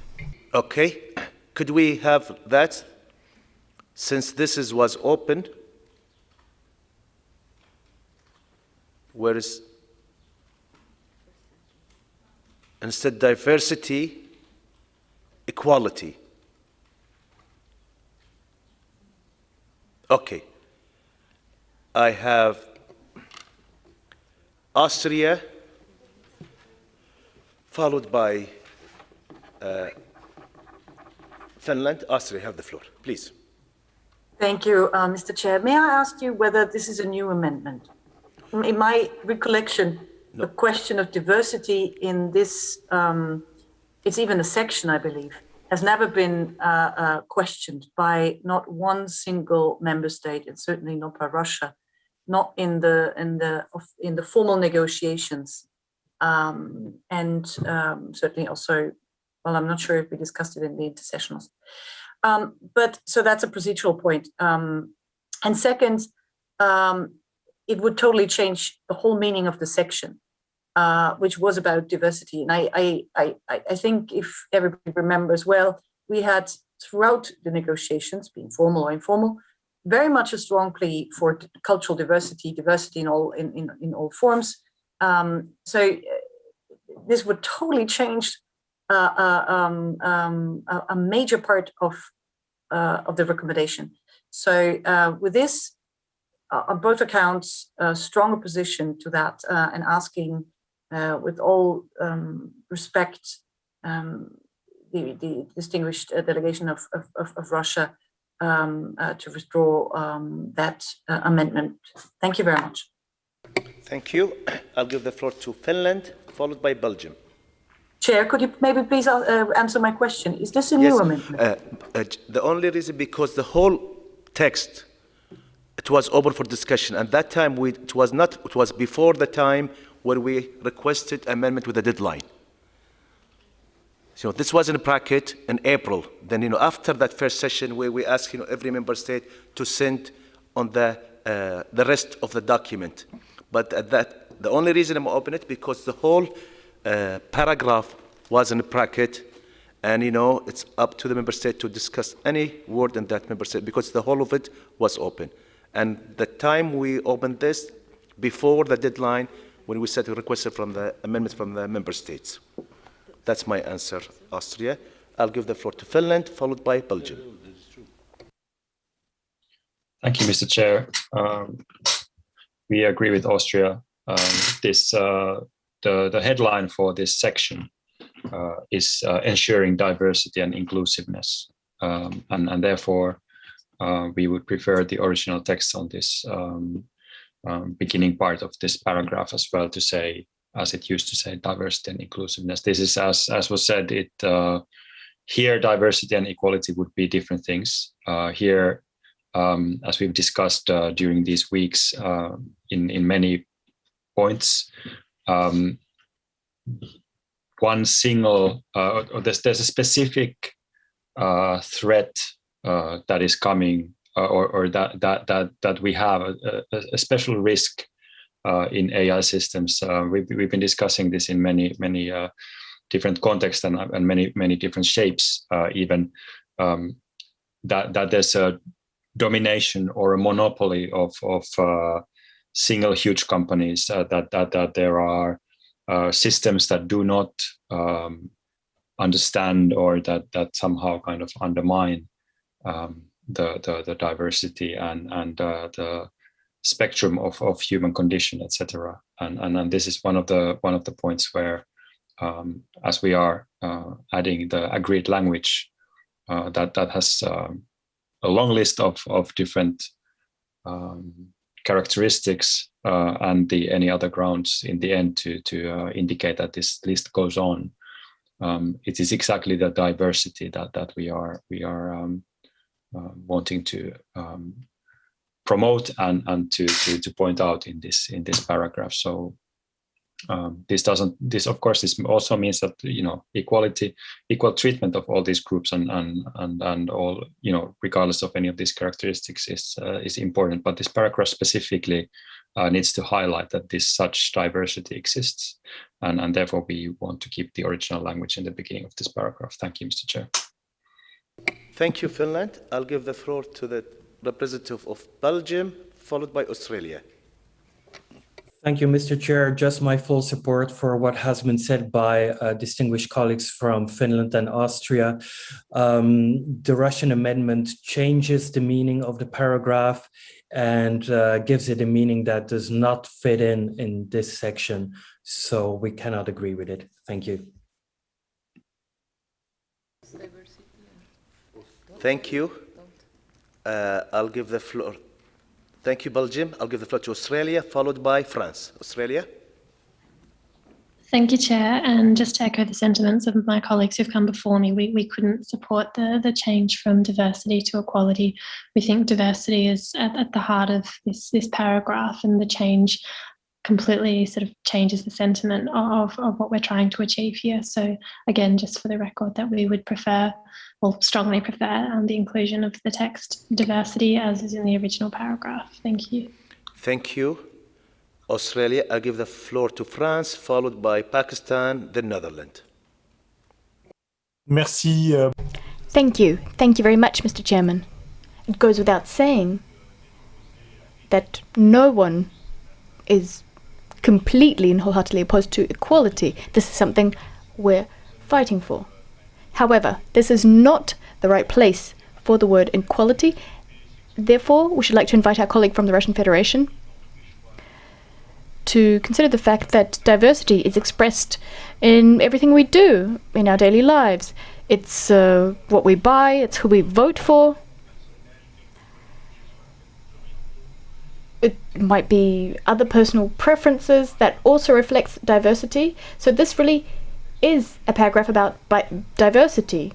Therefore, striking out diversity would suggest that we are opposing, that the colleagues are opposing diversity, which of course we do not wish to see, and we therefore invite everyone to revert to the original text. Thank you, France. I'll give the floor to Pakistan, followed by Netherlands, then Mexico. Pakistan, you have the floor. Thank you, Chair. Pakistan fully concurs with the viewpoint of Austria. We do believe that equality can be had without any diversity. And when we talk of inclusiveness, it's basically in the context of diversity and not equality.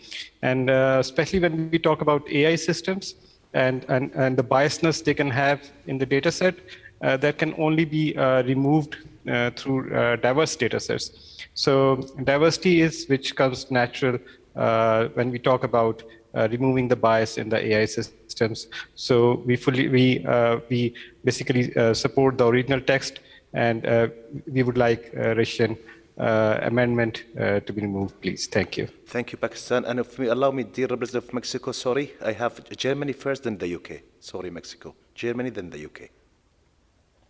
Then Mexico.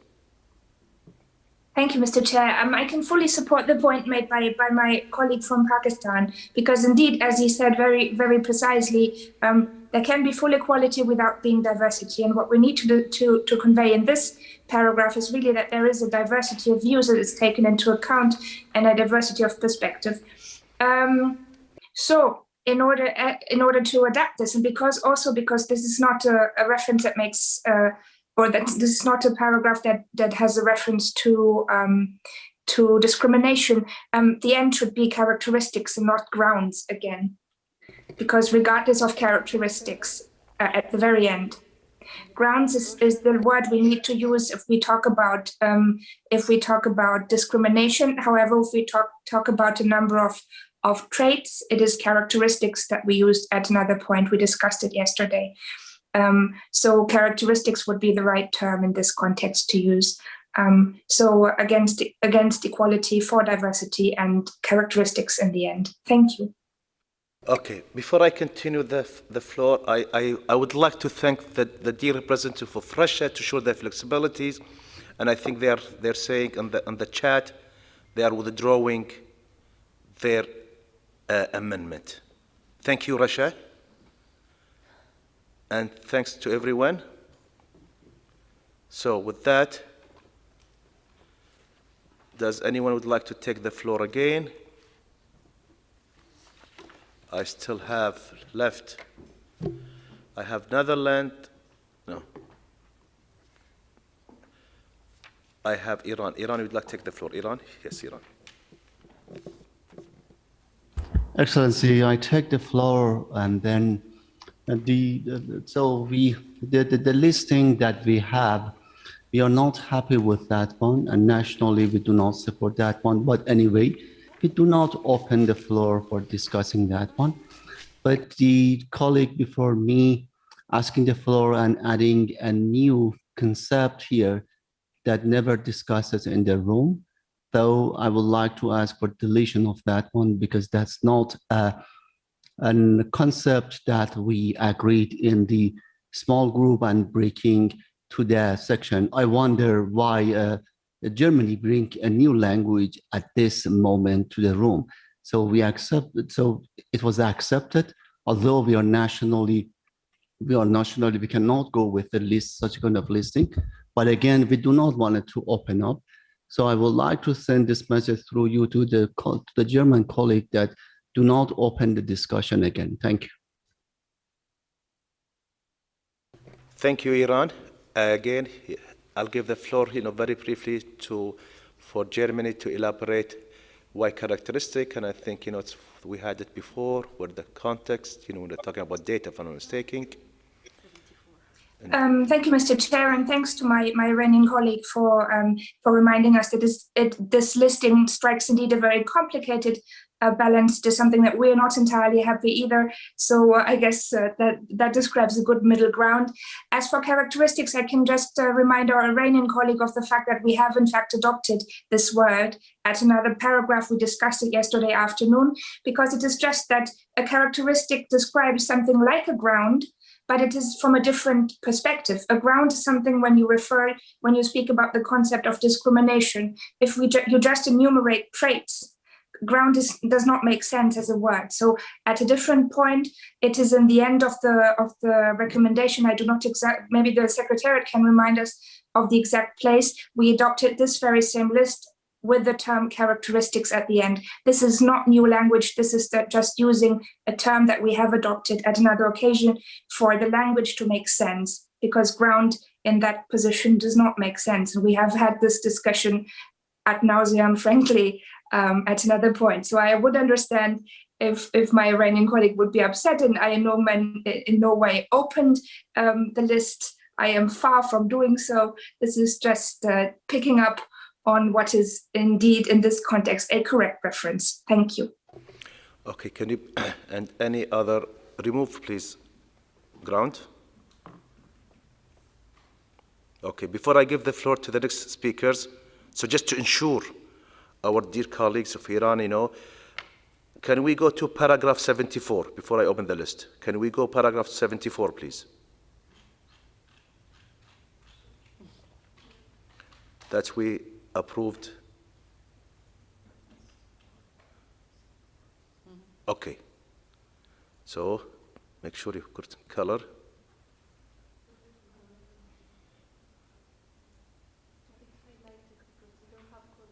Okay, they don't have colors. So imagine you have a black and white TV, and I know I'm sure a lot of you did not even been in that, was not born at that time, including me. All right. First, let me start with my dear colleague from Iran. Iran, is that taking care of your concern, dear representative of Iran? And Excellency, yeah, yesterday I objected the same proposal by our colleague from Germany yesterday under the paragraph 47. So I wonder why we agreed. We agreed regarding a specific language. So it's completely unacceptable for my delegation. Whenever we accepted a phrase, let's stick to that one. Otherwise, we would like to open the discussion. But I have a proposal for my colleague from Germany. So Article 2 of the Universal Declaration uses any other status. So we can be flexible to accept that one. I mean that in the both section. Thank you. Thank you. So let's go back to the paragraph that we were discussing, please. Paragraph. Go back, yes. I'll give the floor to the people who did not take the floor yet.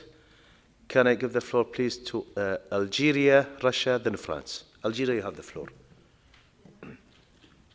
Thank you, Mr. Chairman. And thank you for showing paragraph 74. And it was indeed talking about data.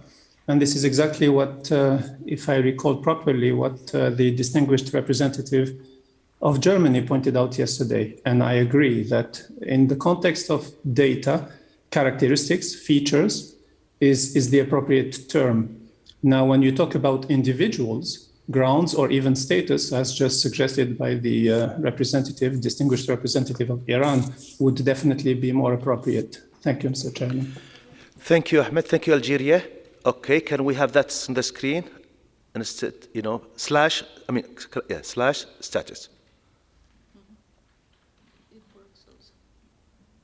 So, okay. I'll give the floor to Russia, followed by France. Russia, you have the floor. Dear Representative of Russia. Thank you very much, Mr. Chairman. We are, of course, as always, tempted to come up with new language, with new wording, introduce new concepts. That's all well and good, to be tempted by that. But there's another way. We could also refer to what's already been adopted in various fora by various international bodies, and also by national government bodies. You see, what we're dealing with is language which is now common currency in various government departments. Now, if we start playing fast and loose with this language, then we're going to dismantle some of the links we've established. After all, everyone knows that discrimination on the grounds listed in the paragraph are also listed in various codes. And in fact, people can be punished if they commit offences as per various articles of those codes. So, in fact, we believe it would be an omission if we were not to use this language. The text we've agreed to, in fact, we agreed to agree to use this wording in various parts of the document, and we believe this is a very robust foundation, a wonderful foundation, which can help us find a way forward. Thank you very much, Mr. Chairman. Thank you. Thank you, Rasha. I'll give the floor to France, followed by Iran again. France, you have the floor. Merci, Monsieur le. Thank you, Chair.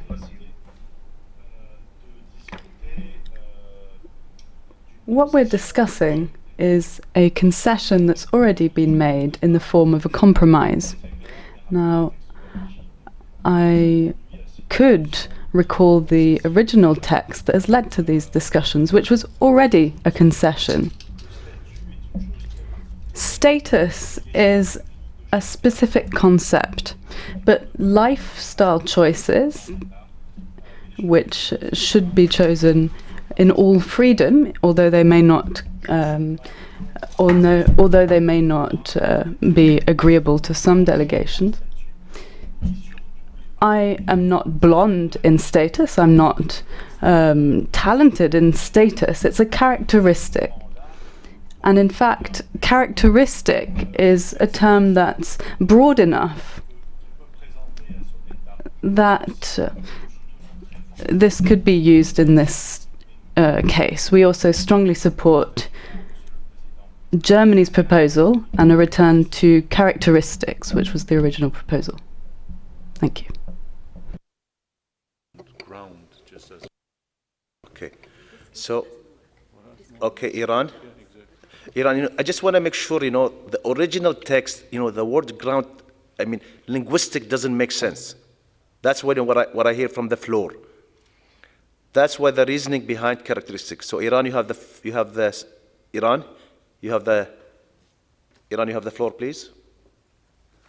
Excellency, there are many wording that, so linguistically, there are ambiguity. So we agreed to, they said yes, whenever this is a proposal, the other ground was a proposal mentioned by a colleague from Germany and others from the EU's countries, and then for us was not acceptable. So we accepted, and then we do not object to that one, although nationally we have a problem with that one. So characteristics maybe have a lot of other meaning. And then for this reason, we cannot go with that one. We had an agreement, Excellency, we fully support your proposal and principles. So this is a principle we accepted. From the beginning, we accepted to go with the principle and then agreement made in the room. So this is an agreement. If it is so, let's stick to the agreed language. Otherwise, whenever there is an ambiguity, so we wanted to open the text again. Otherwise, let's stick to our agreement. So we know that. So this is the listing we accepted to be. To be accepted in the text, and then streamlining in different places. This is our, the issue that principally accepted that one. So we cannot go with that one. And then, so we also believe that characteristics maybe has a lot of meaning. But here, yes, so let's stick to our original one. Although we cannot, as the Russian colleague and others mentioned, we have to stick to our agreed languages. Otherwise, so we cannot go with the principles that we accepted. Let's stick to our principle. Thank you. I'll give the floor to Austria, followed by Germany. Thank you very much. Just to support the distinguished colleagues of Germany and France, just reminding everyone that this was already a very delicate discussion. And I'd like to also point out that this is not just a European thing. I see in the chat Pakistan, I see Singapore and Argentina supporting the Germany's amendment because it makes sense. And we have agreed on this in paragraph 74, where it also made sense. This is also something that Algeria supported. So I do plead that we stick to the German amendment because it's the one that makes sense. Thank you very much.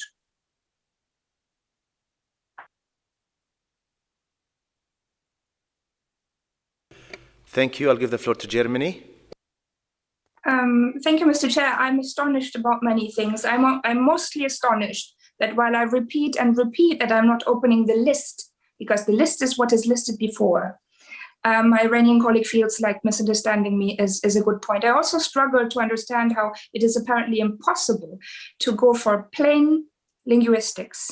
And I can assure all colleagues that, for example, I would read neither gender identity nor sexual orientation as a characteristic. So this is not to include any concept that would not be included in the list. This is about purely making sense. This is really about, let's say, basic English language issues. There's nothing to do with anything else. We're about to prepare and to work on a usable document, and it means that people who are not diplomats may read this because they're talking about the ethics of AI, and they will wonder why this doesn't make any sense. However, as I'm also a very principled person and representing a principled member state, I am subscribing to the principle of constructive engagement in this context, and I'm ready to go with grounds, even though I have strong concerns with it. But as I'm committed to the principle of compromise in this context, I would thank colleagues for their big understanding and their very few and poor explanations on their position. Thank you. Thank you, Germany. I have Finland. Finland, please. Thank you, Mr. Chair.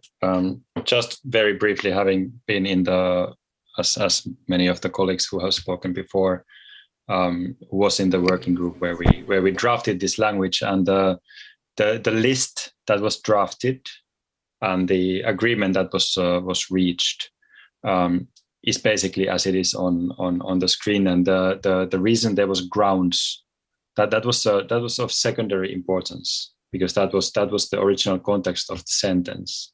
The important part was any other. So there was a list of specifically named characteristics or grounds or statuses or traits that we discussed. Some from the original list were removed, some were added, etc. And then one of the important parts of it was that at the end it says any other, and that meaning that the list will continue and the list is not exhaustive, and that was absolutely a key point in reaching the consensus, because that meant that even though some of the parts of the list were deleted, there was sexual orientation and gender identity, which were deleted, which was an extremely difficult concession from my delegation's part. It was the any other that kept it alive and made it possible, and the characteristics, status, grounds, whatever, that is just the kind of surrounding paragraph that is there. So let's not stuck into that too much. If you are thinking about grounds and ways in which it can be interpreted, we are now having the football games. They are played in various grounds around the world. So that it's also, any word has all kinds of meanings. But in this context, in this linguistic context, characteristics would be best. But again, as the German delegate said before me, Finland as well is flexible in this part and just very eager to find consensus and to be able to move on. So if grounds is what is absolutely needed, we can go with that, even though linguistically it doesn't really make much sense. Thank you very much, Mr. Chair. Thank you. I'll give the floor to Russia, followed by Brazil. Russia, you have the floor. Thank you very much, Mr. Chairman. So we do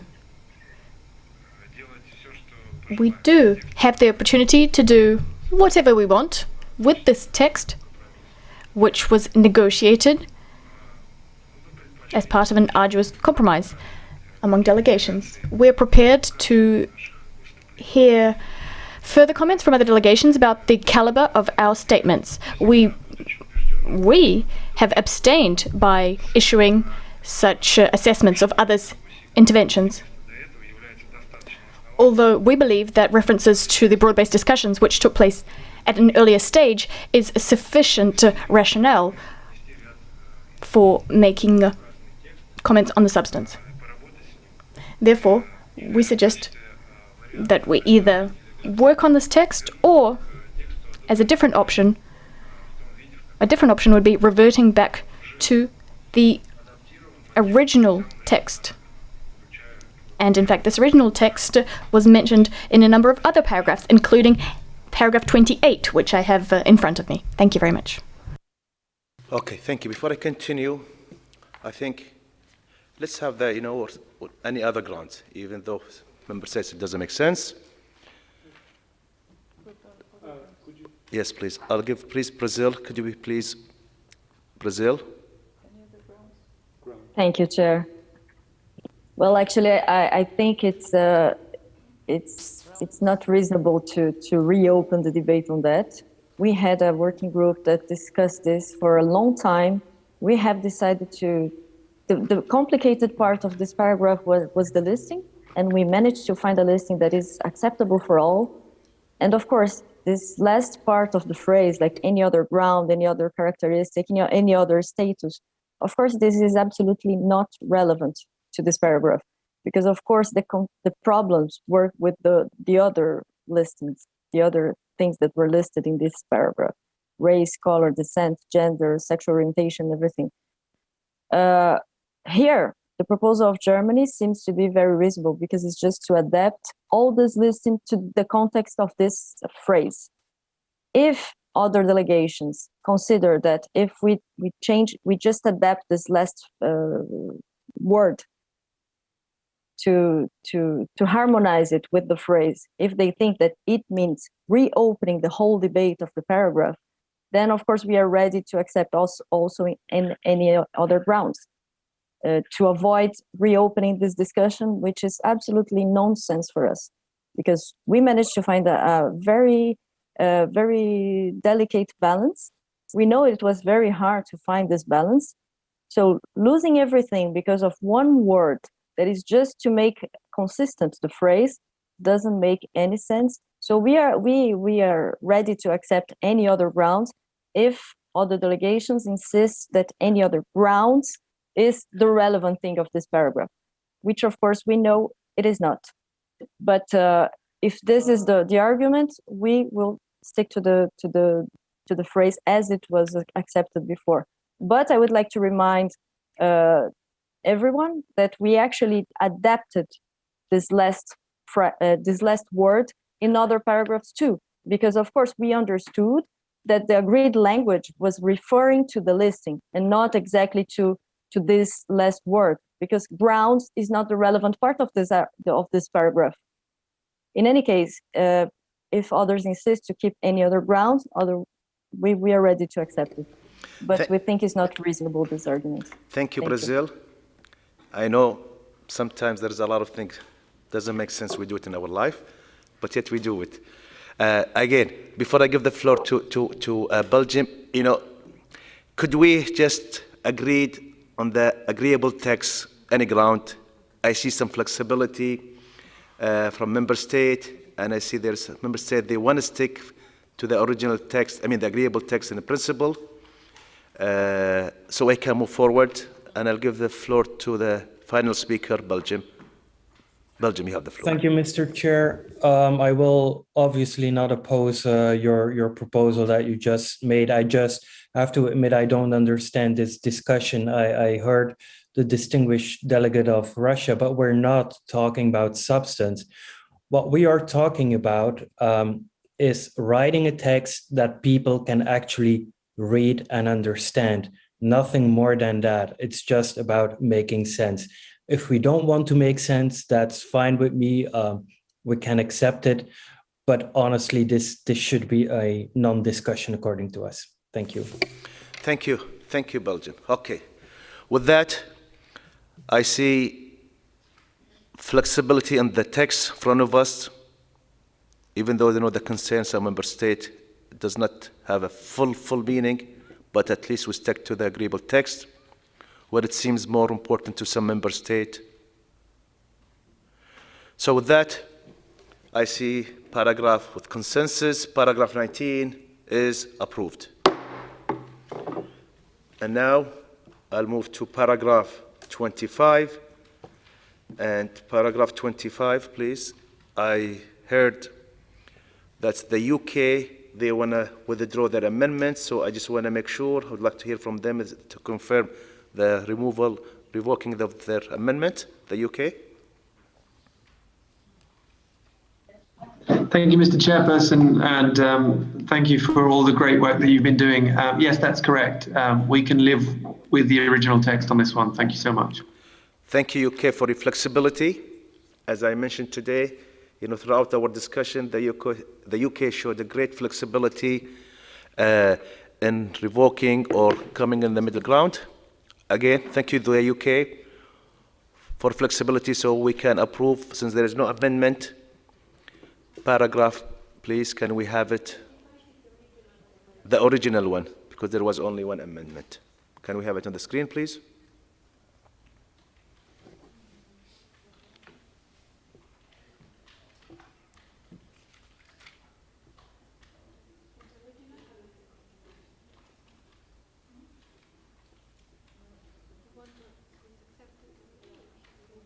Okay, so paragraph 25, we have consensus, approved.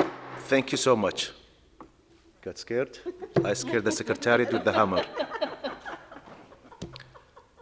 You can tell how eager I am to finish the left out from April.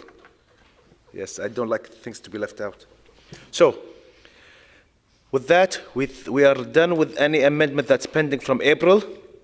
Dear colleagues, as we have agreed in the approved agenda, once we have settled on the text that was left in bracket during the April session, we moved to the parts of the text that have not yet been considered, starting from paragraph 135, with amendments that were submitted in line with the agreed upon procedure after the circulation of the text on the 17th of May.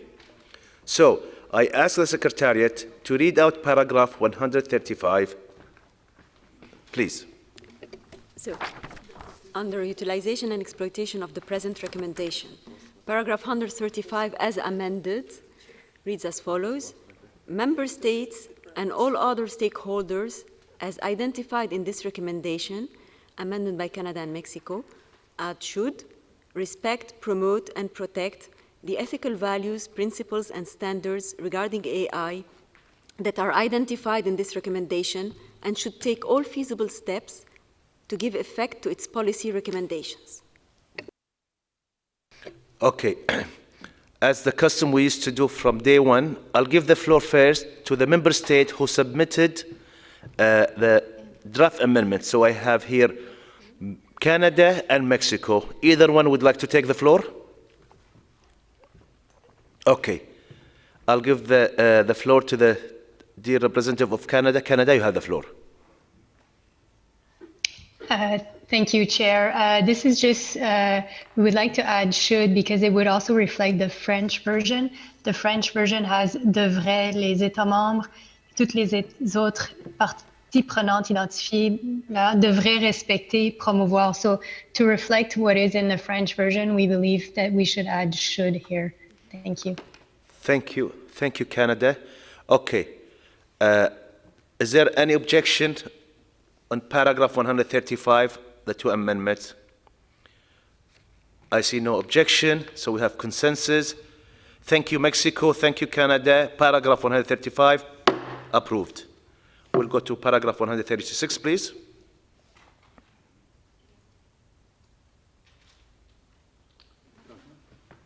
Daphne, wake up.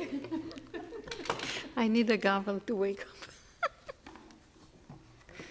Okay, so member states should, as amended, I'm going to read. Member states should strive to extend and complement their own action in respect to this recommendation by cooperating with all, amended by Russia, relevant national and international governmental and non-governmental organizations, as well as transnational cooperation and scientific organizations whose activities fall within the scope and objective of this recommendation.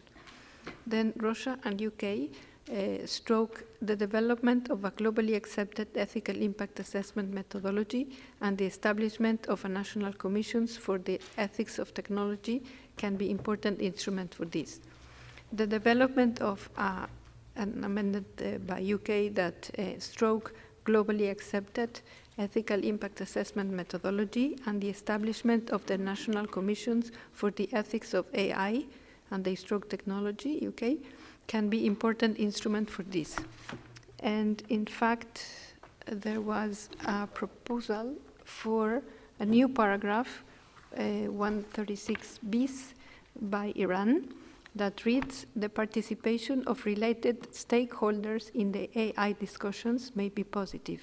Any recommendation and suggestions in the field of data and AI governance by such stakeholders should be discussed in the related UN specialized agencies in the area of internet governance. Apologies for being slowly. Thank you. Okay, I'll give the floor to the member states in the order of the amendment. I see I'll give the floor first to Russia, followed by the UK, then Iran. Dear President of Russia, you have the floor.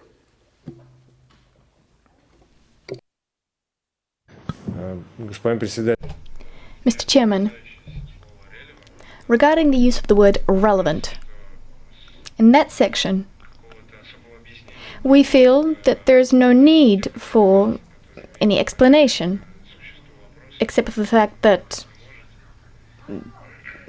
there are no other organizations which could be of relevance. As for the second part of the paragraph, well, this speaks to what we already discussed at an earlier stage today. First and foremost, as regards the ethical impact assessment that's mentioned here, the ethical impact assessment methodology, but we're prepared to hear from the other delegations, including their explanations of their amendments. Thank you. Thank you, dear President of Russia. I'll give the floor to the UK, followed by Iran. UK?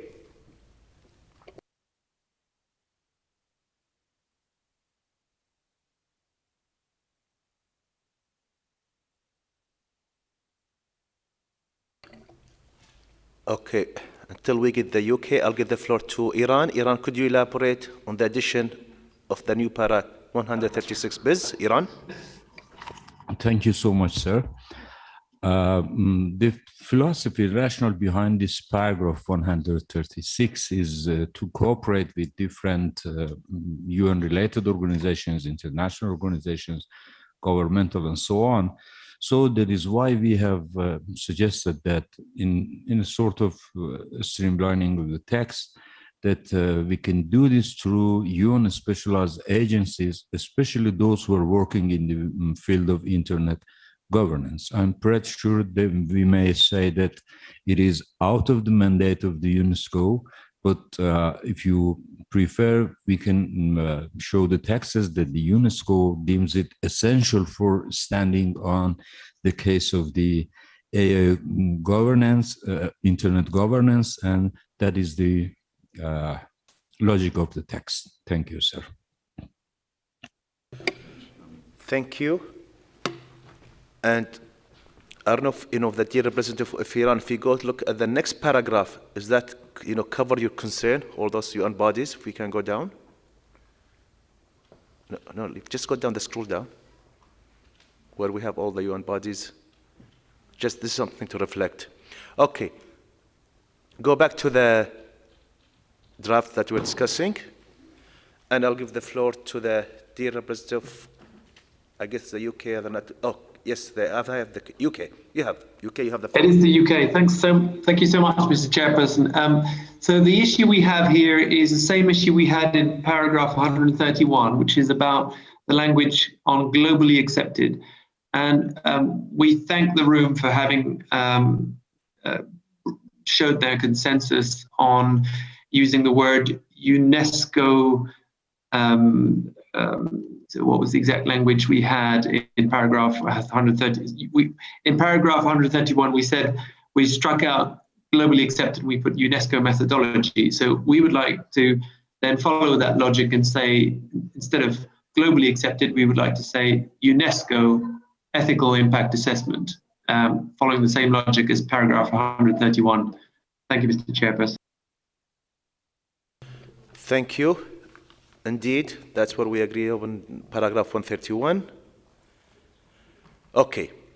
Now, anyone would like to take the floor? I'm going to read the list. Please, precisely on the three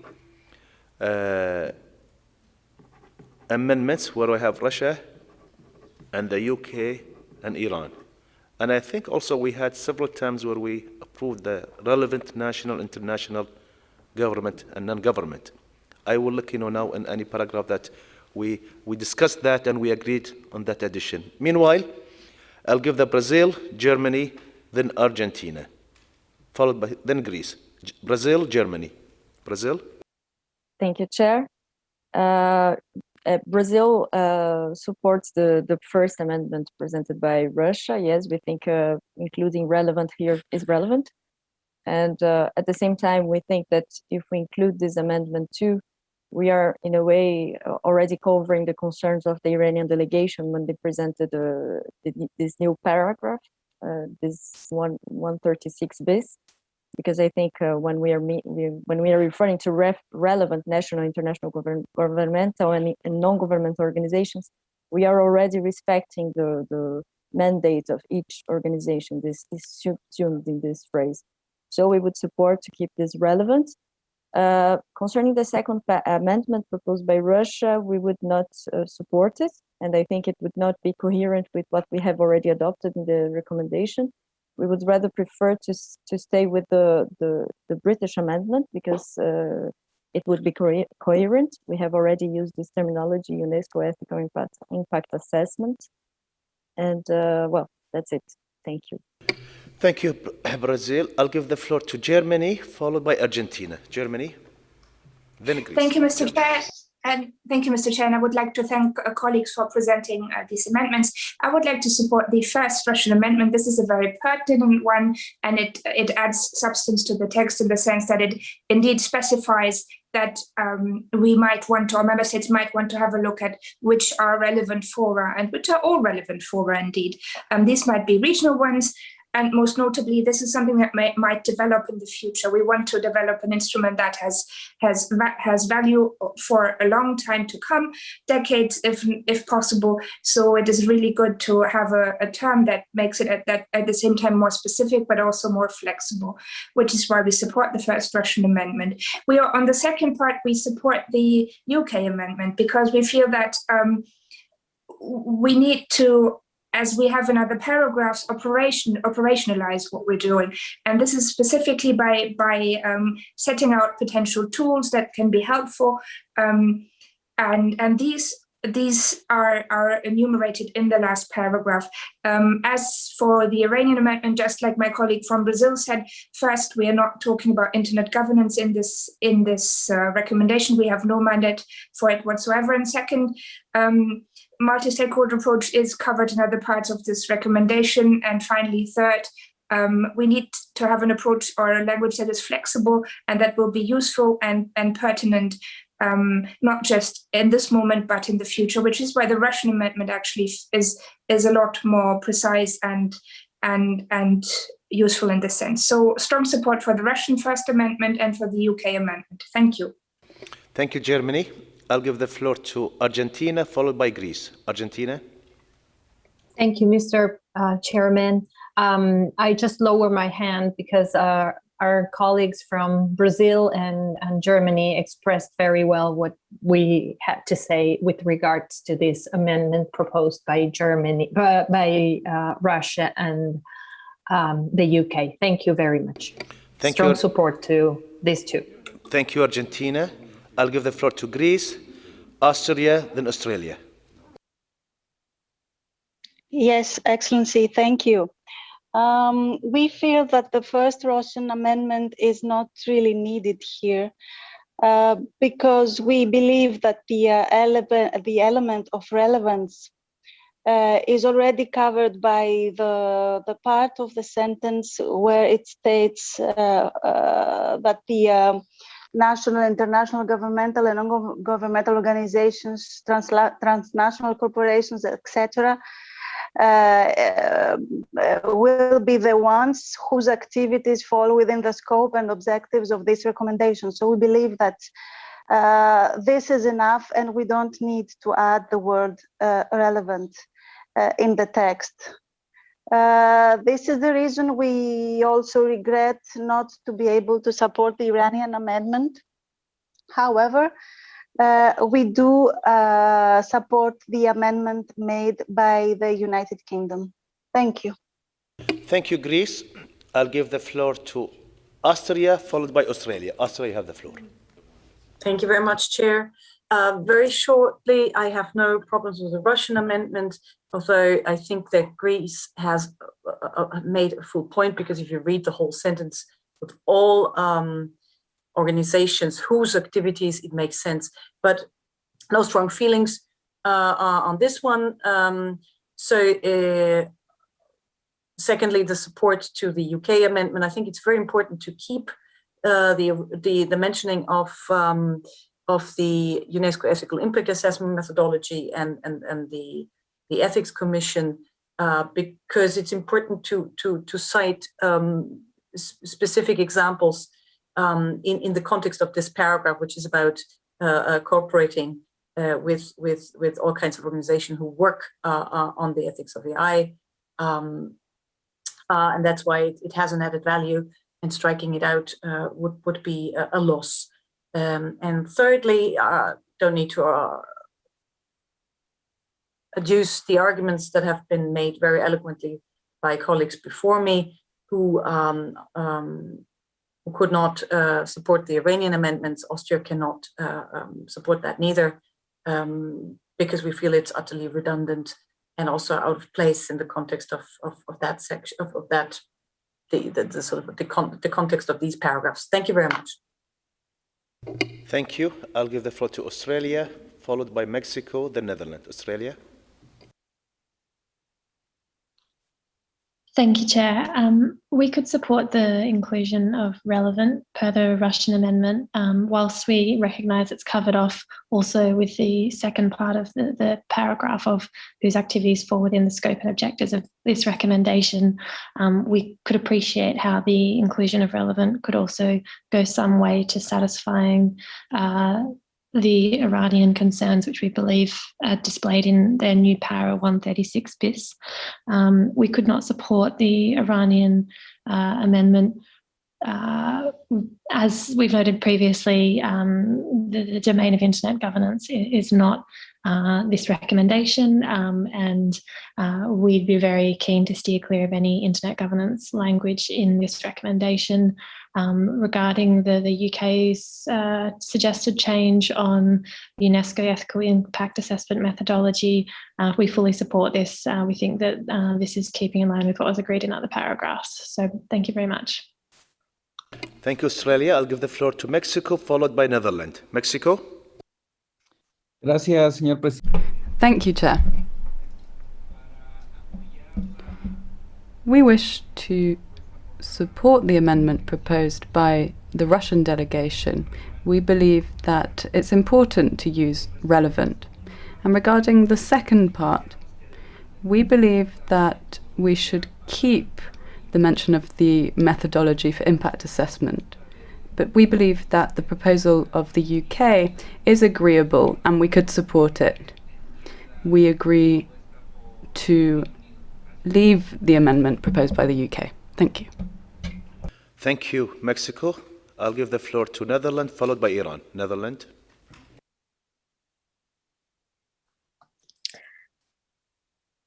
Thank you, Chair.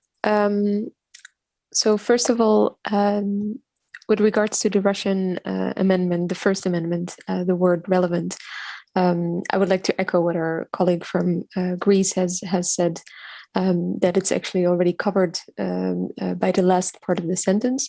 And also, I would just like to remind everyone that in the earlier intersessional consultations, we have emphasized the importance of going through this recommendation in an efficient way, and that has led to many member states revoking their amendments that do not strengthen the recommendation. So the UK and Singapore have, for instance, revoked words such as relevant in earlier paragraphs as well. So I would just like to urge colleagues to avoid adding such words that do not necessarily strengthen the recommendation as it stands currently. So that would be the first comment to make on this paragraph. And then furthermore, we do support the UK amendment, since we agreed earlier to substitute the globally accepted by UNESCO. We do find it important, though, to keep the reference to ethical impact assessment methodologies. So in sum, we would like to keep the paragraph in the original language with the UK amendments. And again, we would strongly advise colleagues to revoke the other amendments. But if the room feels for keeping the word relevant, then we can obviously live with that. Thank you. Thank you. Okay, after listening to the floors, if I see a lot of member states are okay with the first Russian amendment, the relevant, so please can you keep that? Other member states are more with the UK, since we had a lengthy discussion before with the tools regarding the ethical impact assessment. So we keep the UK, and without the Iranian, no. Restore. Meanwhile, let me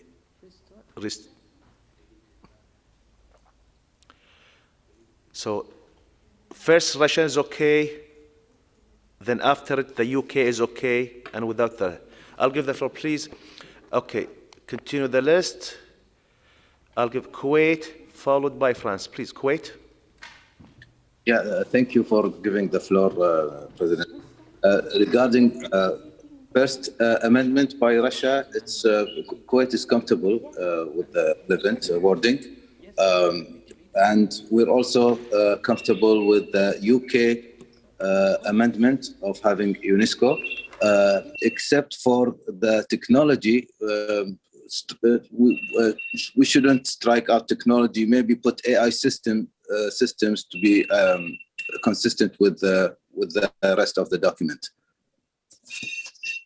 Thank you, Kuwait.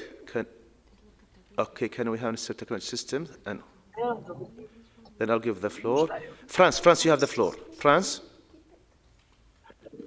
Merci beaucoup, Monsieur le Président. Thank you very much, Mr. Chairman. Well, our day is coming to an end, and I just wanted to hail your endurance. Mr. Chairman, while we won't oppose Russia's amendment, we believe that it contributes to our overall approach. We just wanted to still to flag this up nonetheless, that all national, international, governmental and non-governmental organizations will, at some point, one day, be concerned with this issue AI. But we will not be opposing either Russia's amendment, neither Russia's nor the UK's amendment. And thank you very much, Mr. Chairman. Thank you. And I think also in the chat, Poland supporting the addition of systems. Okay, so can we clean the text? It's with the Russian First Amendment, the UK, and also I see support from Saudi Arabia for the addition of Kuwait. With that. So with this, I can say we have consensus for paragraph 136. And also I see what Latvia, Algeria, Morocco supporting the text in front of us. So with this, we have consensus. Thank everyone for their flexibility. So paragraph 136, approved. We'll go to 137, please. Sorry, Mr. Chairman. I have Algeria. Algeria, you want to take the floor? I'm sorry, Mr. Chairman, you misinterpreted what I wrote. I said I don't quite agree with the inclusion, with the insertion of the word systems after AI. We're talking about the ethics of AI more broadly instead of just AI systems. I don't quite understand the ethics of AI systems. I think it's more correct to have the ethics of AI as it was originally. Thank you. Okay. Before I move, so AI. The ethics of AI. But just AI. Yes. Is Kuwait okay just to have ethics of AI?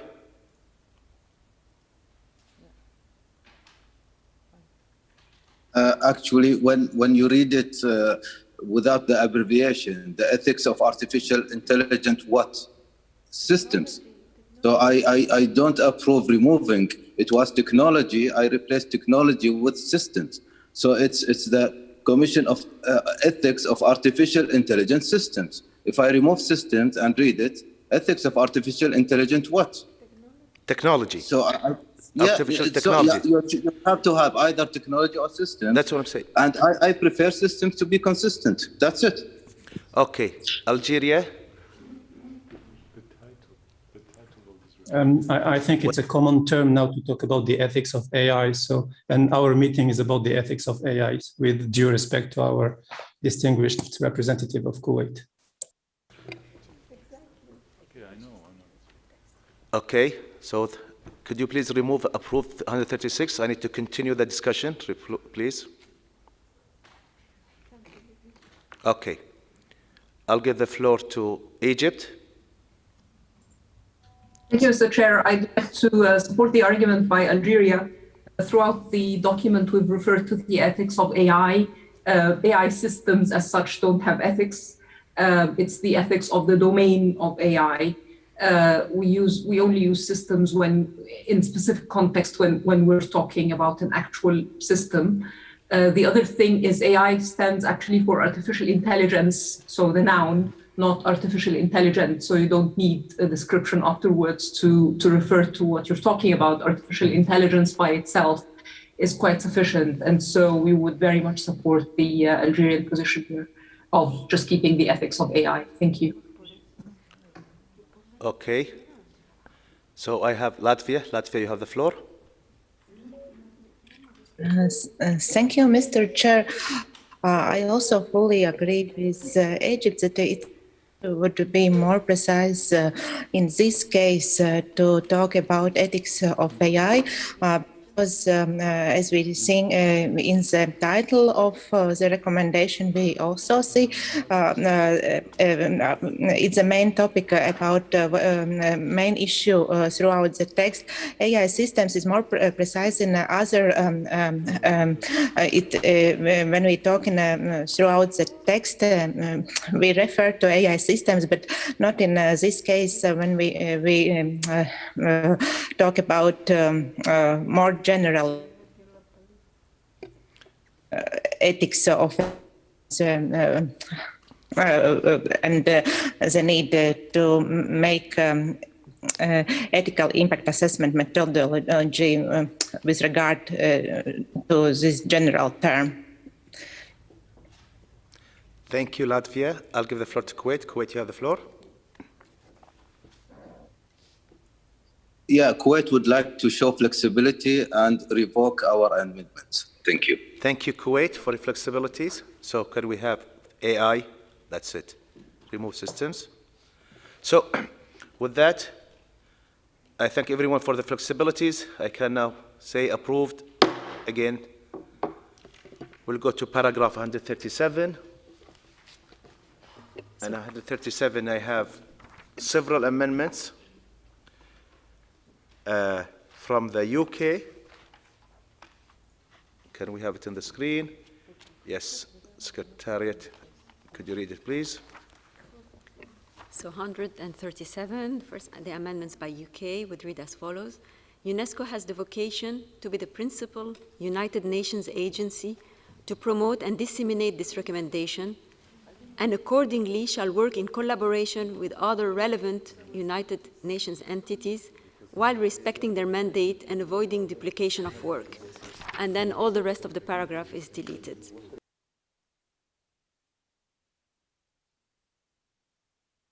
So on the same paragraph, you have other amendments that would read as follows.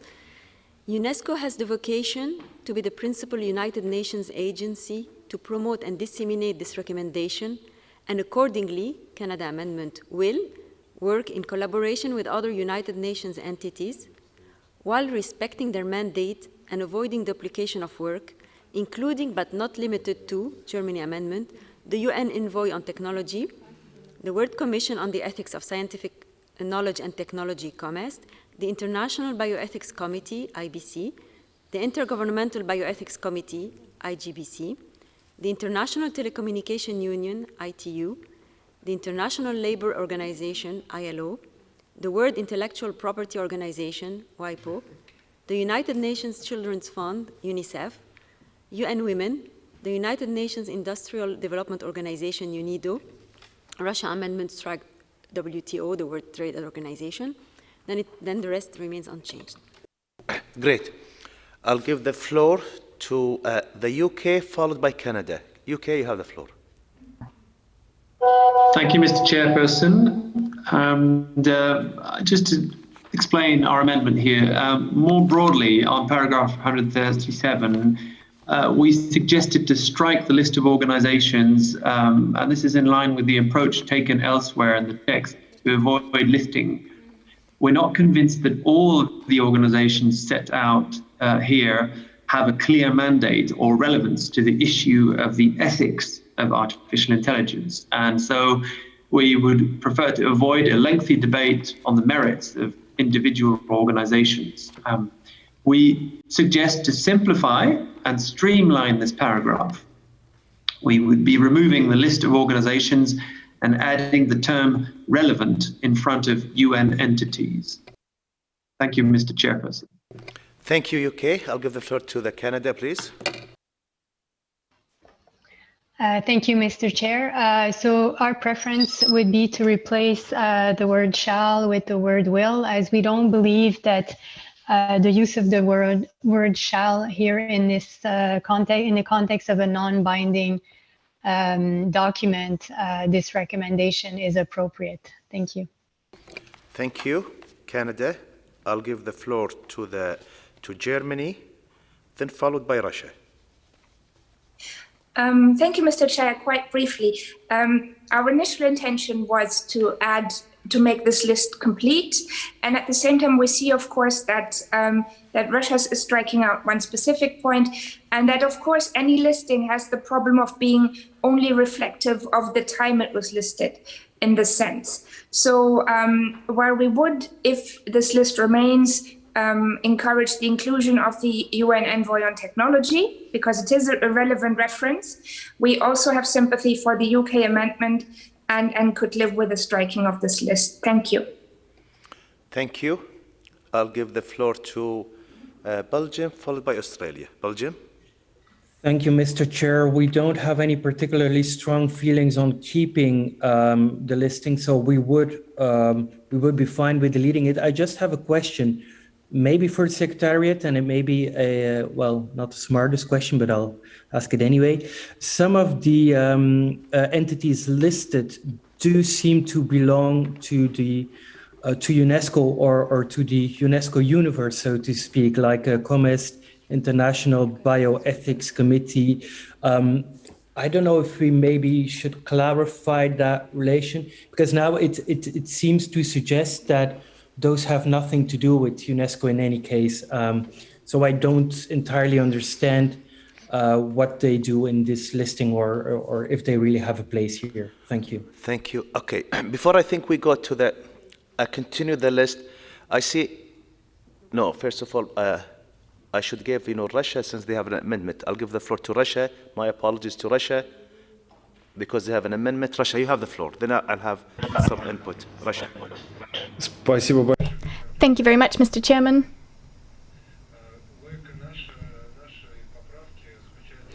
Our amendment is the following. We need to ensure some kind of hierarchy, but it's very difficult to do that in such a long list. So we just wanted to draw your attention to the fact that we have proposed striking out the WTO. In fact, we didn't want to just strike out the WTO. We simply wanted to move it to a little bit later in the list. We believe that's the proper place for this body. but we like the suggestion put forward by the UK delegation. By adopting that proposal, we won't have to create a hierarchy to think about how these various UN bodies interlock with one another. Furthermore, we support Canada's proposal as well. We really like it. Thank you very much, Mr. Chairman. Thank you. Okay, can we, before I continue the list, I think, starting the listing and the hierarchies, can we live with the UK's amendment where we said relevant United Nations entities and start the discussion from there? And also, yes. So whenever you take the floor, please, if you can, try to make your intervention is having a generic approach like in the UK, or you want to go now for a specific ones. And the second thing is the addition of the Canada. And I'll continue my, I stopped in Belgium. I have Australia, followed by Mexico. Australia. Thank you, Chair. And as previous colleagues have noted, listing has caused us trouble in the past. On the one hand, why limit ourselves, but also on the other hand, acknowledge that things will change in the future as UN agencies and entities grapple with this issue. Moreover, we'd say it's not within the scope of these discussions to say which other UN entities currently have the mandate to work on AI and ethics. As such, we support the UK in calling for deletion of the list and the inclusion of relevant, which I think should cover off most concerns. We also support the Canadian proposal for will as opposed to shall. Thank you. Thank you. Okay, just a matter of to be more efficient. I'm going to ask a question. Please only raise your hand if you have, is there any objection of having the UK's listing, UK approach and the Canadian? Does anyone object, have a major objection on that? A major objection. I see still. Okay, I'll give the floor to Mexico, followed by Iran. Mexico, could you please elaborate on your objection? Gracias, Thank you, Chair. Specifically regarding the listing of all of these organizations and working groups, first we should highlight that it's not a limitative list. I believe that if we strike through the entire list, we'll be losing out on very important organizations working in the field of ethics who are part of UNESCO. COMEST, for example, IBC, and the IGBC. We believe that these are bodies that are closely related to the field of ethics. So I would request that we reconsider striking through organizations that belong to UNESCO and that are working directly in the field of ethics. That would be our proposal. Thank you, Chair.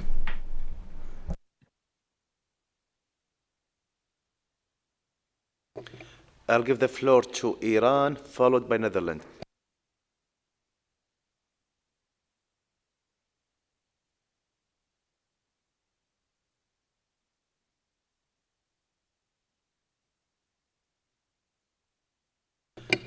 I'll give the floor to Iran, please. Iran, followed by Netherlands.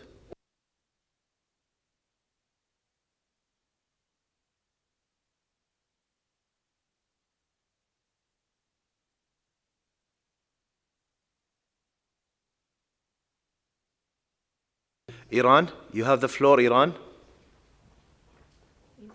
Iran? Okay, while we get Iran. Yes. Thank you, Excellency. Excellency, thank you for the floor. Excellency, we support the listing of this paragraph as the focus on the functions and also focus on the elements of duplication. So it's good that we have and show the agencies here. That's our the position. And then regarding the proposal of the Germany, that support that mentioning the UN envoy here, I wanted to mention that we are not supported that one. The reason is that because the paragraph focus on the UN agencies, not the UN envoy. So the suggestion is not matched with the proposals. So for this reason, we cannot go with that one. And then we support the listing here as it's clarify the functions and then focusing on refraining from duplication. Thank you. Thank you, Iran. I'll give the floor to Netherlands. Netherlands, you have the floor. Thank you, Chair, for giving me the floor. We are fine with removing this listing, but I do have one minor remark because the sentence now says that it says relevant United Nations entities, but then the list below also includes non-UN entities, such as intergovernmental entities like the WTO, for instance. So then the current wording of other relevant UN entities is not really a reflection of the list that we're removing. So I'm not sure what the alternative would be. Perhaps we need to remove United Nations and just have other relevant entities concerned with the ethics of AI, just as it's written at the end of the whole paragraph. But perhaps colleagues have other suggestions. I just wanted to make this remark. Thank you. Thank you. So, or might went other way, relevant UN and other entities. That's just a suggestion, but we'll see. I'll give the floor to France. Merci. Thank you, Mr. Chairman. Mr. Chairman, in some instances, some member states would like to strike out the list, others prefer keeping the list, mostly in principle, not because of the content of the list. Our position has remained the same. Lists are never exhaustive. Thus, we support the UK amendment, which does not insult the future, does not prejudge the outcome. Thank you, Mr. Chairman. Okay. I have a suggestion to the floor to look at. At least could we keep our UN bodies like related to UNESCO, where we said, you know, including but not limiting.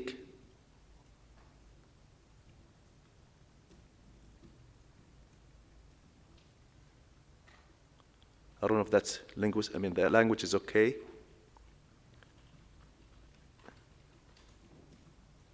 Again, the area. I mean, these are the one who works in the area of ethics. Okay, I'll give the floor to the UK.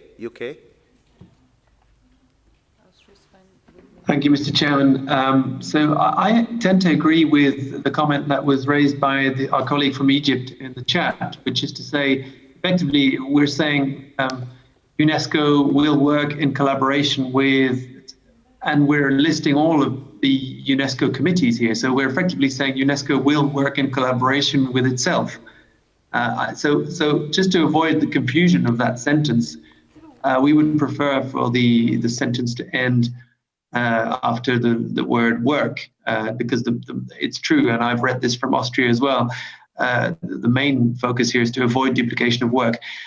Just a final point, Mr. Chairperson, we can't live with reviving the last sentence of the paragraph, as was suggested previously. So, and this is a that text we need to have this stricken out. This is a red line for us as well. Thank you, Mr. Chairperson. Thank you. Okay, so let's go back. You know, see the people are not wanted to UNESCO to work with UNESCO. We need teamwork. We need UNESCO work to UNESCO. All right. So with that, do I see? Can we have consensus of the text in front of you now? Is there any major objection? Okay. I see none. Oh, I see objection from Austria. Austria, please. No, sorry, and I'm totally sorry, and I'm totally within your hands. I did see that there was, and I just make this proposal, but I'm in your hands if you say, no, we have consensus and we move on.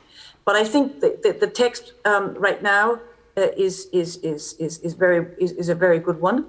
But the last sentence you just made before you try to gavel the consensus was that there is some merit in mentioning UNESCO bodies and pointing out that our own bodies should continue to keep up their important role. So maybe we could just add something to that effect. Just finishing that sentence while respecting the mandate and avoided duplication of work. I don't know, and then say something, the important roles of, and then we keep the UNESCO documents should be maintained. I know it's not elegant. Again, I don't want to overcomplicate things. We would have been perfectly fine with the original text. We're perfectly fine with striking out the list. If the room sees merit in making sure that UNESCO bodies who've been, in particular COMEST, very, very important actors in driving forward the process of even having this document elaborated, if we see a merit in this, then we might be able to just have a tiny little reference to these UNESCO bodies. And I end with this, and I apologize for making your life a bit more difficult here. Not at all. Which is not my intention. Not at all, Claudia. Not at all. Okay, I'll give the floor to the dear representative of Iran. Iran?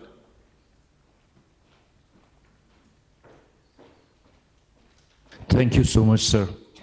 We're not insisting on to keep the listing or not, but it is not good to ignore the role of agencies that are working on the ethics, bioethics, and so on. It is not interesting to ignore the role of ILO, who are working against the threat of automation of the AI and then losing the jobs and creating so many unemployments. We need to rely on them, and it makes the UN system more stronger and shows in fact, how UNESCO considers the other organizations of agencies of the UN system. So, and if it is so, we can then go for deleting all listings that we have had or will have in coming paragraphs too. Thank you so much, sir. Thank you. Thank you, Iran. I'll give the floor. So, like, I think, Austria's suggestion included the committees who are advancing this, this document, this text. So with that, I'll give the floor to Mexico. And you have 20. Thank you, Chair. We support Austria's proposal. It seems very relevant to us. And we think that these committees of UNESCO should appear in this recommendation. What we have here is part of an initial work that was undertaken by COMEST on the preliminary report on the ethics of artificial intelligence. So I believe that the suggestion of Austria would cover this. Thank you. Thank you. So I see we have consensus in this. I see. The list started. So we'll go Algeria, Egypt, followed by Germany. Algeria, you have the floor. Thank you, Mr. Chairman. Very briefly, I don't think it belongs to this document to say that the important roles of these committees should be maintained. I don't think this is out of the prerogatives of such a document. We could jump over this by saying relevant United Nations entities and UNESCO bodies, something like this. Thank you. Thank you, Algeria. I'll give the floor to Egypt, followed by Germany. Thank you, Mr. Chair. We agree with the suggestion just made by Algeria. Actually, we have two slight problems. First of all, we're now about the purpose of this paragraph, because to us what it says is promoting collaboration with other agencies and avoiding duplication of work. And mentioning UNESCO bodies just for the sake of it, because they've done a lot of great work and they have and they continue to do it, just seems like, you know, an honorable mention because they've done such a good job, in which case, if we want to do that, then they probably deserve their own paragraph that has the purpose of commending them on the work they've done, rather than kind of merging it into a paragraph that says there will be collaboration and no duplication of work with anyone who's working on AI ethics. And that's the way we would prefer to keep it. The other point, takes me back to the comment made by Germany early in the discussion, namely that listings have the problem of being time-bound. They only apply at the time they are created. So who's to say that next month another body within or outside the UN system will decide to start working on AI ethics in some sort of field that we don't know about so far? Then we've excluded them from this listing. And the one thing we don't want this document to be is time-bound and irrelevant a few weeks after it's been issued. So that's our main problem with having such a long listing, is it will inevitably leave out something somewhere. So again, very much support going back to the amendment or the suggestion of ending the paragraph after duplication of work. Thank you very much. Thank you. I'll give the floor to Germany. Thank you, Mr. Chair. Quite briefly, full support for the comments made by Algeria and by Egypt.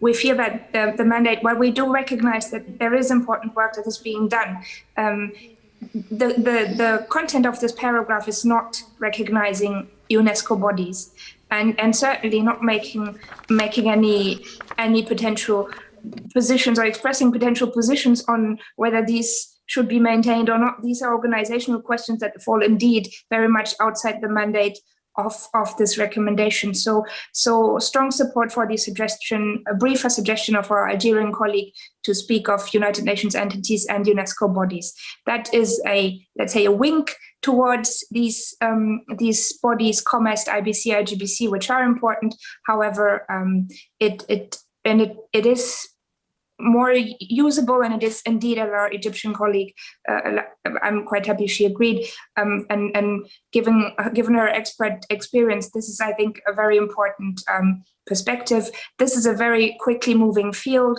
and we should not, let's say, focus on a photo that can only capture a very brief moment in the development. Thank you. Thank you, Germany. Okay, so again, give me back without the listing, any of the... Can we go back without any listing? All right. So I see with that, I hope we have consensus, and you guys can give me the honor to approve paragraph 137.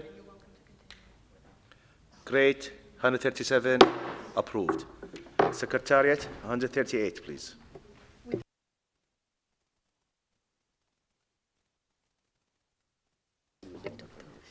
So paragraph 138, there were two amendments. In UNESCO, Canada will instead of shall, also work in collaboration with other international and regional organizations, including but not limited, and the amendment is at the end with Egypt adding the League of Arab States. Shall I read all the listing? Thank you. So just a point of order, Chair. Sorry, point of order. Yes. I'm sorry. I'm truly sorry, and I really beg your indulgence. But I just want to pick up what Algeria just put in the chat, and this has been supported by Germany, who was the last one who talked about this. I think there was agreement in the room on UN entities and UNESCO bodies. That was the consensus reached. I think it was not fully captured by the Secretariat not by intent, but just because things went so quickly. If I can just ask you to reflect on this, and I end here and allow you to and hope that you can move on. Thank you very much.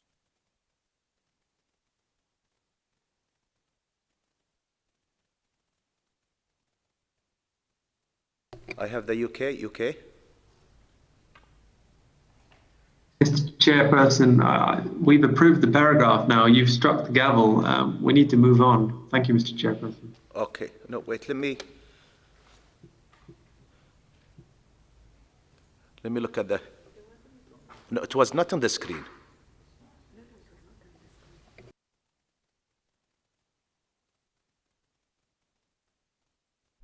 The interpretation will now end here. We thank you very much for your attention. Okay. The interpreters. Algeria is saying that they said in the chat. No, I cannot go with the chat. Again, I cannot take any amendment in the chat. Again, this is what's agreed. Anything can be reflected here. I never took the chat. So with due respect with Algeria's, 137 will be approved as it's shown on the screen. Saying that, unfortunately, the interpreters are leaving, so we will continue tomorrow to pick up in paragraph 138. I thank everyone. Mr. Chairman, just one word, if you allow me. I cannot give you that because there is no interpretation. Interpreters, they're left. So I want to make sure everyone can hear. The interpreters, they're left, dear representative of Algeria. Otherwise, I would give you the floor. Thank you. But they're already left. You will have the chance you will have a chance tomorrow where we'll have all the interpreters, dear representative of Algeria. Thank you, Your Excellency.